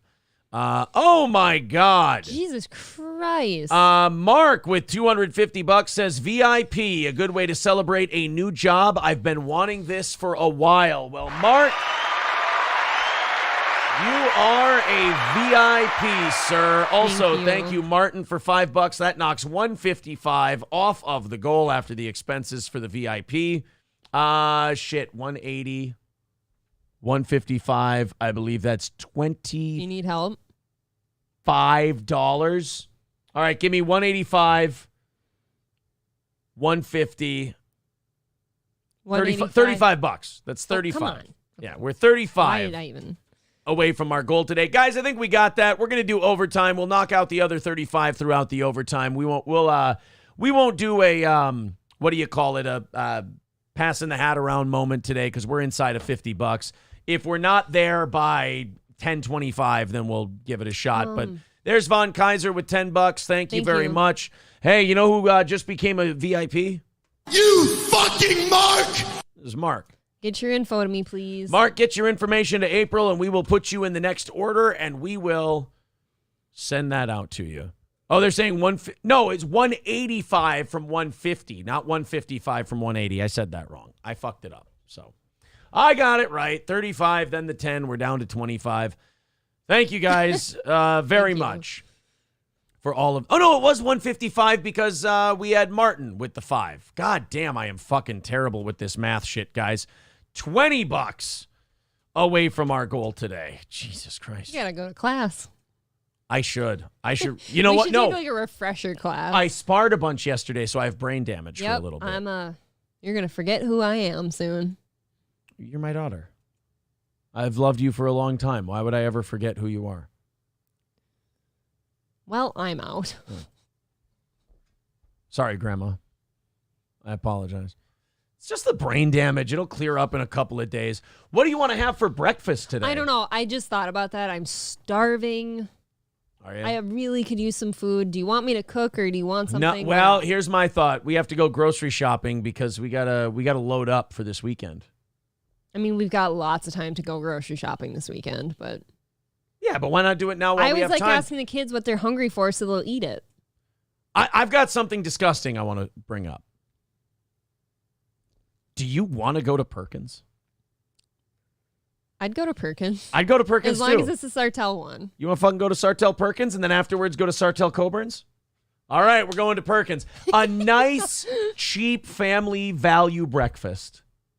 How wondrous. I haven't been to Perkins since I worked at Zurich last. Aw, guys, you hear that? We're going to go to Perkins for breakfast. We're going to have Perkins today. I'm kind of excited about this. I drove by it. Was it the Wade Park? Is it Wade Park Perkins by the mall? Do you call it Wade Park or is that St. Cloud? Fuck it. I thought about it though. I was just thinking about their lights were all on at like 9:30 something at night, and there's just cars there eating. I'm like, how wholesome is it? You can just get breakfast at 9:30 at night. Kurt says you're welcome. Kurt said Perkins just as I was saying Perkins. Perkins is disgusting. I will say. Yeah, people are saying. I would have rather gone to Kay's Kitchen, but. Johnny Chimpo says you have Coburn's Sartell money. It's a fucking grocery store. They jacked their prices up by 10 cents on everything. Ah, God damn it. I didn't know that. It's called the Sartell tax. We're going to Aldi. Thank you to Ben for the $4.99. He says, blueberry muffin on me. Oh, thanks, buddy. I mean, it doesn't go to us. It goes to Steel Toe Media, but thank you for the sentiment. It does keep our paychecks coming from the business. So, yes, thank you very much for the blueberry muffin. I'm trying to think of what I'm going to get. Can I wear this shirt out in public? I don't know yet. Because it says... I mean, it fits at a Perkins. It says sons of bitches.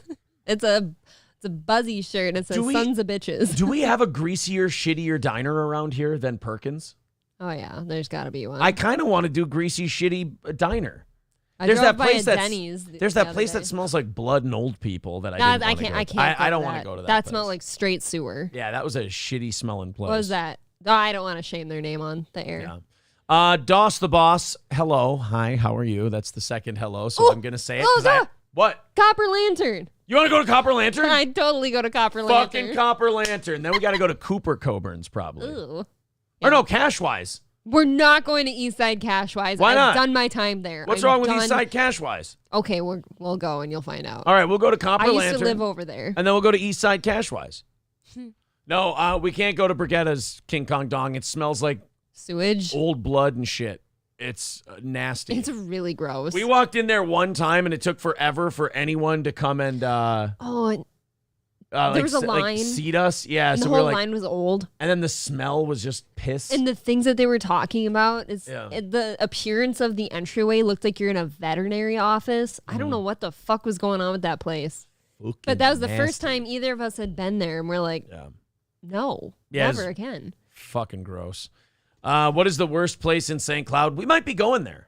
I don't like this though because everything Eastside related used to be my stomping grounds. I've eaten at Copper Lantern more times than I can admit.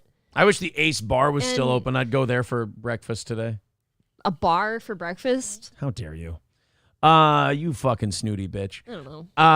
We're going to Copper Lantern. I don't think you can get a greasier spoon, can you? No, basically the hash browns slide right out. They're just, somebody put a ladle of grease on that. It's a shitty K's. You know what I always used to get? I used to get the, it's like the turkey Benedict or whatever, and it has like total just weird cafeteria turkey on it with like an old sliced tomato. Fuck yeah, I'm excited. We're having an East Side Day while the kids are in school. You know what? Up top to getting stabbed. Another one? Yeah. Another one. East Side Day till the kids get out of school, and then we'll go. You want to hit up like East Side Target and Runnings and all this shit? Maybe some Arby's curly fries. Now you're getting brave on me. Now you're getting brave. This is. Want to go apply at Woodcraft? Just for funsies? Fuck, they're always hiring. Shut the F up. Karen says, if you go to Copper Lantern, be on the lookout for the little chihuahua that went missing from the Humane Society the other day. He's running around somewhere over there, and he's so darn cute. Gordy's getting a buddy. Do you see the look on my face? Let me tell you something about chihuahuas. No. They're fucking cheap. Not to buy. Not to buy. I mean to take care of. A bag of food lasts forever. And then he rolls his eyes at me, though, when I say we need to get Gordy food. Again. Wow. He's due for his Simparica trio also. No idea what the fuck you just said. Aaron won't even go to the vet appointments. Carlos says, for not St. Cloud people, Eastside Cashwise is the suspect part of town. Yeah, for those of you who are all over the rest of the country and the world, the other half of our audience, we're talking about like the nasty, shitty part of town. But we live in a town of 70,000 people, so it's not a big town. So the shitty part of town, like if you live in a big city, is like the mid part of your town. It's like, it's comically shitty. Like, oh, we're going to get stabbed. It's like, that happens once in a great while, and usually if you're doing meth. I do kind of want to go to Runnings, though. But the east side of St. Cloud is shitty, but it's spectator shitty. Like, you can go there and watch it be shitty and not feel like the shit is going to hit you in the cheek. No, I have a question for Shut the F Up Karen now, because I'm a little paranoid, I must say. She mentioned the Chihuahua. Yeah. So last night, I didn't want to wait for the green turn light, so I went through the Holiday parking lot, and there was a random gremlin-ass looking dog running around with a pink collar with dark hair. I didn't see an owner. And I was kind of wondering if I should stop, but his appearance was so off-putting that I kind of didn't want to deal with him. And now I kind of feel like shit that I should have stopped. I actually saw a dog with his head chopped off with a spiked collar, and I was hollering at him because the son of a bitch wouldn't quit barking.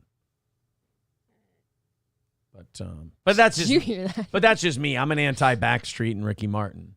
Get out of here. Whose instincts to kill in sync don't get me started. I've given you too many high fives. These today. fucking brats can't sing in Britney's garbage. What's this bitch retarded? Give me back my $15. What is it? I just lost brain cells. What is it? What I is it? don't know. What is it? I don't know. You don't fucking know the Marshall Mathers LP. This is a problem. I know every one of these are Eminem, but I don't know the song names. This is an I don't issue. remember the song names. We're going to listen to the Marshall Mathers LP on our way to the Copper Lantern today. Ugh. Oh, sorry, you have to listen to one of the greatest albums of all time. It's kind of like actors and actresses. I can see their face. I don't know their names. You always shit on me. Like, yes, I can tell it's an Eminem song. I don't know which one. There's like 300 of them. Cody says Brigettas is good. Yeah, but it smells like piss. I can't get past the it. entryway. Yeah, I can't get past it. They're saying Park Diner. Nah, it's too nice for what we're going for. You've never been to Park Diner. I haven't. Shut up. No, I've but it's been too nice. It's too nice for what we're going for. I've been to Park Diner so many times. Ooh, do you want to go to the shittiest place in the world? We're not going to Lincoln Depot. I didn't say Lincoln Depot. You want to go to the shittiest place in the world? You want to fucking do this? Let's hear it. You want to go to Bonanza? We're not going. I draw the line. I'm not going to Bonanza. I will not be caught dead in there one more time. I've done my time. I've been forced there. I'm done. All right, so Copper Lantern is peak shittiness. That's where you'll go. That's like an endearing shittiness to me. Okay. Though. I like Copper Lantern. Deal. I can't shit on it without being ironic. Yeah, you want to? Do you want to get some meth while we're in that part of town? As long as it's blue. Okay. St. Cloud metro area population of approximately 189,000. It's the third largest MSA in the state of Minnesota. Oh, very cool. So all our little towns around us give us 189. The Chihuahua running about is cute and not gnarly looking. I will message you his picture. I want to see that fucking dog. This was not that then. Oh, she did. Karen, Marquis says, don't disrespect thy name, Slim Shady, in vain, April. Oh. Look at that little nugget. That's He's a cute lost little somewhere. That's a cute little queeb. And let it's me tell you. cold and rainy. Let's find him and bring him home. Gordy can hump something real for once. Whoa, we're not gonna have gay dogs, bro. Our dogs are gonna crush puss or nothing at all. Here, guys, do you guys want to see? I took her name off here so you can't see it. There's the puppy. If you see this puppy, send it my way. Fauci's Pangolin says, I saw a squirrel with nuts in his mouth. This shit is getting out of hand. Trucker 18-Wheeler says, Eastside Target is better than the mall Target, I think. Oh. I actually really do. Don't you remember when we first started dating, I actually never wanted to go to mall Target. No, you didn't. You still prefer Eastside Target. I like Eastside Target. We could go to Nelson's Bakery in Clearwater. That's a hike. But they've got that bacon-covered maple donut. They do. We got to go to the restaurant and eat, though. Fucking whore. Krabby Benedict all day long. I used to go to breakfast there all the time. Now, wait a minute. Are we going to Copper Lantern or are we going to Nelson Brothers? Jesus Christ. Put up a poll. Have them decide for us. People are saying Anton's too nice. We're going shitty. I've never been to Anton's. We're going shitty for lunch and dinner. I don't want to go to Anton's. Aaron, we need you alive to run Steel Toe. No Bonanza. Fair enough. Yeah, that nuclear cheese is going to give you a heart attack. Oh, I'll get some crispy potato wedges, dip them in some nuke cheese, and what? All right. People are saying Nelson all day. All right, here we go. Overtime poll. Do you see how cold I am? Can we turn the AC off, please? I have no problem with that. Okay. Nelson Bros or I know the question would be breakfast. You just missed the longest growl ever. Okay, hold on. Copper Lantern, Nelson. All right, guys, those are the two options. The poll is up. Go ahead and cast your vote. I'm not saying I'm going to honor it because I'm kind of feeling Copper Lantern, but we will see. I'm feeling Copper Lantern too, but it's Nelson Brothers, right? It's not just Nelson. Nelson Brothers, yeah. Okay, good. I thought I was having a stroke for a second because I felt you still like might be having. There's a chance you're still having a stroke. but it's just not. That's I don't not like it when evidence of people say that shit because I'm totally the person that's like, now you've just put bad juju on me. Don't bring it up, and don't say Jews. $10 away from our goal today. I think you guys have that knocked out. $10 away. Rex Dart says, could just stay home and make hamburger helper. If you start now, it'll be ready by dinner time. That's right. It takes an hour, DSP. I make a mean breakfast. I don't have any problem staying home. People asking, what are these local shitholes you speak of? Let's show people our local shitholes. We should. This is a good overtime Friday. now. This is a good Friday activity. Copper Lantern comes up with Copper Lantern. Copper Lantern restaurant. Yeah, I Googled Copper Lantern. They just show us actual copper lanterns. That does not look. There it is. That's the one. So, guys, there's the Copper Lantern. That's the place we're talking about. No. They took out all the shit that made it. That place was decorated like a goddamn cabin. But had, the daughter fish took and shit. over, remember? She's turning it into like a wine type place. Hashtag not my Copper Lantern. Really? Fuck that bitch. She took out everything that made it warm and cozy. Hey, Dickface, this was 2016. It wasn't like that. Somebody decorated with like cabin stuff. Bitch, they still got fish on the walls and fishing hanging up. It's still cabin-y. It looks too small though. The decor was large and this is lumpy 2016. And I think you know what? You're doing one of those cute things where you remember it when you were younger and you're not seeing it the same anymore. Really? Yeah, this is all you. I'm having a really Oh, look, that old experience. person left their blue blockers sitting there. I like those. I do. You like those biscuits and gravy? Those don't look Minnesota Midwestern bland at all, No, do I they? meant the glasses. I like the glasses. There's the Copper Lantern. You like? Do you like what you see? They have weird like old person hours too. Like they do dinner specials at like 4:30 in the evening. The Copper Lantern has some old people shit about it all day. Oh, look at those runny fucks. That is the slider hash brown. Yeah, here, open daily, 6 a.m. to 4 p.m. So like old people breakfast, lunch, and dinner for the old. What is what that? the fuck? Did one of the cooks bleed in the country fried chicken fried, country fried, super fried steak? Oh, look at that. Oh, that doesn't look right. I think that's supposed to be like holidays sauce, but no, it's like I think it's like melted whipped cream. No, I think it's melting frosting on a bun. That's a cinnamon roll. Cinnamon roll, yeah. Oh, I've had that before. I need sauce on I've that. had that meal. I need sauce on everything. I'm a sauce you sure girl. do. I'm going to glaze you later. You're not, though. Yeah, I will. With what? Your non-swimmers? That just looks so not good. What are you talking about? Those that looks nice. No, stay on that. What? Those are the hash browns that have a whole ladle of like grease in them, and they're like pre-lubed to come out of your asshole. Nice. All right. Well, there's Copper Lantern, guys. Those burgers do not look appetizing whatsoever. Those are Appert's burgers for sure. No, they came from Cisco across the street. Oh, yeah. It used to be Appert's. I'm showing my age now. People are saying 70% we should go to Copper Lantern. That's very interesting. Yep, there you go. 71%. You know what, though? I kind of, now that they say that, I wish they'd said Nelson Brothers because I'm digging a Krabby Benedict and a donut from the bakery. All right, so we did that for the local audience. Show them Nelson Brothers. I want our dirty foreigner audience from different states to tell me their hole-in-the-wall shit places, and I want to find the best one. And while they're coming up with those, show them Nelson Brothers. It's at a truck stop. Nelson Brothers is at a truck stop, but it's kind of nice. You know what truck stop I found out I don't like locally because it also smells like sewer? Oh, what's that? Love's. We tried to go like walk in the Hardee's there just to look at their stuff. I fucking like their breakfast burritos, Jack. Telling you right now. Dude. I like them. Yeah. Oh, that's not what I wanted to do. Not TripAdvisor. That looked fine. I didn't even want to go to images. I wanted to do this. There's where you get the big pictures. Yes, this is Nelson Brothers. So this is Nelson Brothers. I don't know if it's trying to be a rainforest cafe or what the fuck that is. But they got a bunch of pastries. Delicious. There's their bloody. There's their omelet. Oh, that looks nice. I know. That looks like a salmon Benedict. That looks pretty good. The Krabby Benedict is the best thing in the world. Those cronuts are fucking awesome, too. Cronuts are so good.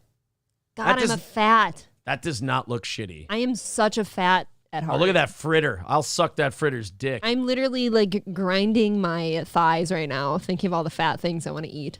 There's your, and then there's the truck stop.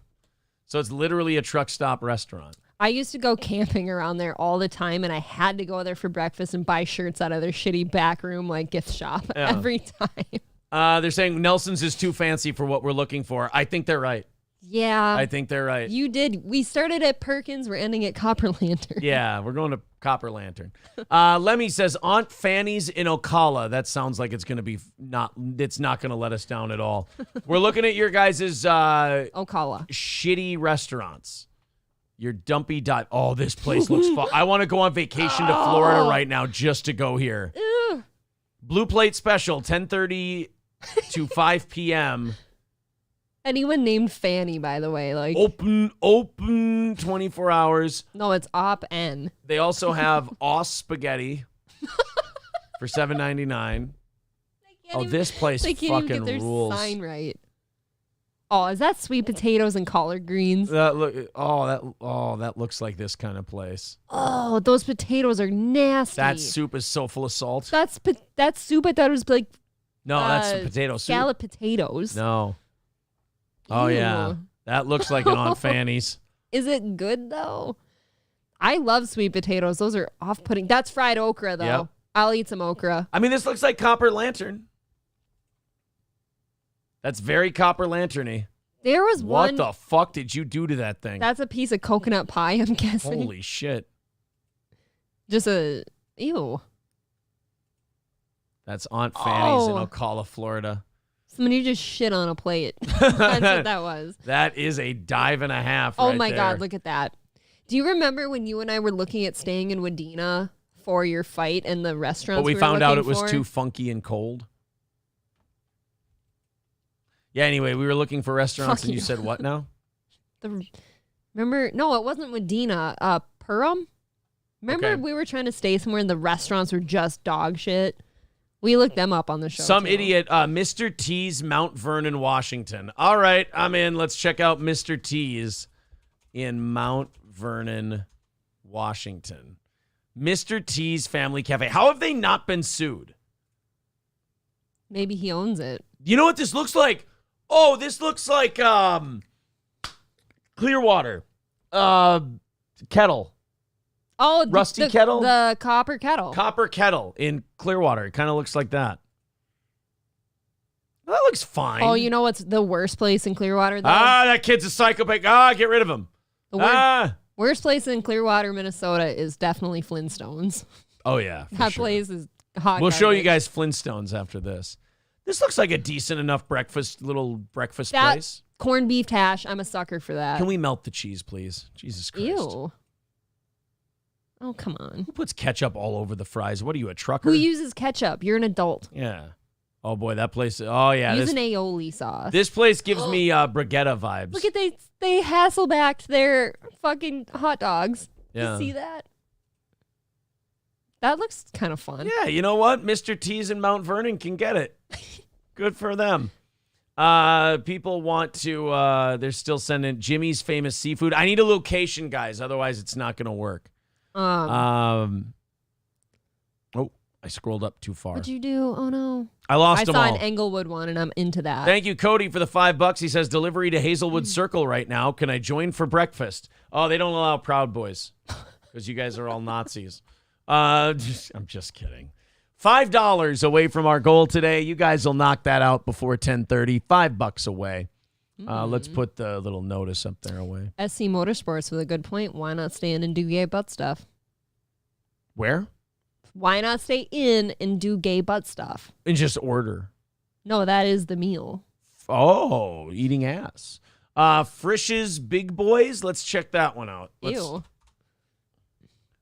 Frisch's. Oh, that's just the Big Boy restaurant chain. I need individual shitty places. It looks like a big boy. Frida's Cafe in Wilmer. All right, Wilmer let's check is this out. hot garbage, That's so a- I immediately believe him. Oh, no. This one might be the winner. Oh. Look at that little shit box and a half. I bet you Ryan thinks wanna they go have to the Wilmer? best food in the world, We can too. stop by your old station. Oh, that sounds like fun. They hated me and I hated them. Oh, this place looks like that place. Why does their bacon always look good, though? Oh, that's cool. I like that shit. That gay menu board they've got. That's kind of cute. She's actually pregnant now. I'm just kidding. Oh, what is all that? Is that meatloaf with a weird lumpy gravy on it? And that canned corn's going to look the same coming out. Oh, yeah. I don't know, Ryan. I feel like the people of Wilmer deserve... Oh, come on. Either take a better picture or make that dessert better. One of the two. It got cream pied. I don't know, Ryan. Either this place, Wilmer deserves this place, They or... do. Oh, those peas. Oh, those peas don't look good. they're That doesn't brown. look good. Yeah, they did on their menu board. They had a noon special for $4.95. Oh, Ryan. Ryan, no. I mean, this was the point of this exercise, for you guys to show us shitty places, but no. TJ's in Columbus. Okay, we have hit our goal, guys. Thank you very much for all your support today. Thank you.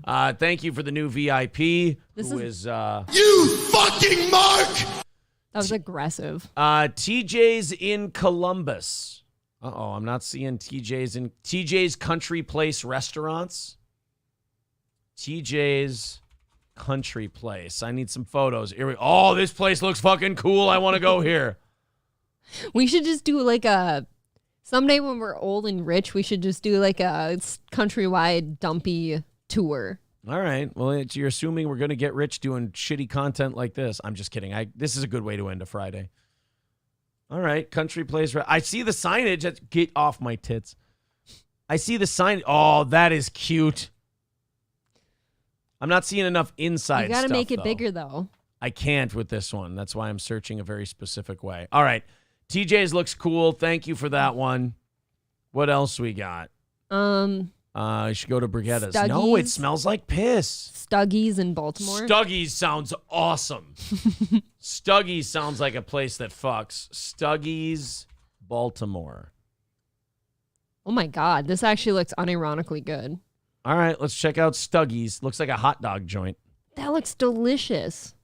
Oh, that looks fun. That's a nice dog. Those wings look good. This doesn't count. It's supposed to look shitty in there. This place actually... Oh, that's kind of a dumpy No, little I joint. like this. This place actually looks That's kind of a crab cake. That was a crab cake. Guys, this doesn't fit. Those chili cheese fries look phenomenal. We could pull up the $2.50 footlong at Casino Royale in Las Vegas. No, Stuggies doesn't count. It's Those too are nice. bad. Stuggies is way too nice. Top's Diner, East Newark. All right. Let's check that out. We're checking out shitholes, you guys. If you want to throw your area shithole in there, just make sure you put the comment or the location in as well. Newark. Watch us now get ads for traveling to these places. I better not get fucking ads for Newark, New Jersey. This place looks classy. This place actually looks nice. Yeah, come on, Marquise. This is a place nice looks place. great. You're just showing off now. Yeah, you're just showing your fucking big dick places you like Ooh, to that's go fun. to. Yeah, I love Top's Diner. Looks awesome. That place doesn't count as a shithole. You should apologize to Tops. Call them right now. Buck's Chicken and Oil Change. Tell me if that's not a real place, I'm banning you from the channel because that's too cool. Get an oil change while you eat some chicken.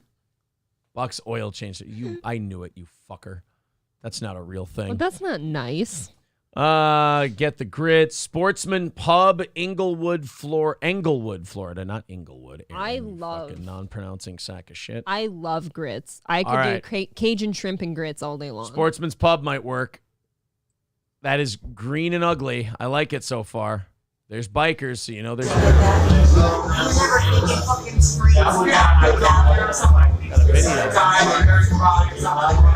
Great video.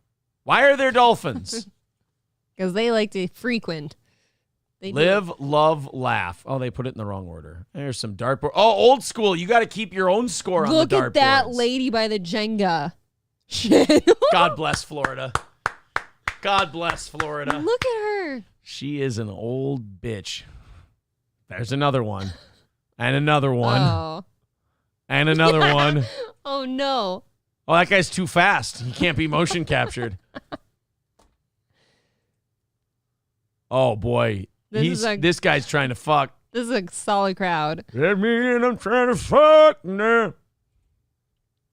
Oh, that place looks cool. I want to go there. That's troubling. Sportsman's Pub. Sportsman's Pub is the place to be. I want to do an ad for them. Triple R and Kimball. That place is not the greatest. Oh, Big Tom's Diner, Pierre, South Dakota. That place looks fucking awful. I love it. It sounds awful, I should say. Let's see. Powder House Lodge in South Dakota is delicious. All right, Big Tom's. They have a Sloppy Joe for $7.49. Any place that's advertising their Sloppy Joes has got a rule. Oh, boy, this looks like South Dakota. I have to fight the urge to sing the song every time I say that word. Sloppy Joe, sloppy Joe. Yeah, I like a good onion ring. Look at the fish next to it. Oh, yeah. This definitely looks like that place. Nothing wrong with Tom's. That looks like the diner that, like, Dumb and Dumber stopped by. Yeah, this is a good show. Oh, that looks like diarrhea a little bit. This looks like a good little shithole. Oh, God, that guy's making my food. The grill looks clean. How about any... One of the cooks has prison tats. How about any Legion or Eagles Club? No, those don't count. Okay. Oh, God, that is so the nuclear cheese sauce that comes out of the pump button. You can hear it as... Oh, I can hear that hitting the floor. Oh. Let the cheese hit the floor. Tea Patton Cafe. All right, let's check out. Northern Backwoodsman says Tea something Cafe. I like his name. All right. Tea Patton Cafe. Where is this? Orr, Minnesota. ORR. Oh, this place looks like it fucks. Is this the one that someone drove a minivan into? They better not have, or they're going to have to hear about it from me because I love like that this place. shit. We reported on this place. Did we really? I'm pretty sure. I like this place. It looks fun. Truckers eat free? What? It's ass. There's an ass. Yo, there's this free ass to eat. Actually, the truckers get pissed when they find out it's not ass. Law enforcement eats free? God, guys, giving away the profits, huh? Oh, that's why they eat free. That's a piece of processed cheese melted on top. That is a Kraft Singles melted on top of an omelet. There's no butter on that toast. Oh, boy. Oh, that's creepy. Fuck? That's weird. We cannot have this. Is that a cronut? That looks like a cronut. Can we get cronuts on the way home? Not if we're eating at fucking Copper Lantern. Jesus. I'm getting a piece of pie then. All right, fair enough. Oh. She's pointing to where the reservation is. There you go. There's Tea Patton Cafe. That was a good one. Okay. All right, I like that. Forestry Station Bar in Jacobson. All right. I've never heard of most of these towns, so that means these places have to be good. All right. Forestry Station Bar. Oh, no. I see two people in gray hoodies right off the bat. That's good. What about that place in Royalton with the log? Scotty's Log Bar. Is that still open? Oh, yeah. Oh, that one doesn't have many pictures. Well, there's Forestry Station, food and liquor. It's the mystique. Yeah, I guess less is more when you're talking about a place like that. We should pull up Boudreaux's and show people. Casa Rio. Let's pick some ones outside of Minnesota. Keith's Kettle. That's the name of the place I was thinking of. Is it Keith's? Yeah. I thought it was Copper Kettle. They must have changed that. Oh, boy. People are throwing in a lot of stuff. Cody says, I see a Natalie Ringsmith sign. Want one? Oh, yeah. More than you know. What? Joe's Steak Shop. I'm not feeling any heat from a Joe's Steak Shop. Plus, Marquise what if it just is actually nasty? Plus, Marquise just likes to put in places that like look really like nice, so he can off. tell us where he goes. Swan's Cafe in Litchfield. That's a shithole.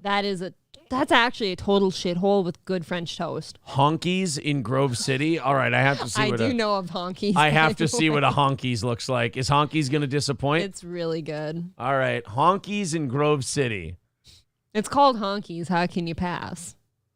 It's got a sister bar named... Oh, never mind. You and I went to a place in Stillwater called Whitey's. That's true, and Whitey's was good. And Whitey was a character. He was kind of weird creeping around. This looks like a MAGA kid's bedroom.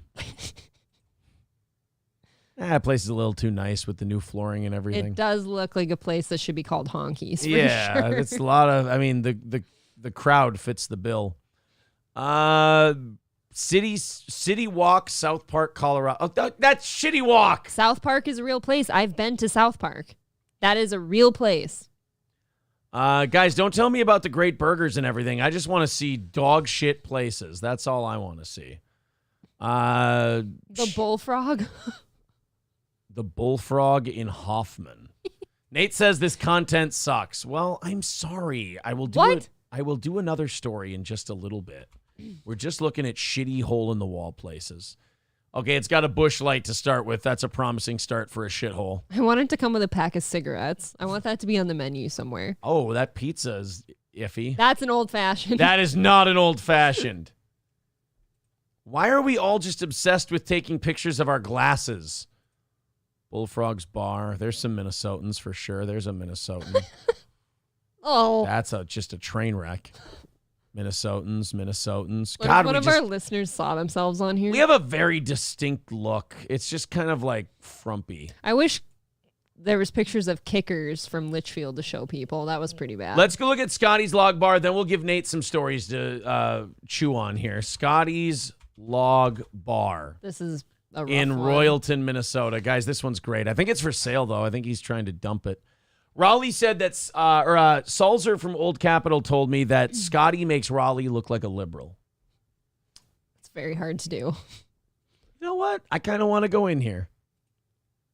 Oh, yeah? What was in that dish up there? They got SpongeBob on TV. Best burger in Walker. You're not in Walker. You're definitely not in Walker. You're directly on Main Street, Royalton. That lady shouldn't be on that bike. She'll break it. Bertram Beanbake. Yeah, Bertram Beanbake. What, you don't want to go? Terrorist body bag. And then it's got Saddam Hussein and Osama bin Laden. And it's just, they want him dead. Jesus Christ. Well, they got what they wanted. I think all the allegations that like Natalie had thrown upon Raleigh's, I think she got him confused with Scotty's Log Yeah, Bar. she might have got a little confused. All right, let's do this one here. Nate wants stories. Let's get Nate his stories. We've looked at our shitty dive bars. Thank you guys very much for knocking out that goal for us today. Thank you to Mark. Thank you. For becoming a VIP. I like it when people go, oh, man, I got a new job. I've been waiting to be a VIP for a long time. I'm glad it's a product you guys like. Same. I'm glad you enjoy it because it's been a big winner for us. Let's go ahead and make sure I don't have anyone else to thank. Okay, we are good, and off we go. Bad behavior on a plane. Here you go. This is... I'm going to guess Spirit Airlines, but there's no way of knowing.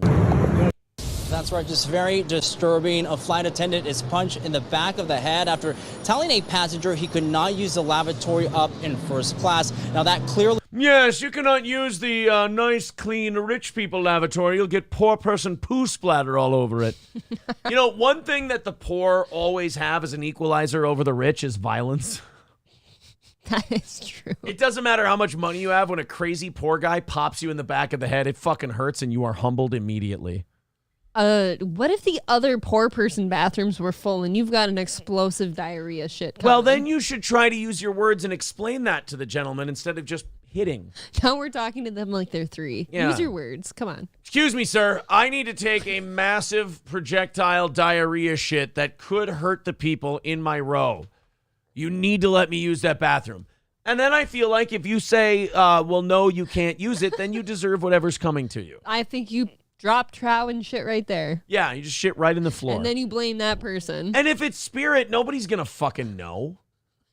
It smells like shit in there anyway. It already smells like a zoo. If this is anything other than Spirit, it's a problem. Really set him off. Now the attack shocking everyone on board. Other passengers forced to... Oh, that's how you know it wasn't Spirit.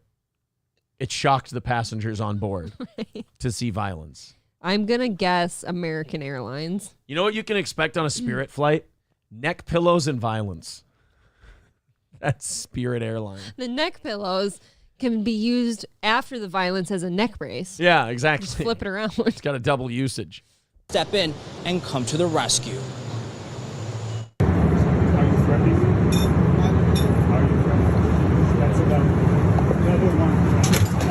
Oh, fuck. Ouch. By the way, I just lost $20. How dare you? What? I was wrong. I'm willing to admit when I'm wrong. It still could be Spirit. I just had the spirit of the person wrong. I think Spirit has yellow seats. Oh, okay. Don't they have yellow seats? Or is that just some they of have them? a yellow plane. They look like a school bus in the sky. I think I've seen some of them. Crew members and passengers look on following an altercation in the skies. An unruly That's Delta. passenger. I think that's Delta. That is a very empty plane. Rushes at a flight attendant, striking him from behind. Gay punch. The attack happened Wednesday afternoon on American Airlines Flight 377 from Cabo to LAX. That's the second worst thing that's ever. That's the second worst thing that's ever happened on an American Airlines flight. What's the first? When they caught a connecting flight in New York City about 21 years ago. What? Wasn't it United Never forget. I think it was United and American, or maybe it was all United. I don't know. Maybe I fucked that up. We're all united. The flight attendant was so shocked, and he was just standing there. Barry Livingstone was sitting in first class and Mr. Livingstone, I presume. Maybe they're all pissy because they're going to LAX. That could be it. That'll put anybody in a bad mood. Sure would. Hey, going to LA. Do I have to? captured the dramatic footage. He says the agitated passenger unprovokedly attacked the attendant after being told... Unprovokedly is not a word. His last name is Saucedo. Give him a break. This is the news. You can't say words like unprovokedly. Sir, this is a newscast. The word is unprovoked. The man, unprovoked, struck the man in the back of the head. There is no word that is unprovokedly. Man. I need to hear that 8 more He times. could not Hold on. use the He was just standing there. Barry Livingstone was sitting in first class and captured the dramatic footage. He says the agitated passenger unprovokedly attacked the...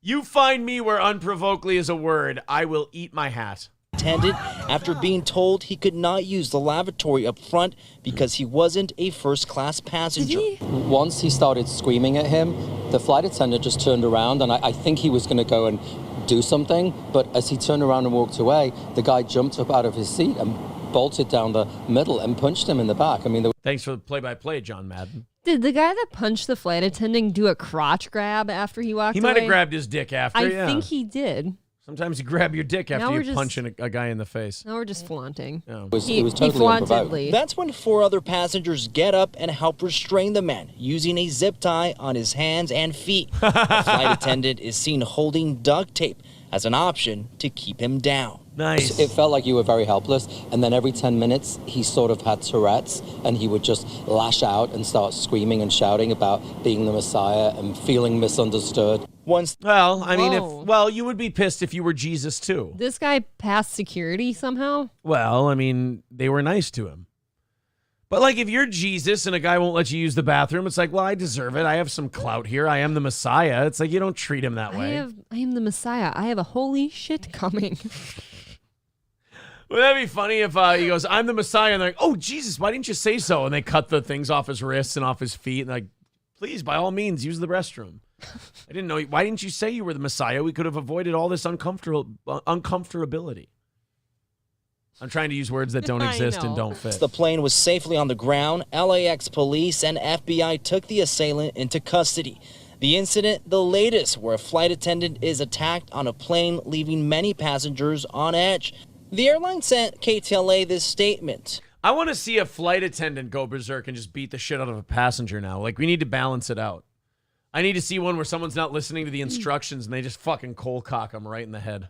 Like, I want them to be up there doing that weird mime thing during the instructions with, like, the flotation device and shit. I want them to see somebody mocking them in the back or something and just go and beat the shit And just out go of and them. stomp them right in the face. Yeah. Reading in part, quote, acts of violence against our team members are not tolerated by American Airlines. Pussies. The individual involved in this incident will never be allowed to travel with us in the future, and we will work closely with law enforcement in their investigation. Wait, hear me out. What if he's really, really sorry? He is the Messiah. I mean, you can't kick God off your airline. It's kind of a How dick do you move. deny that he's the Messiah, by the way? It Right. has to be faith-based. Prove he isn't. If there wasn't anyone who could have got up, it could have been much worse. He is. He's crotch grabbing. And He the did, he grabbed passenger his goes dick. on to tell me that he did not feel the flight crew was prepared to handle a situation like this, but as you saw, other passengers... Well, then we're fucked if anyone tries another 9/11. I mean, this is a guy just kind of patty cake punching a guy in the back of the head. If we're not ready for that. That just made me really nervous when you said that. I don't What, like another that. 9/11? Like, no, just that we're not equipped to, like, stop one of those. Well, the nice thing is living in Minnesota, they're never going to start a 9/11 here. I mean, you know how far you have to fly to get to any kind of location? I guess. Yeah. You can take out Paul Bunyan and his Babe the Blue Ox. Yeah, and you do that from the regional airport where they fly the Cessnas. You don't even do that with The the yellow big, kind. Yeah, I mean, if you crash a passenger jet airliner into Paul Bunyan land, you'd destroy the whole thing. That's the end of Paul Bunyan land, as we know it. That should be a song. Balls Deep says MOA is a huge target. Guy Sartell says nuke plant. Stop trying to make our state That's seem actually more. Nah, you know how many targetable. nuke plants there are? And the No. Mall of America, you get that from the inside. You don't crash a plane into it. Wrong. You crash a plane in MOA and that's over. No. I mean, that is the largest mall. Like, you don't that crash makes a sense. plane into the Mall of America. We probably shouldn't be talking about like how you would commit a terrorist. Some would say that. I mean, we probably shouldn't be Some talking would about say how other we things would. were inside jobs, Aaron, but, you know, I don't know if I'd I think join you I on think this. Mall of America is more of a ground operation You're so dumb. than it is a air if you operation. think like an air, you know what? What? I'm fighting a losing battle here. Yeah, I was gonna say. I'm gonna pull out. Well, if you I know, will. Tell me I'm wrong. I just try. I don't think you crash a plane into. Oh shit! I have information about the goat and your mom.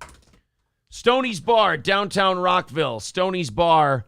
Go there this weekend. Live music, great pizzas, best Bloody Marys you're gonna find. Go have a few drinks, enjoy some live music. The patio's still open because they have Stoney's Garage right there on the patio. And also, All Care Towing, 320-253-5203 for All Care Towing of St. Cloud. Nobody quicker than All Care.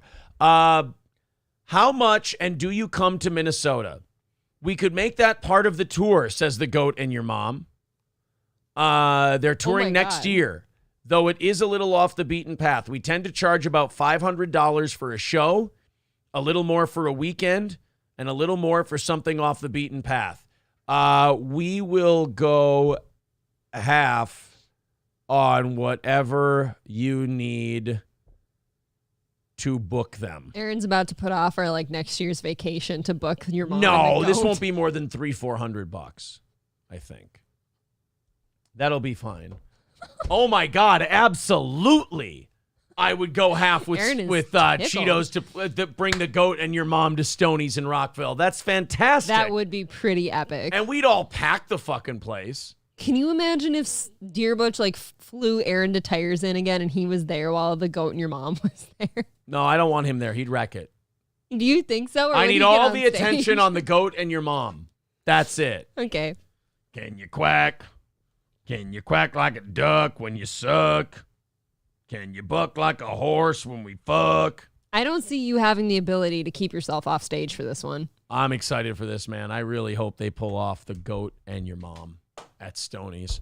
All right. That is it for today. Thank you very much, April. Thank you. Oh, yeah, Dave's right. Get them for the anniversary show next August. If they're touring next year, they're probably Are touring you in the going to move summertime. that date 10 times, though? Because we got to keep it solid then. The anniversary show will be whatever the goat and your mom performs at.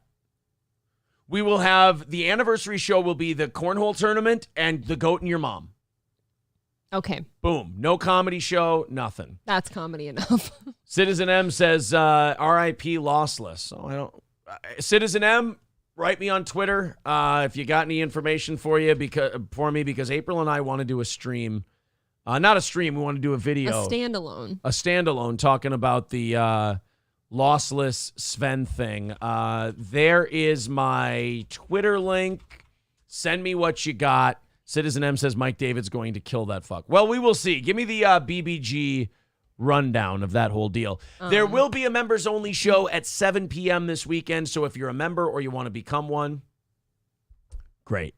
PA Cheddar, just do yourself a quick YouTube of the goat and your mom and you'll figure it out. The goat and your mom is awesome. Guys, we will talk to you on Sunday if you're a member, Monday at 6 a.m. if you're not. April, thank you very much. Thank you. And thank you guys for another Beyond Break Even week of Steel Toe. We appreciate it. Talk to you soon.